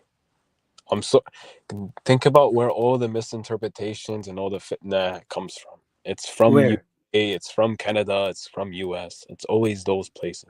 Okay, yes, but that's where do you think the hotbed of Quran alone is going to be? The hotbed? The hotbed, like the biggest part of the community. I honestly think Arabic actually community is very big. Exactly. So yeah, so it's going to be in the Middle East. Right, and then second is the Urdu community. No, I believe it would be the African community. African. You know, Nigeria, they actually worked and strived together to build a mosque, but the Sunnis attacked them. But look how they're striving so hard, and they're like in Nigeria, it's like Sunni majority. They're putting all that work in and all that risk, you know, and like people here, they're just stuck in the internet, bro. The internet world. I know, like, for me, I was someone who spent a lot of time with that, but I don't like that anymore. I don't do that anymore. In fact, if you go to the like Discord, if you go to these places, people are asking me, "Oh, where is Armor Wolf? You know, where is he? Like, is he gonna come back?" I don't know, man. I don't know. I feel like it's like if I do come back, I don't know. Maybe there was this one brother I remember, Laith. He would just come every week just to one event. He's a good brother. Yeah, that's I think that just come once a week. Don't like spend too much time. But I think there's also a very big wealth aspect that we have to focus on.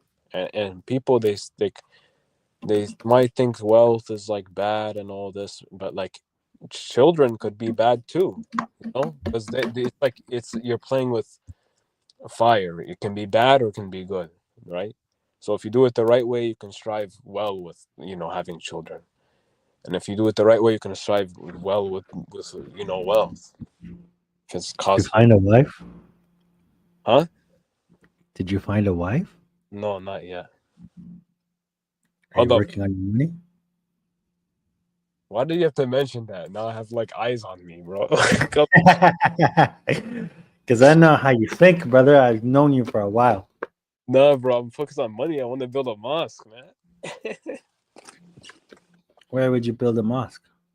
Honestly, I told you, Next lot to of yeah, the yeah. areas, a lot of the areas that are good, and even there's actually one Next to Shelby Shawarma.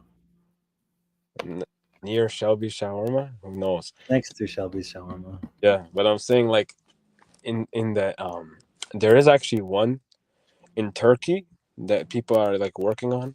I think Shu'aib said like in Turkey, right? And then there's other places in Eastern Europe that are a good spot too. So I'm telling you, like these places are like honestly for me, because they don't have super infestations of sectarians, but they also don't have super like secularness. So they're like it's the perfect middle ground. Even though it's not Brother, perfect, what we have you're today. you're overthinking it. I would have absolutely no problem right now, today, to open a what's it called? To open a mosque in the middle of Saudi Arabia. Interesting.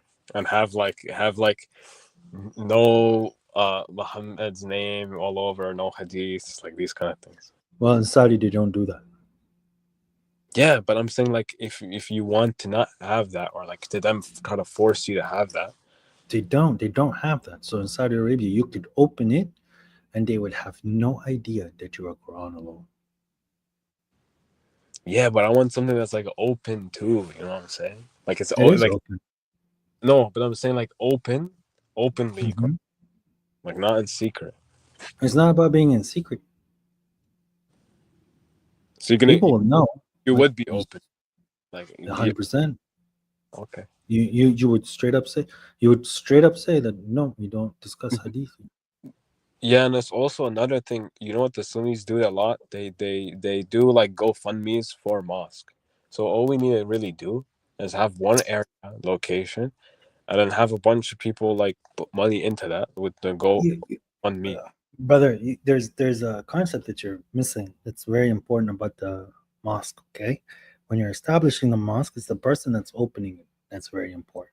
Okay, so the person who is building the mosque and the one who's intending to open the mosque, that is one of the most important things. It's not the building, it's the person and what's inside it. Okay, one. Two, they need to have the ability for themselves or somebody who is very in tuned to be a leader within that mosque and how to handle all the sectarianism without bringing his mosque under. Right. It's a very delicate I work was in this. I was thinking we may have to not have it open 24/7 and in the beginning. Like you know how the RK followers they do like they have just like 3 hours of the week they have it open for like one group event. Maybe that's what you have to do in the beginning, because if you have it 24/7, I don't know, like you could get something crazy. Well, maybe I'm just paranoid. I don't know. Yes, you're paranoid. Paranoid. Okay. I mean, a lot of the Sunnis are all talk when they say like apostate killing. You know, in real life. No, bro. Even if you open it for an hour, if someone's gonna cause damage, they'll do damage in that hour. Yeah, but you can have security. You know, some people don't have all the time to like be in there. You know? Bro, I don't know what to tell you. Exactly. No, I mean like in regards to security and all this, you're just setting up scenarios in your mind. Like what kind of human being is gonna come destroy a mosque? I mean, I'm telling you, in Nigeria. Right. Okay. So did they destroy Shia mosques?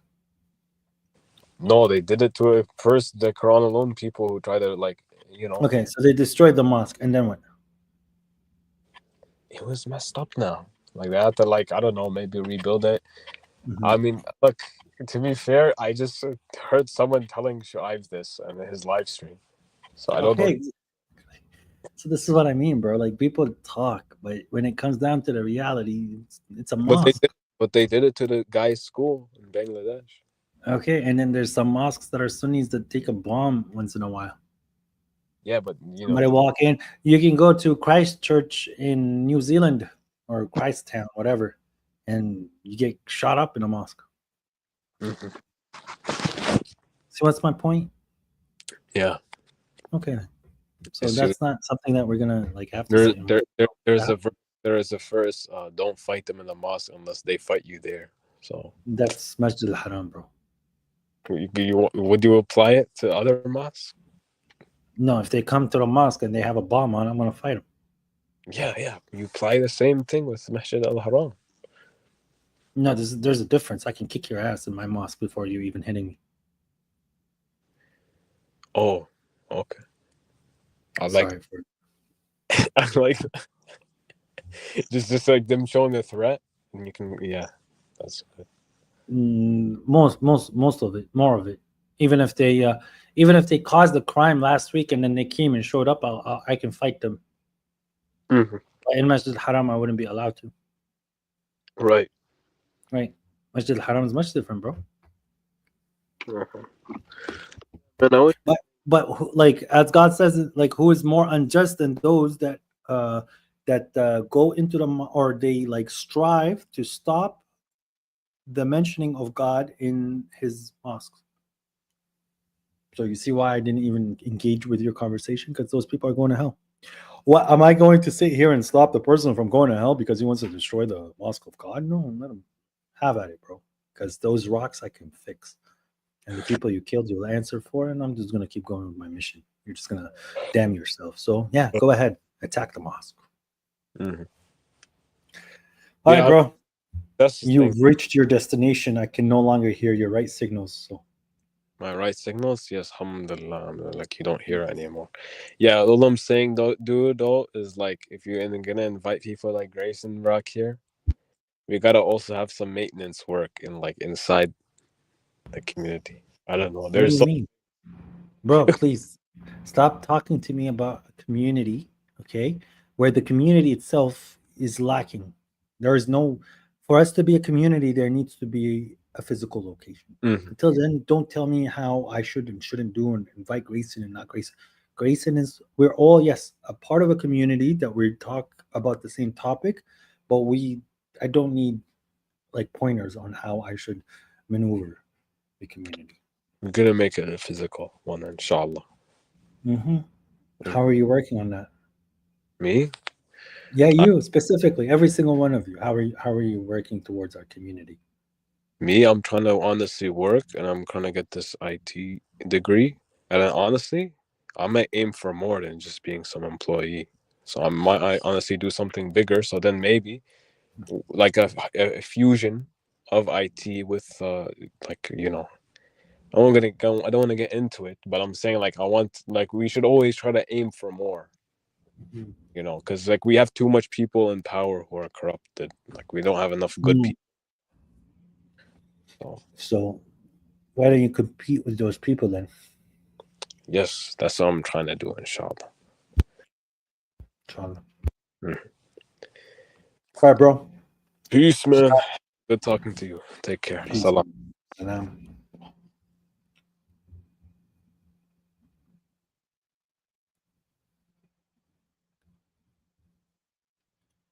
Ladies and gentlemen. Nice. So, I think this is a good time to. Pizza is cold, but it's very good. Have you ever thought of creating community in a physical location? Oh, yes, I am, brother. Oh, yes, I am.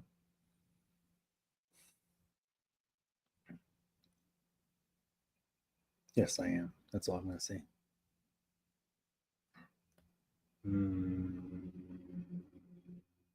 Yeah, so that was interesting. So, ladies and gentlemen, should we react to some more weird videos that we found earlier? Or do you guys have a suggestion on what we should be doing? Man, people are weird.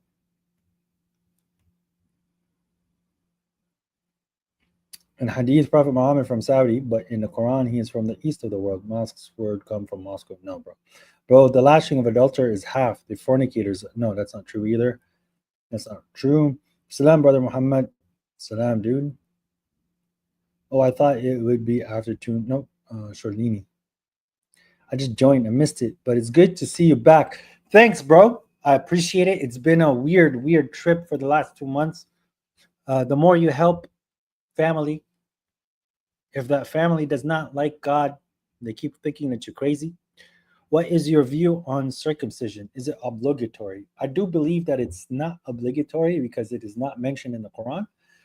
However, if you do want to accept what is the covenant that has been written in the Torah in regards to people that are going to adhere to what God has brought down to Abraham, from what we understand in the Torah, at that point you can get circumcised. They say that it is cleaner. Wait, are you sure it's not 50? I thought it was 50. No, brother X, it isn't. So I don't. No, this is not obligatory. Okay, so it's 100 lashes for adultery. Okay, and if you are not marrying somebody who is who you're taking an oath with at this point. So this is in chapter 425. So it's not like she's not a free wife. She is somebody who is technically what your right hand possesses or what your oath possesses, and you made a contract with her that now your relationship has some sexual aspects to it. If she performs or commits adultery, right, her punishment is half. She would get 50 lashes. Do you also talk regularly about geopolitical events in your live streams? I did at the start of this. We did discuss the situation in Syria and what happened. We did talk about the Ba'ath Party and how they share the same flag with Palestine. I did talk about the ceasefire that's going on. It doesn't matter, bro. Isnad is not for me to judge on how religion is truth or not. We need land, Allah's earth, spacious. Matin always, Isnad is unreliable. There you go.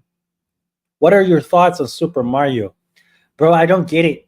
I don't understand. How many times does he need to rescue his wife or his lover from this weird turtle that keeps stealing her? It seems like she keeps finding herself in his mansion, and I don't want to sit here and make accusations, but I wonder if we can find us some 4 witnesses, because it does not make sense. It does not make sense. No, that's what I mean. But you do have a concept of evolution, right? So things after a few years of evolutions, just your body no longer uses them. So, for example, you have a tailbone, you have an appendix, that they both don't really have much of a function. What's your opinion at the time of Salat al-Wusta, as it said in the middle prayer? That to me is the night prayer. So your first prayer is Maghrib, or Isha, which is sunset to the night, and then your second prayer is your Fajr, when the dawn, all the way to when the sun is rising. So your Wusta would be the one in the middle, as God says, which would be your night prayer, as God explains that it is half the night, a little less than that or a little bit more than that. And the Prophet used to spend anywhere from 2/3, half, or a third, which would make it less or more than half. Man, after this stream, I am going to rap some more, because I haven't rapped in a while. I want to just freestyle. I wish I was blind. What? Sorry, I was just looking at some YouTube videos, seeing if there's anything that we can react to together. But I don't see anything worth it. And yeah, I don't watch like Christian Sunni debate. I don't watch that stuff. I just watch things that like kind of interest me. But anyways, anyhow, ladies and gentlemen, bro, Egyptians started circumcisions. What's funny?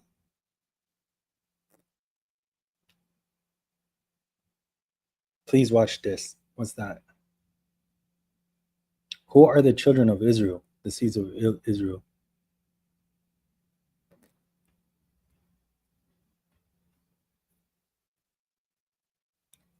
What do you think of Bowser? Mr. Steal Your Girl. Please watch this. Thoughts on tattoos. All right. So the tattoo, unfortunately, is somewhat of changing the creation of God. So it can fall under that verse. But some people can also see it as a decoration, but I do not recommend it. Okay. So you are decorating your body so for it to look more appealing, correct? And you're gonna say, well, it's still changing the the creation of what God has given you. It's true, but so is putting a hole in your ear and putting an earring that they do for little girls and children and like women and ladies, right? So uh, so that's where it's where do you want to draw the line? They put a hole in a girl's ear and they put some earrings so that it's decorating. But if you're gonna put ink on you that is permanent, that's now apparently haram. So where do you draw the line? What do you think? Where's the video, bro?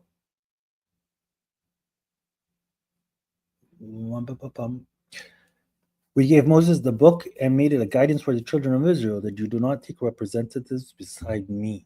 Okay, when I say Beni Adam, what is Adam? Adam is a man. He's the first human. From him came many children. That's Beni Adam. The children, the seeds, the kids of Adam.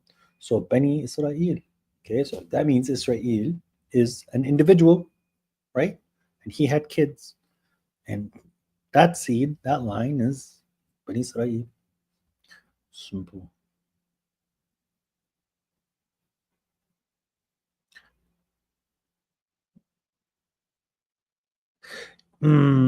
Just tell me the name that I should Google it. Or like, so if you are, I don't know. So for example, there is an ID at the end of the URL. Like, so for example, this, if you look at the YouTube channel now, if you click share, it'll say watch slash or like question mark V equals or ID equals, I think it's V equal, and then it'll have like a weird number like the one that I just posted. If you guys want to post this number that you get, then I will try to watch your videos and we can react to them together. But I do have to go soon because I do want to go to sleep before the prayer. Ladies and gentlemen, it's been a very, very interesting journey of serving my Lord the way that I do. And I have, how can I say, have been really taken back by the simplicity of the religion, but the difficulty of sometimes staying pure because of how much trials and tribulations and confusions that we have around us. There's a lot of temptations in the world where when you're describing it to somebody else, it might seem easy, but when you're in the middle of it, it becomes extremely difficult. And the reason why we make it difficult is because we want to kind of like taste it. It's about the flat earth though. Ah, bro, come on, man. Come on, bro. Just like tattoos, I think everything needs to be in moderation. Bro, why are you doing this to me, Shorleone? Shorleone. Bro, are we really? Anjad, come on, bro. Come on, bro. Ah, come on, bro.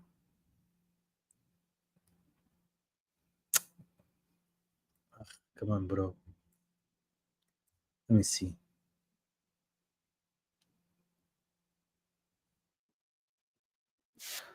Where's okay? Let me see.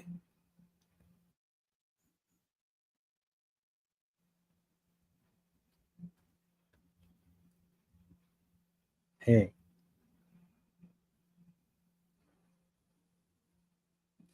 I want to share this screen.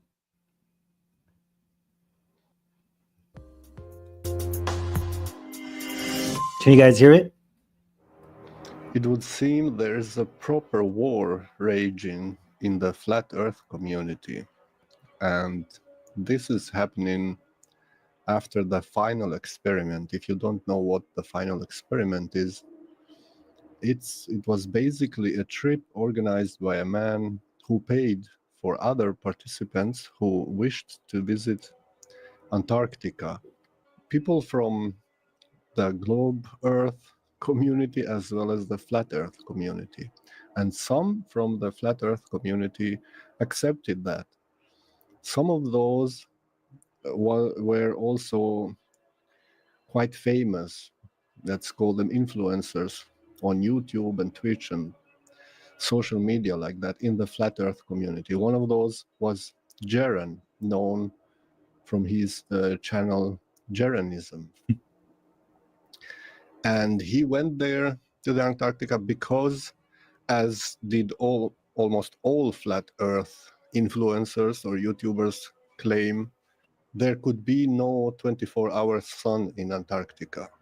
Because if the Earth is a globe, is a ball basically, sometimes, for example, now in winter here in the northern hemisphere, in the south, in Antarctica, the sun would actually circle around and it would never set, which would basically, well, not directly prove that the Earth is a ball, but it would definitely disprove the typical flat Earth model of the Earth, because it's impossible according to the flat Earth model, for this to happen. A typical flat Earth model, as is shown and accepted by many in the flat Earth community, the Earth is basically a disk, a flat disk, and it's surrounded by a giant ice wall of Antarctica. In this model, it's impossible to have a 24-hour sun circling around. So these people, among them were, as I said, also people from the globe Earth community who actually recorded that. One of those is Dave McKeegan, whom I'm subscribed to. I like him, actually, his channel, his approach and his attitude in his videos. He is quite thorough, and it's funny that he originally he wasn't, his channel is not about flat Earth. He's a photographer, so but he started with these videos, and he also went there in Antarctica, one of those that went, and he made many recordings with his different cameras, and you can see here one of those 360-degree basically recording of the sun circling around and never setting. And as I said, this Jaren guy, the flat earther, who definitely he claimed that it's impossible for her. I mean, there is a verse in the Quran that God says that He is capable of making the day for you like non-ending. So who would bring you with the night for you to kind of like relax? But bro, like subhanAllah, this is a very cool video. But God knows the ability. I mean, like to make. I have probably an easier chance to convince a Christian that Jesus is not a God than trying to convince a flat earther that the earth is not flat. To have the 24-hour sun in Antarctica, he went there and he saw it with his own eyes, and he said that even on the stream live, that he was basically wrong. Now he's coming even further now, and he had on his channel he had a live stream now where the other flat earthers are now completely attacking him and anyone else who now somehow claims, okay, maybe. Guys, this is the thing about that community. They are so vigilant and almost so militarized in their understanding and their approach to what flat earth is. It's such a bad conspiracy that the devil's involved and all these governments are in cahoots together, and it's so obvious that how can you deny it? How, like, you have been programmed by NASA Hadith because you think that the world is a tabi, a ball. And if one of them goes like, bro, you know what? Yeah, I think the evidence that they showed us that maybe that the world is not flat. I kind of agree with it. That person gets shunned. He gets kicked. If bro, they get at him. They get at him like ravages. They really hate anything to do with a We ball. were wrong about the 24-hour sun. And yeah, they're basically trying to destroy him and saying he's a paid shield and an agent of NASA and typical things like that. Me, myself, actually for quite some time now, I wanted to make a video about flat Earth, but I didn't want to be labeled as such, as also a grifter, a YouTuber who just, it's currently the debate about flat Earth is in, so let's make videos about that and make a ton of money. That's why I actually hesitated. But I mentioned it in one of my streams of the game, which I'm currently playing. This is Elite Dangerous. But I decided to do this because I also was accused in several comments on videos of other people about flat Earth or globe Earth or whatever. If I commented something, I was actually directly accused of being a shield, a paid agent. And since I'm an astronomer and I do astrophotography, I said something the likes of in the comment, what do you mean? But I can see the planets with my own eyes, with my telescopes. I photographed them. They are clearly spherical. So if all of them are spherical, how come only our planet is somehow an exception? But that was not the point, that, it might be an exception. No, the point was that they were directly accusing me of lying and fabricating, and that all being CGI, of course. The photos that I myself took and the planets that I can see with my telescopes, live, directly, with my own eyes. And yes, you can see that they are spherical. So that's actually the push that made me. And since I'm currently playing this game, to make this video. Now, this is not a typical, this video is not addressed to those grifters in the flat Earth community. So the YouTubers, the grifters that do it all basically for the money. I bet the majority of them actually know the actual shape of the Earth, but they keep doing the videos and stuff because, of course, it brings them a lot of money. I'm not addressing those, nor am I addressing the other extreme, which are the globe Earth proponents. Wait, I think I understood something. So yeah, there is a game that you're playing, and you can see that the game clearly is simulating a shape that is a sphere. Yet because of the size and how insignificant you are on this huge shape, to you it looks flat, phenomenological, right? So from your eyes, it looks flat. Excuse me, stuff, I don't know. Pizza and water is getting at me. I'm sorry for this ASMR. So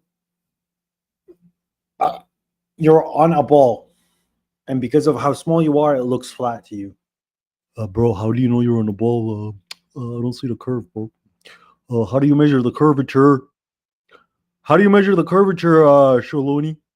You're obviously on a flat Earth. I don't care that the programmer programmed inside a sphere, and that the computer's lying. It's a flat Earth. I can see it. You can see it. It's obvious. So it's but who then go as far as to attack everything about any flat Earth proponent, be it religion or God or whatever, because they now do the same extreme thing. They paint everything with the same brush and say, "Oh, you're a flat earther. Oh, you also must believe that there is a God, and oh, you are so dumb," and stuff like that. People should not conflate those two things, first of all. And so I'm not addressing any of those grifters, influencers on both sides. They both seem quite arrogant, actually. No, whom I'm addressing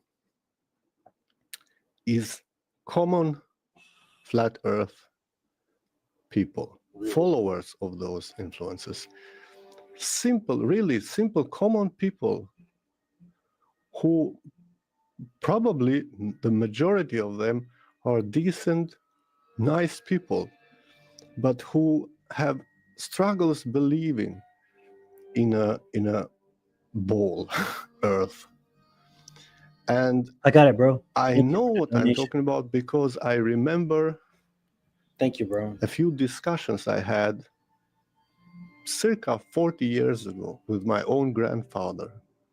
Now you must understand where I am, and my grandfather at that time even was very old, and so on. And I was discussing with him the shape of the earth and the orbit of the earth around the sun, and he was like, "Oh, what are you saying?" and stuff like that. So that's where I'm coming from.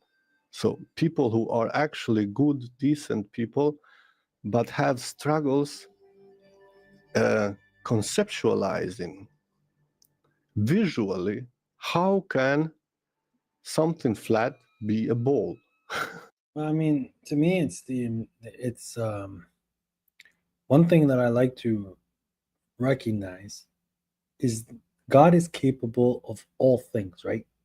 So it's like anytime you think, as God says, that every time you think that you have a hand over the worldly life, God removes it from you. So it's like this understanding that you're so keen on and you think that you figured it out, a twist comes and it shows you that you don't know God's plan, right? So people were so convinced the world was flat that they were capable of moving away from the flat or from the flatness of the world a bit and saw that it's round. And so it's like now it's like your world has been shaken, right? This is what's amazing about God. And it's like people argue about the weirdest things when it's so clear. Like, This is why in the game right now, as you can see, I tried actually visited a few planets. If you don't know Elite Dangerous, this is the game. It's a space simulation that simulates in one-to-one scale our own galaxy with roughly 400 billion stars. And you can visit all those star systems, planets and moons and so on. So I tried to just select one of the planets that is roughly the size of Earth. This is a bit smaller, but it's there more or less. What I was looking for was a planet that has a lot of flat lands, so flat plains like this. So it's basically there's a few hills and mountains here and there, but look at that. Why It's is it so flat, bro? It's exactly like Earth, flat. There is no round. It's Yep. flat. It's flat. No matter how far I walk or run here, it's always flat. So how can this flat be a ball? Impossible. This is what I'm trying. I thought many a times, why don't people actually use simulation space simulations or Oh, games? bro, this in is my general? argument to them. This is literally my argument to them. This is 100% always my argument to them. It's like, listen, give me a world that is flat, that I can simulate. And if I'm capable of simulating it, this model, then I will believe you. Because this round concept, this world that we have, with all the measurements from like when the sun rises, where the light is present, where the night is, where the moon is, the travel times from a place to place, weather patterns, I can all simulate that on a ball, all of them at the same time. But I can't simulate it on a flat model. Like this is my computer mind kicking, or like me understanding how the computer works. So it's impossible for it to be done on a flat shape. Even the way the sun rises, you understand me? The way the sun rises shows that it's not a flat. Because if it's a flat place and the sun is going far away, it has to get smaller. Gotta disappear. But yeah, brother, you literally were the one saying that like that. Like what? How does a flat moon, bro? The banana conspiracy, that one's Well, tough. for many people who cannot visualize this, because if you tell them, oh look, we are on the earth, it's everything's flat, but it's still a ball. 1 second, guys. We interrupt this special programming for a quick short. It's about the marriage of Prophet Muhammad and with Aisha. Oh no, let's just watch this together because this one is short, nice and short and sweet. Look at this. Ready? I believe the Prophet Muhammad, peace be upon him, married Aisha at 6, and he Oh my God. Why do you believe it?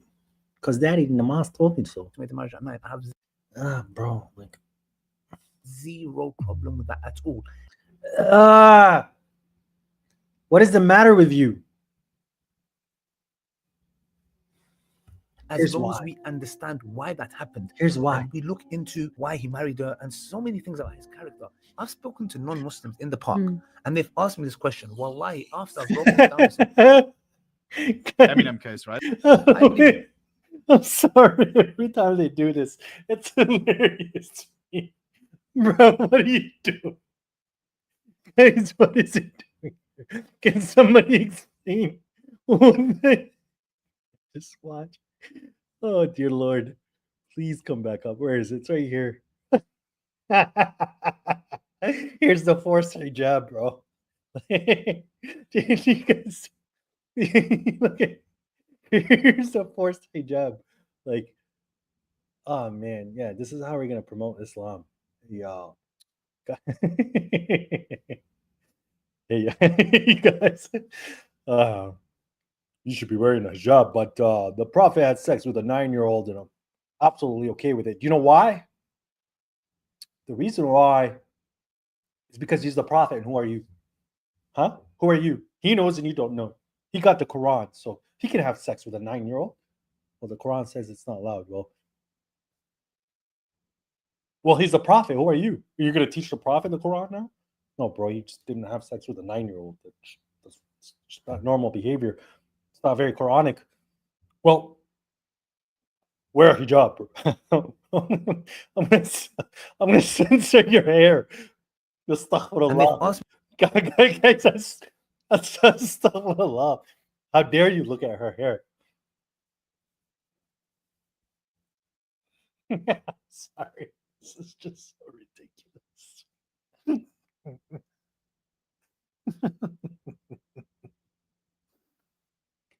Oh man. But isn't she supposed to wear a niqab? Why didn't they why didn't they just leave her eyes? Like why just the hair? Why is it such a terrible job? Like you have the back here, dude. Like why like what is this? All right, let's see why it's okay to have sex with a 9-year-old. But Imam P. Diddy watching little kitty porn is wrong. Ask me this question. Wallahi, after I've broken it down, they said that makes sense. So if it's from this angle, okay, we understand why he did that. Because in the UK, for example, 100 years ago, in William Blackstone's book, he talks about British common law. Girls were betrothed at the age of 7 in the UK 100 years ago. Forget 1400 years ago, 100 years ago. That doesn't make it normal. Do you understand me? This fact that some were getting at 7, you should see the people that were doing it. You understand me? It wasn't the people of educated, and it was the extremely rich, because it was like a Rolex to them that they got a 7-year-old. So when you're talking about a 7-year-old getting married about 100 years ago, this is not enough proof that it's Quranic, because the Quran is talking about 2 concepts, 2 principles for someone to be able to be married. So you're telling me that I'm going to marry her and I'm going to consume this marriage at 9, and then I'm going to trust her with my house, yet she can't even reach the freaking stove? Like I'm gonna trust, like, go ahead, you have a 9-year-old. If you have a 9-year-old, let her take care of your whole home. Don't let your wife do a thing. Let her cook, clean, do the laundry, and not play video games. Okay, like let her not sit on her tablet and do what 9-year-olds do. Oh no, 100 years ago it's different. It's still the same human being. Like, what are you talking about, bro? Like what? Like the guy next to him, like, oh yo, 100%. 100%. That's what happened. And during the Prophet's time, when they didn't like a daughter, they killed her. And that's what you guys kind of do now. Nowadays, if you had a daughter, you just stick her at home. She can't go to school. She can't like learn how to read. Why would she need to learn how to read? Only thing she needs to do is become a breeding machine, mafracha, like a chicken coop. She just needs to provide more chicks, provide more to your army to help Hamas. In the UK 100 years ago. Yes. Forget 1400 Yes, years ago, yeah. 100 years ago. What we're saying is this: no one ever used this argument against the Prophet Muhammad, peace be upon him, ever. This was something that was brought new in the 1900s by Orientalists, where they came and brought this new phenomenon. Okay, again, prove it. Maybe because for 1,000 years people weren't saying that he was married to a 9-year-old. How about that? Because the Shias for 1,000 years, and still to this day, don't say that she's 9 years old. So maybe this whole concept is about 100 and 150 years old when you guys now want to promote Bukhari the way that you did.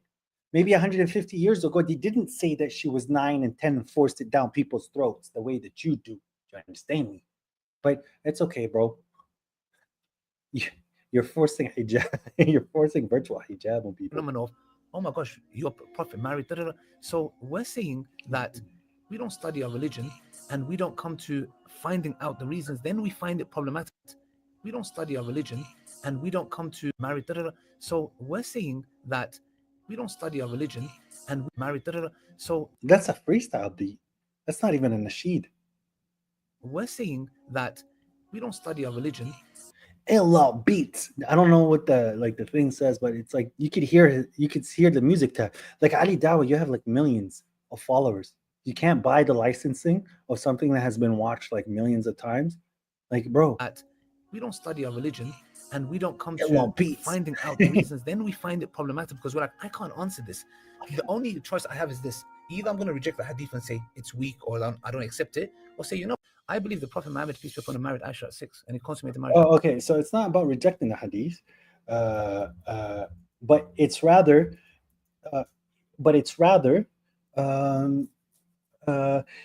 so it is rather, right? It was rather, excuse me, the contradictions of the Quran. So when you're saying that someone is getting married at 6 years old and 9 years old, that's contradictory to what the Quran allows. Okay.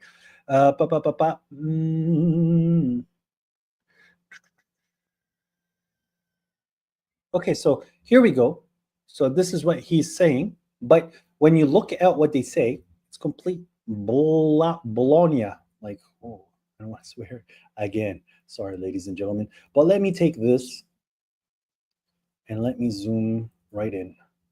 But I need to get this here. So just a simple Google search just to make sure that this man was telling us the absolute truth. So this is what it says. Okay. Theoretically, it was possible for two people to marry very young.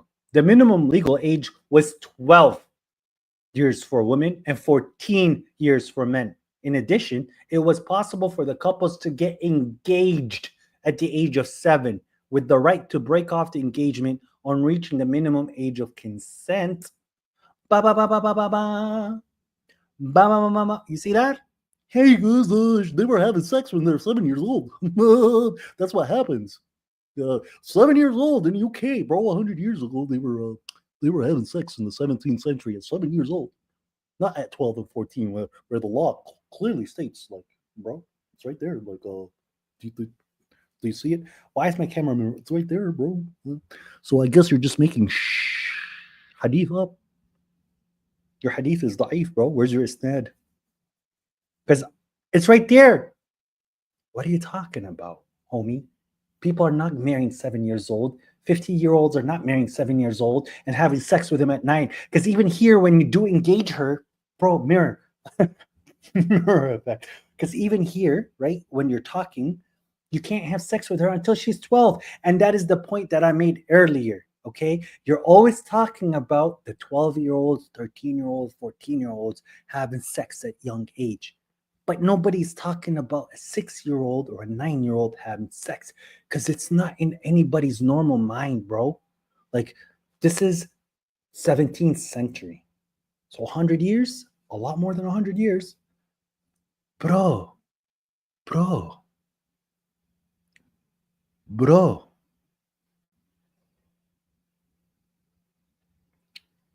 Yeah, exactly. Like this is exactly it, dog. Like stuff of the law. Like I mean, like yeah. And then they freak out if somebody like, yo, hey, what's up, Ali? Just wondering, your 9-year-old daughter, bro. She looks very sexy. Can I marry her? Can I have sex with your 9-year-old daughter, bro? like obviously everyone's gonna say no. Like, no, dude, get away. You're a freak. You're weird. Why are you looking at my 9-year-old? Oh, but the so honorable for the prophet to do it. Like, oh man, like, but do you see how they lie? It says right here, marriage in the 17th century England, the woman's story. So, and here it is, Stone 1965, 652, if you want to go find the reference and look for it yourself. Ladies and gentlemen, this is another example, prime example on how they twist the narrative for them to just sit there and pass to you that the prophet is a pedophile no matter what. That's what they do, bro. That's what they do. And it's so wrong. It is so wrong. That's what they do. Bro. Anyways. Ball. They cannot how is it a ball? Then we should see the curvature and things like that. Because of course of the size of Earth. And then you tell them, oh, but the Earth is so large and big, and that's why you cannot see. Hey, I know people like diagrams and graphs and, charts, visual stimulus. So here I am on Earth, let's say. It's a planet, it's quite flat. What I will do now to visually demonstrate how can flat Earth be a ball is I will go to my ship and I will fly up.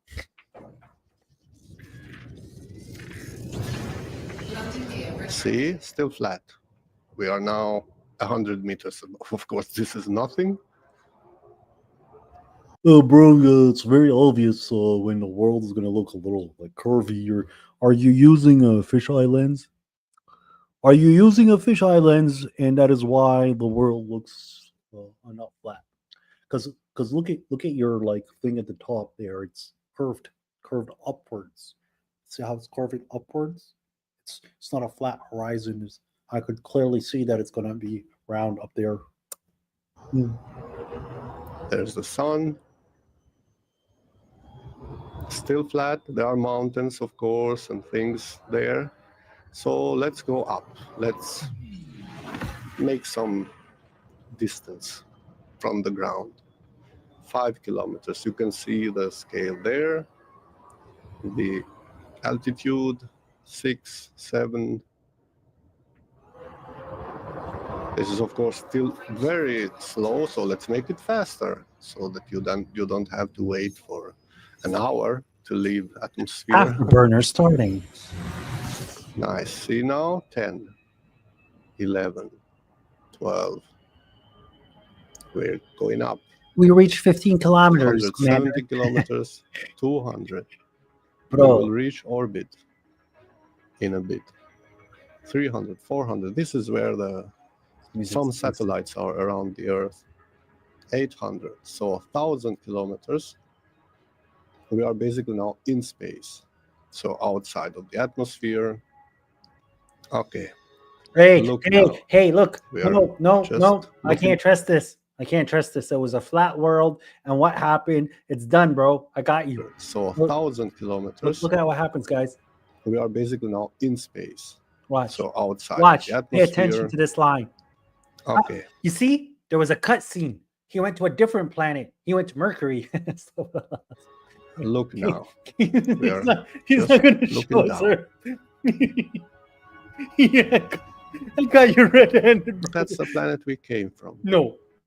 There was a cut scene, bro. Now to see the opposite, let's go down. So this is a ball. I mean, you can see it's a ball. It's a sphere. It's not a disc because, see, I'm flying around it. Look. I'm going around. Guys, there was It's a a giant wall. Now you will see this is the night, the shadow part there coming up. There. See? Because the sun is coming from up there. Now I could even stop here just to, there is a mode here to show the outside camera, right? Okay, let's there's another turn like cutscene. this. See, look, the sun is coming from that. You see the sun, see the planet, and here's the. Guys, this is CGI. I can't buy it. This is CGI. See, they never show you a real picture of Earth. It's always CGI, trying to prove to me that it's not a banana. Now, right, 24-hour sun in Antarctica. How can that be? Well, let me show you. Let's just fly a bit further. Cutscene. Okay, you see that? You see that ice? Just imagine, I mean, I can turn like this to make it even more visually pleasing. You see that ice part? Let's say that's Antarctica. That's where Mecca is. Now you see where the shadow, where the light side is, the bright side, and the shadow, the night. Now, the Earth is a ball, but if you see the Earth shown in depictions and stuff, you have it like north, south, and then there's the axis, and the Earth rotates like this around its axis. So let's say if the sun comes from here, this is here day, and this is night. The thing with Earth, though, is that it's tilted. So this is the axis, just imagine. It's actually 20-some degrees tilted to one side, like this. Which means here is the dividing line of light and shadow. Just like here. So say right here on top, this is north, and down here, this is south. And it would spin around that axis. So if it's tilted at one side and the sun comes from this direction, if it spins around its axis, there is a time, like in Antarctica, when the some parts, at least most part of it, it will be lit up by the sun, no matter how much it spins around its axis, because the light would come like from this side, basically from one of the sides, and it would always hit it. So, ladies and gentlemen, we have another what's it called? Sorry, just there it is. A small commercial break.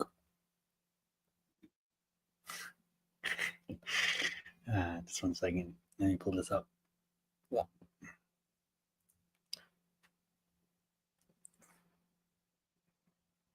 نحن الآن في أين؟ نذهب إلى مطار الشارقة. نريد أن نذهب إلى الصين بالطيارة. واضح؟ ركزوا معي. هذه الأرض، إذا قلتم أنها تدور، إذا خرجنا من مطار الشارقة برحلة دولية إلى الصين، الأرض تدور صح؟ طيب لو وقفت الطائرة في السماء، أليست الصين تأتي؟ صح ولا لا؟ تدور تأتي الصين ولا ما تأتي؟ طيب لو كانت الشمس الأرض تدور هكذا، لو تمشي الطيارة ما أدري كم تمشي لن تستطيع أن تلحق الصين، لأن الصين تدور وأنت تدور، ولن تستطيع أن تصل إلى الصين لأنك تدور وهي تدور، فكيف تصل إلى الصين؟ Bro, stick to your hadith books. Science is not. His argument is so silly. He goes, okay, so why, if the Earth is rotating, right? So why doesn't like the plane go up from Sharjah, and the Earth rotates to China? You just land. Like, why doesn't the plane just wait? Because you're in a fluid called the atmosphere.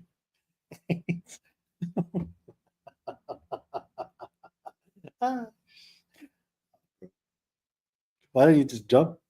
You're right. If I jump, should be landing like 2 meters behind. There's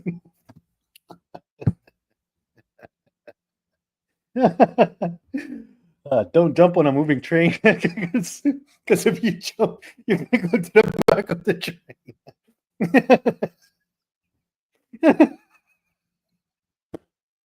Oh man, these guys should just be quiet. This is so ridiculous. Oh, bro. اولا نحن الان في اين؟ نذهب الى مطار الشارقه. نريد ان نذهب الى الصين بالطياره. واضح؟ ركزوا. Just be quiet. Like you guys don't jump on that. Go to the front of an airplane. If you jump and now you're not touching the floor, you're gonna fly to the very back because it's flying at 800 kilometers per second.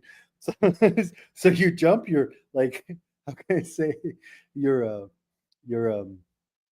man, you're suspended in the spot that you jumped, and then the plane carries on, and you're at the back. Like that's how you can teleport to the bathroom from the front of the plane to the back. You just jump. What a love. Sorry, I didn't mean to say that word. Ah, bro, these are the people that you're like debating with. You understand? It's just like typical, easy. And if you say that to him, he's gonna keep arguing. He's gonna keep debating. Yeah. So when people say like, "Oh, bro, you shouldn't get mad," it's not mad. It's just like stupid. It's really funny, but it's like stupid because he's like, just judge him. Judge, like, sorry, I'm being very straightforward. Judge his attitude, judge his arrogance, judge his confidence in his ignorance, judge his confidence in his falsehood. It's exactly what they do with hadith. It's the same style of talking. It is gross to me. Like, because me, if I am speaking like that, if someone comes like, "Hey, bro, you jump on a plane, you stay exactly in the same spot. Like you jump up and down, not suspended in the air, and the thing keeps retorting. Like there's fluid motions and there are aerodynamics and all sorts of things that plays, like a lot of factors. Let's include gravity as well. So it's not as simple as you're trying to explain it. If someone said that to me, it's like, okay, bro, no, I see your point. Let's move on. But these people know. Like it's like, look at him. Look at his face. Like هذه الارض اذا قلتم انها تدور. Like he's talking to you like, hey, bro, like this is a serious matter. Like, bro, if you're saying that the earth is rotating, okay, this is the earth. If you're saying that it's rotating, okay. إذا خرجنا من مطار الشارقة برحلة دولية إلى الصين، الأرض تدور صح؟ طيب لو وقفت الطائرة في السماء، أليست الصين تأتي؟ صح ولا لا؟ Right or wrong? Huh? صح ولا لا? I got you. It's done, bro. Like, no more argument. خلاص. That's it. I'm talking down at you. دور تأتي الصين ولا ما تأتي؟ طيب لو كانت الشمس الأرض تدور هكذا، لو تمشي الطيارة ما أدري كم تمشي لن تستطيع أن تلحق الصين لأن الصين تدور وأنت تدور. Yep. So if the earth is rotating and you're rotating with the sun, you will never reach it. Do we have any engineers here that can explain to us how fluid dynamics works? Like, I'm not a master at it, but I'm pretty sure that in a fluid, like, you know, there's the concepts of momentum and all sorts of things that, like, when something is moving, it's going to keep moving along with it. Ask Chat GPT.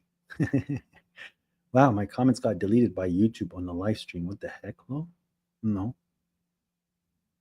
How? Unless someone deleted your comments and I will kick some people's butts. I don't see your comments. I do see your comments. I see GS. Peace, Tadzi. Don't come after Peach like that with your false claims. I'm going to get 4 witnesses. I'm going to show you. Peach, I always keep finding her in Bowser's castle. Thumbs up there. Thumbs up. But I can't throw her under the bus like that. So I think it's YouTube itself. I'm speechless right now. Oh, bro, these are the people that like keep teaching these. There are automatic filters that stop comments sometimes. Did you see it at all? I'm not sure. I might, but if your comment sometimes is very long and they don't like the topic, it doesn't show. That happened to me on a few things.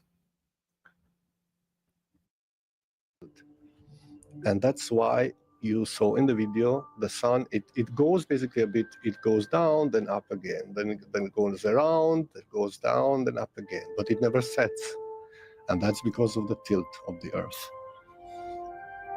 Now, to visually demonstrate, again, as I said, the opposite, how can a ball Earth be flat Earth? You see the ball? Now we're going to land on the ball and see what will happen.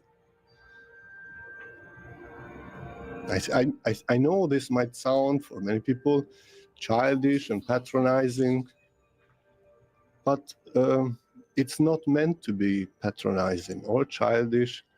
It's actually meant to be a great visual help for people to see how that can be.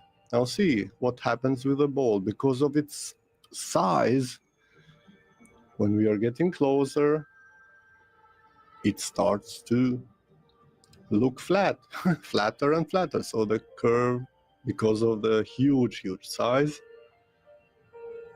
as you can see, this is what happens. And that's exactly what would happen if you flew above Earth. The further you go, you would start seeing the curvature. And if you come down, the curvature starts disappearing because of its size. Now see, we still have a little curvature on top because we are 20 kilometers above now. It's hardly noticeable now, of course, but still. And that will all disappear once we actually land.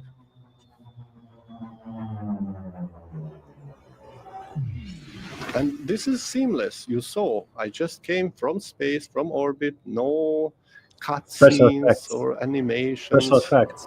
This is seamless Special flying effects. No. from the orbit of the planet No. down to the I planet. can't believe this. No. No. No. You're from NASA. See? You're a shill. Oops, curvature is gone. You're a shill. No. There was never a curvature. And now I will land. This is even flatter than the He one just before. This activated is the fisheye. almost like a desert here. Snapchat filters. Snapchat filters do this. And there's the flat Earth. Snapchat filters. Oh, did you see? Did you guys see that? Look. He just threw himself away. That's it. It was One so before. obvious. A similar video. Nice. Look at his feet. He's too short to be on this planet. Look at it. And there's the flat Earth. Yeah, see? His feet are not flat on the Earth. So it's obvious. It's game over. Look at the shoes that he's wearing. He obviously works for NASA. Earth is not a ball. It's not a sphere. It's as flat as my head. Well, ladies and gentlemen, that was oh man. He also had white socks, right? White socks with black shoes. Sahih NASA, bro. This guy obviously works for them. Guys, you guys want to hear another funny one? Right here. Look. Guys, this is what they call taqiyya, right? When they do you know what it's called? What is it called?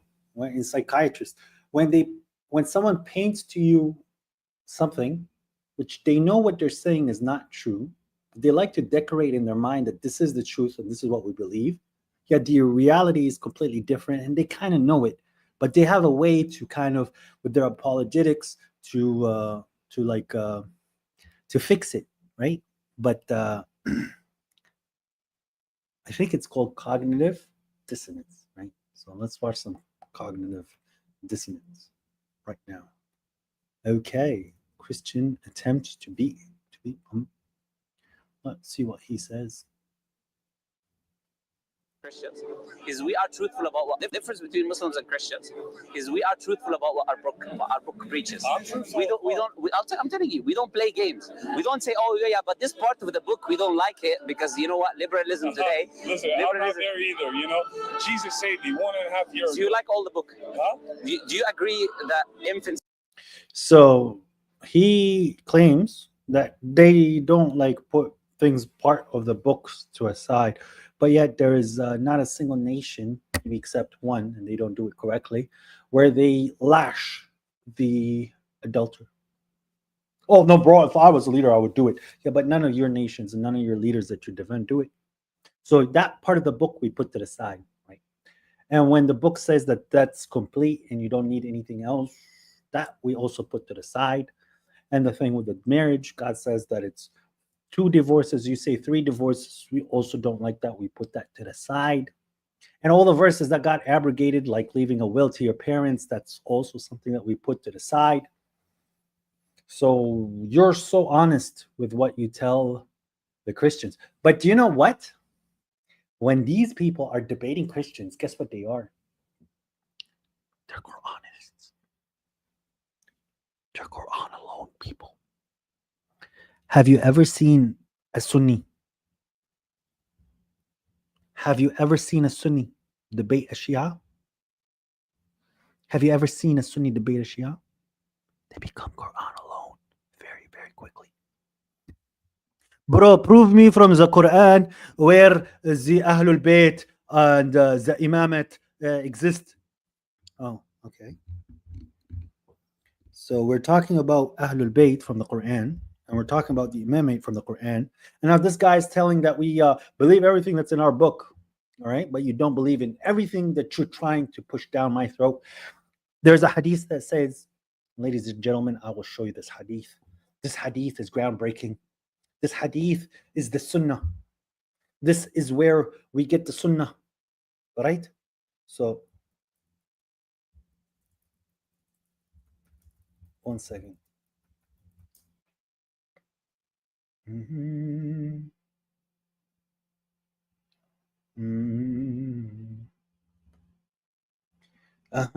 So, okay. So, this is Sunnah. The way they say Sunnah. This is Sunnah, right? All right, ready? Are you ladies and gentlemen ready for this nonsense that they keep preaching about that? Hey, we don't put things on the books on the side that if it's in the book, we're going to do it no matter what. That's how it is. That's what God taught us. And that is what we're doing, right?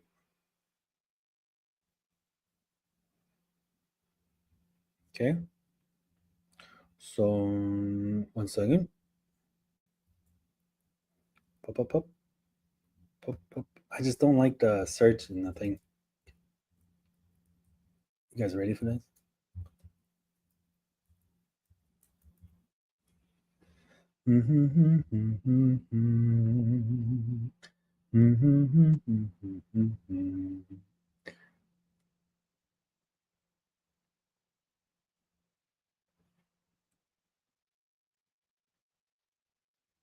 There it is. There it is.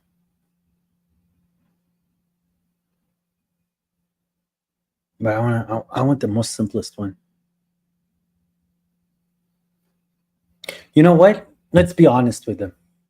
I will show you the one that I just found, and I'll go for the Sahih. It's listed in so many places. Okay, here we go. You see what it says here? This is Sunan Ibn Majah, Sahih, Darus Salam. Thank you, Darus Salam, for your hard, honest work. I heard the messenger of Allah raising his voice and commanding that dogs be killed. And dogs were killed. Very simple. Except for hunting dogs or dogs kept for herding livestock. So pets that are dogs needs to be killed. That's a command from the Prophet. This is Sunnah. We take everything that's in our book, right? We don't put things to the side, right? I asked the messenger of Allah about hunting the mirror. Okay, whatever. This is too long. Let's go to Nisa is too long. No, that's not the one. Sahih Muslim, right? Okay, there we go.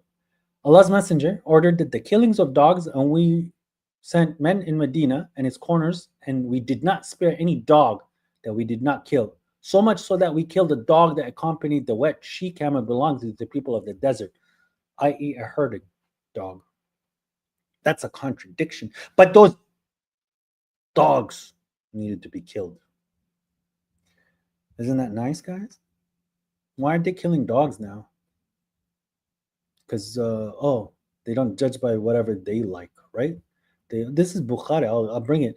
There it is. So this is now how we know what a devil is. Because these people are racist. Allah's messenger ordered us to kill dogs, and we carried out this order so much so that we also killed the dogs coming with the women from the desert. Then Allah's apostle, may peace be upon him, forbade their killing.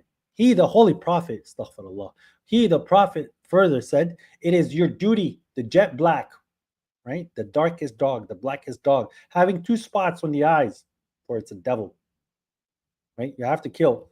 It's your duty. When you see like I believe like these, eh? Isn't this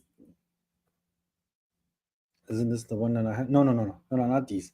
Like, do we kill these then? Like, do these like die?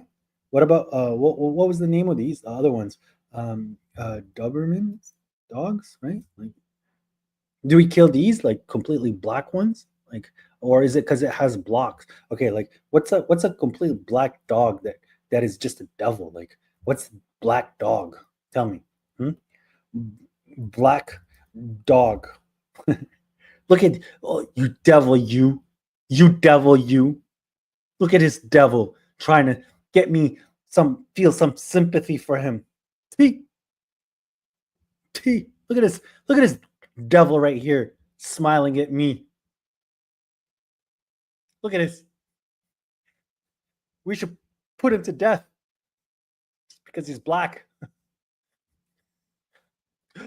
Look at this devil. Look at this cute devil. Doesn't deserve life.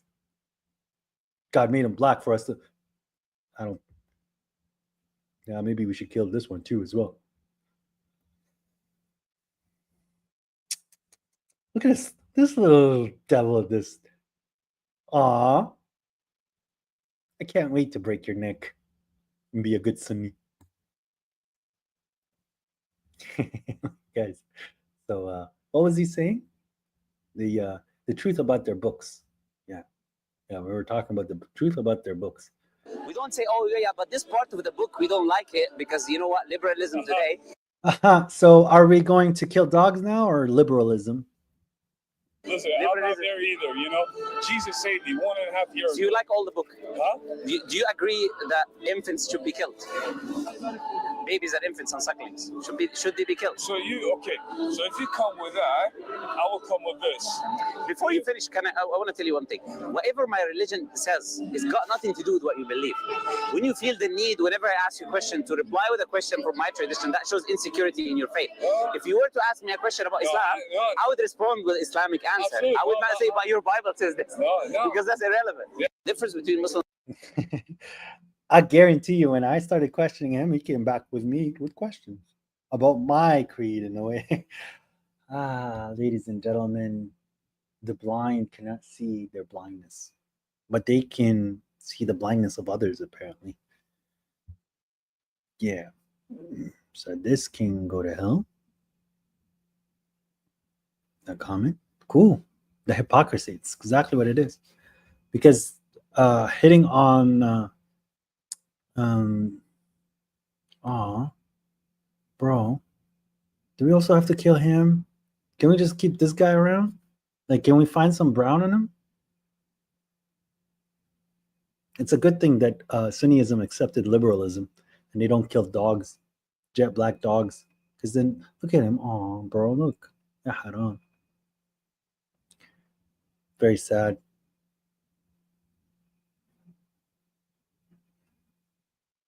Very sad, the world that we're living in. We need to protect these dogs. If you shave the fur, it's no longer black. That's true. We can make him look like that Sphinx cat, completely shaved, completely bald. Bro, isn't this the same guy that I just deleted a comment? Yeah. You guys are weird, bro. So I think it's time for me to like ban you. Yeah. Because they say some weird stuff like like hail their weird lords and whatnot. Google hairless dog. Okay, 1 second. Hairless dog.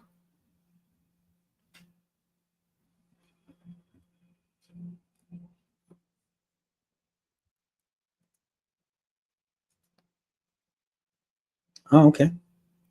Is that how they look like? Here, I'll share my screen. That's interesting. It's a hairless dog, right?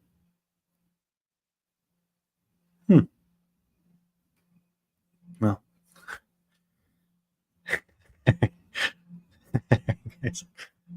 I'm sorry. That was too easy.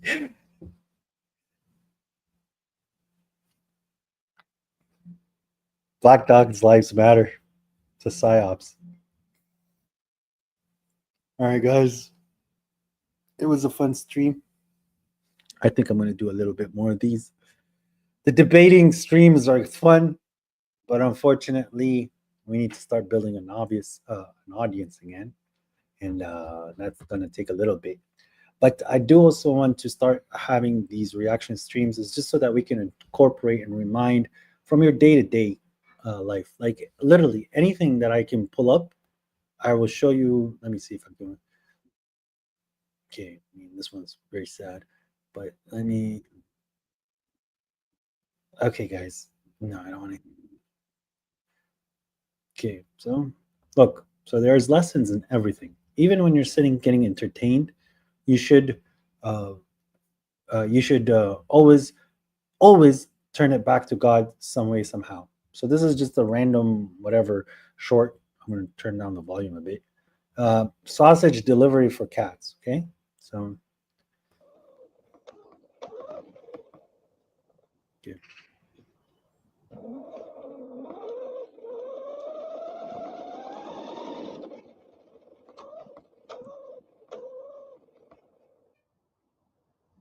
Now, the first thing is that God, He gives rizq, He gives provisions to whom He wants, however He wants. So it's technically God feeding that cat through this machine, but the machine itself is pretty interesting that God allowed us to have such technology. And it's, yes, we are getting entertained by cats, but you could even see from the cat's eyes, the way that it's judging the machine and is judging what's going on. It too is also applying it back to its Lord, because it's always recognizing that things are occurring in front of it, but it does not explain it. So it gives it back to its highest power, whatever entity that it's feeding it. So it knows about God and it prays to God. So usually cats don't eat this stuff, by the way, but it's not good for them. SubhanAllah. Like, look at the way that, like, even like the it automatically knew how to use its claws, like in this way, to like this intelligence. It only comes from our Lord.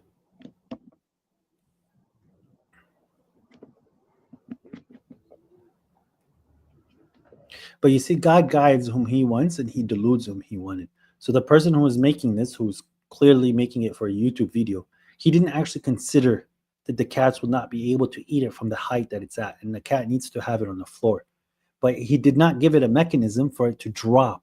Well, maybe it was difficult for him, but you see, God did not guide him in regards to how to make it easier for the cat to feed him. And then this cat is a little smarter than its counterparts, because it's trying to use a way to make it drop. But this means that a lot of cats will not actually approach the food. It would have been a better way for him to somehow have the food dropped on earth. This is, to me, part of guidance and part of like misguidance or being misled.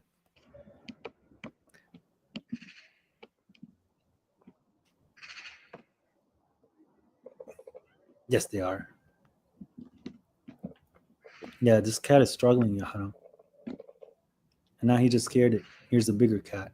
The bigger cat is different. Bro, cut it up for it. Again, guys, you see, this is exactly what I mean by making decisions in the name of God. So you have to recognize possible issues and solve them prior to them having them. That doesn't mean that you're going to scrap the whole project and say it's not doable and there could be problems. No, no, no. You try to perceive as much as you can, and God will guide you to make it better. So, what was this person's purpose? Was it to actually feed the cats, or was it him to play with his RC car? So, playing with his RC car, then that's his intention, and he had fun playing with his RC cars. If his intention was really to focus on the cats and feed the cats in this methodology, then he would have been planning around the cat, not around his car. So this is where, like, you see these videos, The they difference annoy. between me and you believe in Jesus as God, and he's a third God. I believe that Allah is one God, and he's a full God. Debate over a good night. If the Father is fully God, and the Son is fully God, that must mean, by necessity, that the Father is the Son. Someone could argue, well, this is what William Lane Craig does argue, and you saw it in the debate, where he said, well, he's not fully God, but he's partially God. And this is it's a heresy called partialism. So it's number one, in Christianity, in all three schools of thought, they've never said that the Father is 1/3 of God, the Son is 1/3 of God, and that the Holy Spirit is 1/3 of God. You might have heard another analogy of the egg, the 3 layers of the egg. You got the shell, the white, and the yolk. But with the egg, it's what do we have here? Partialism. If you want to say that the Trinity is like an egg, if we took this analogy, Guys, imagine sitting here for a whole hour explaining to somebody 3 cannot equal 1. And we're talking about chicken eggs and partialism and trying to get sophisticated in a concept where you ended it in the first 3 seconds. the difference between me and you believe in Jesus as God, and he's a third God. I believe that Allah is one God, and he's a full God. Debate over a good night. If the Father That's is fully it. God, and the That's Son all is you need. fully Well, God, so why are we going through this process? say that the Trinity is like an egg. If we took this analogy seriously, Bro. it's 33% of God, and the Holy Spirit is 33. So they're not full gods. They don't tell me the Father is God then. Don't tell me the Father is God. The Father is a third of a God. You've got third gods. That's what you've got. The difference. No, bro. They stuff for a lot. I was saying, Father is, to them, the Father is the God. Okay, like this is when they say these kind of stupid things, they're now bringing down. Okay, they're bringing down not Christianity, they're bringing down their own Lord, because he said Jesus and then Allah. He wants to use the Arabic term in English. Okay, Romanize the word, whatever. But then he just literally said that God is a third. He himself said, oh, that's what Christians believe. No, no, no. Christians still think of themselves as a monotheistic in a trinity.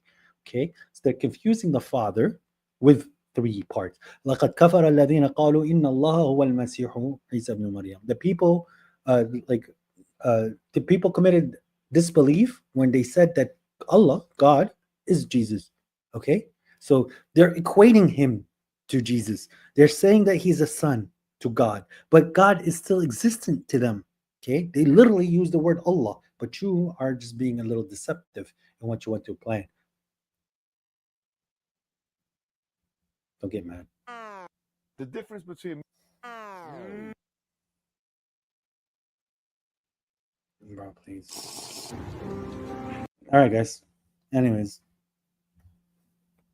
have a good night. Thank you very much. And we will, inshallah, meet tomorrow for tomorrow for our weekly sermon. We're going to have a little bit more of these streams. Peace.